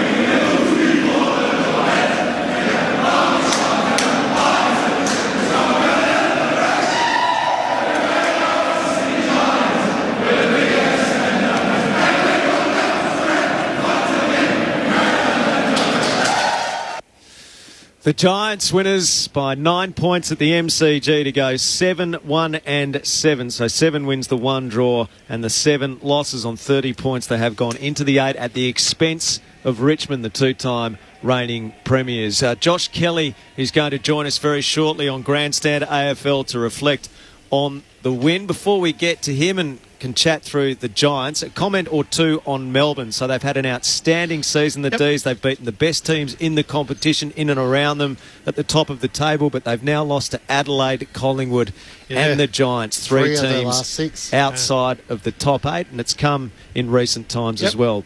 What do we read into Melbourne's performance and more broadly their form over the last sort of 4, 5, 6 weeks? I think they've lost their flow in their game. I think they've lost their dare in their game. I think they're trying to play a perfect game of football at the moment, and it's not where you look particularly in that early part of the game. They've had Melbourne have had 115 marks, so they've become this very much again kick mark team. Slow the game down. Look to kick it down the line. They barely took the ball off the line today, back through the middle of the ground.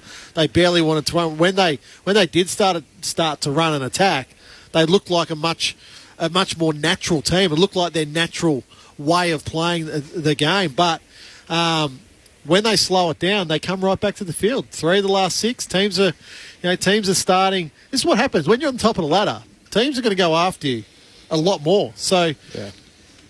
A lot of the conversation is going to be around their forward line about whether they have to play Brown or Wiedemann, but I'm not sure that was their issue today. In the last quarter, sure, they were kicking long to Fritsch, who was their best option, and Max Gawn went forward. 56 inside 50s for what they have, 20 scoring shots. It helps. No doubt it's going to help. It's how they want to set up, though. But do you think that's their main problem at the moment? Today's a contest. Yeah. Today absolutely is a contest, and I know that's the issue.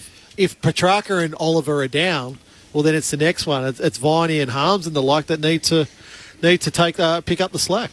Josh Kelly has joined us on the line from the winners' rooms after the Giants' 9-point victory over the table-topping D's. Take us into the emotion, the sense of pride in that performance, Josh. Welcome.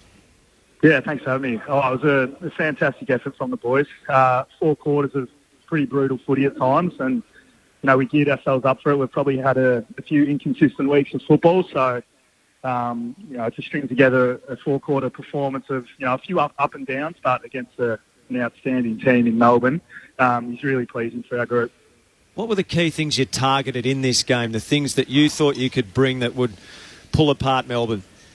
Oh, more than anything, probably our pressure on our terms, because that's probably the main area we've been inconsistent with, and if we can get that area right, I think any team in general, if you can get that area right, you've got to be in with a chance most weeks. So that was what we were measuring ourselves on mostly this week, and then the ability to, as I said, play 4 quarters of footy and bring that for 4 quarters. And there was times it was a little bit inconsistent, but it was important for us to just keep bringing it back to that, keep owning that, and I think overall, pretty proud of that side of things. Your midfield bunch destroyed them in the first half. They hardly had a touch of the ball, the Melbourne midfield. So your clearance work was enormous, and the pressure around the ball was real hot. Yeah, I mean, again, that's something that we also pride ourselves on. These are exceptional at that, and we wanted to bring that to them. And as I said, an outstanding midfield in Oliver, Petrarca, Viney goes there, and a few of their young blokes as well, Harms. So we knew that was going to be a tough battle, and I think the way we started, really showed we were geared up for the fight. And also they're a real proud team, and they came really hard back in the second half. Oliver had a outstanding second half, Petrarca as well. So again, it's pleasing for us to show that we can go up against the best midfields, but also believe that we're one of the best midfields as well, and we expect to bring that each week.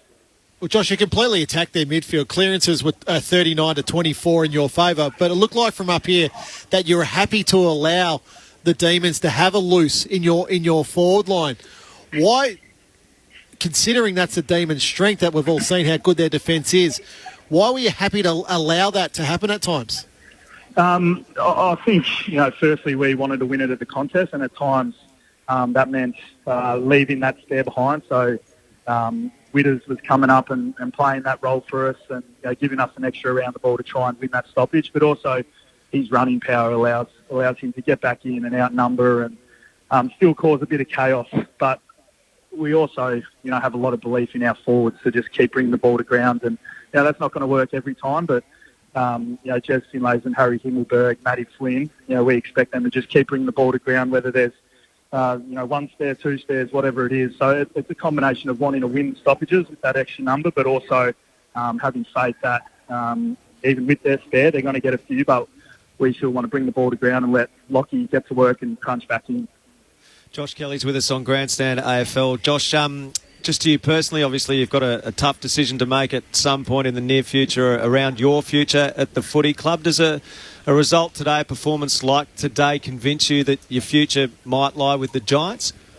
Oh, we're, absolutely love playing here, and, performances are like that are what we pride ourselves on. So we expect to give that week in, week out, and I, expect that of our group. So, yeah, it's really pleasing. Absolutely love playing my footy here, so I can't see why not. Yeah, you've got such a tough decision to make when you've got 8 years on the table. I mean, that's a footballing career, isn't it? So I can understand why it's such a tough decision for you. What do you need to see? What still remains to be ticked off in your mind before you would let the Giants know that you're staying if you are?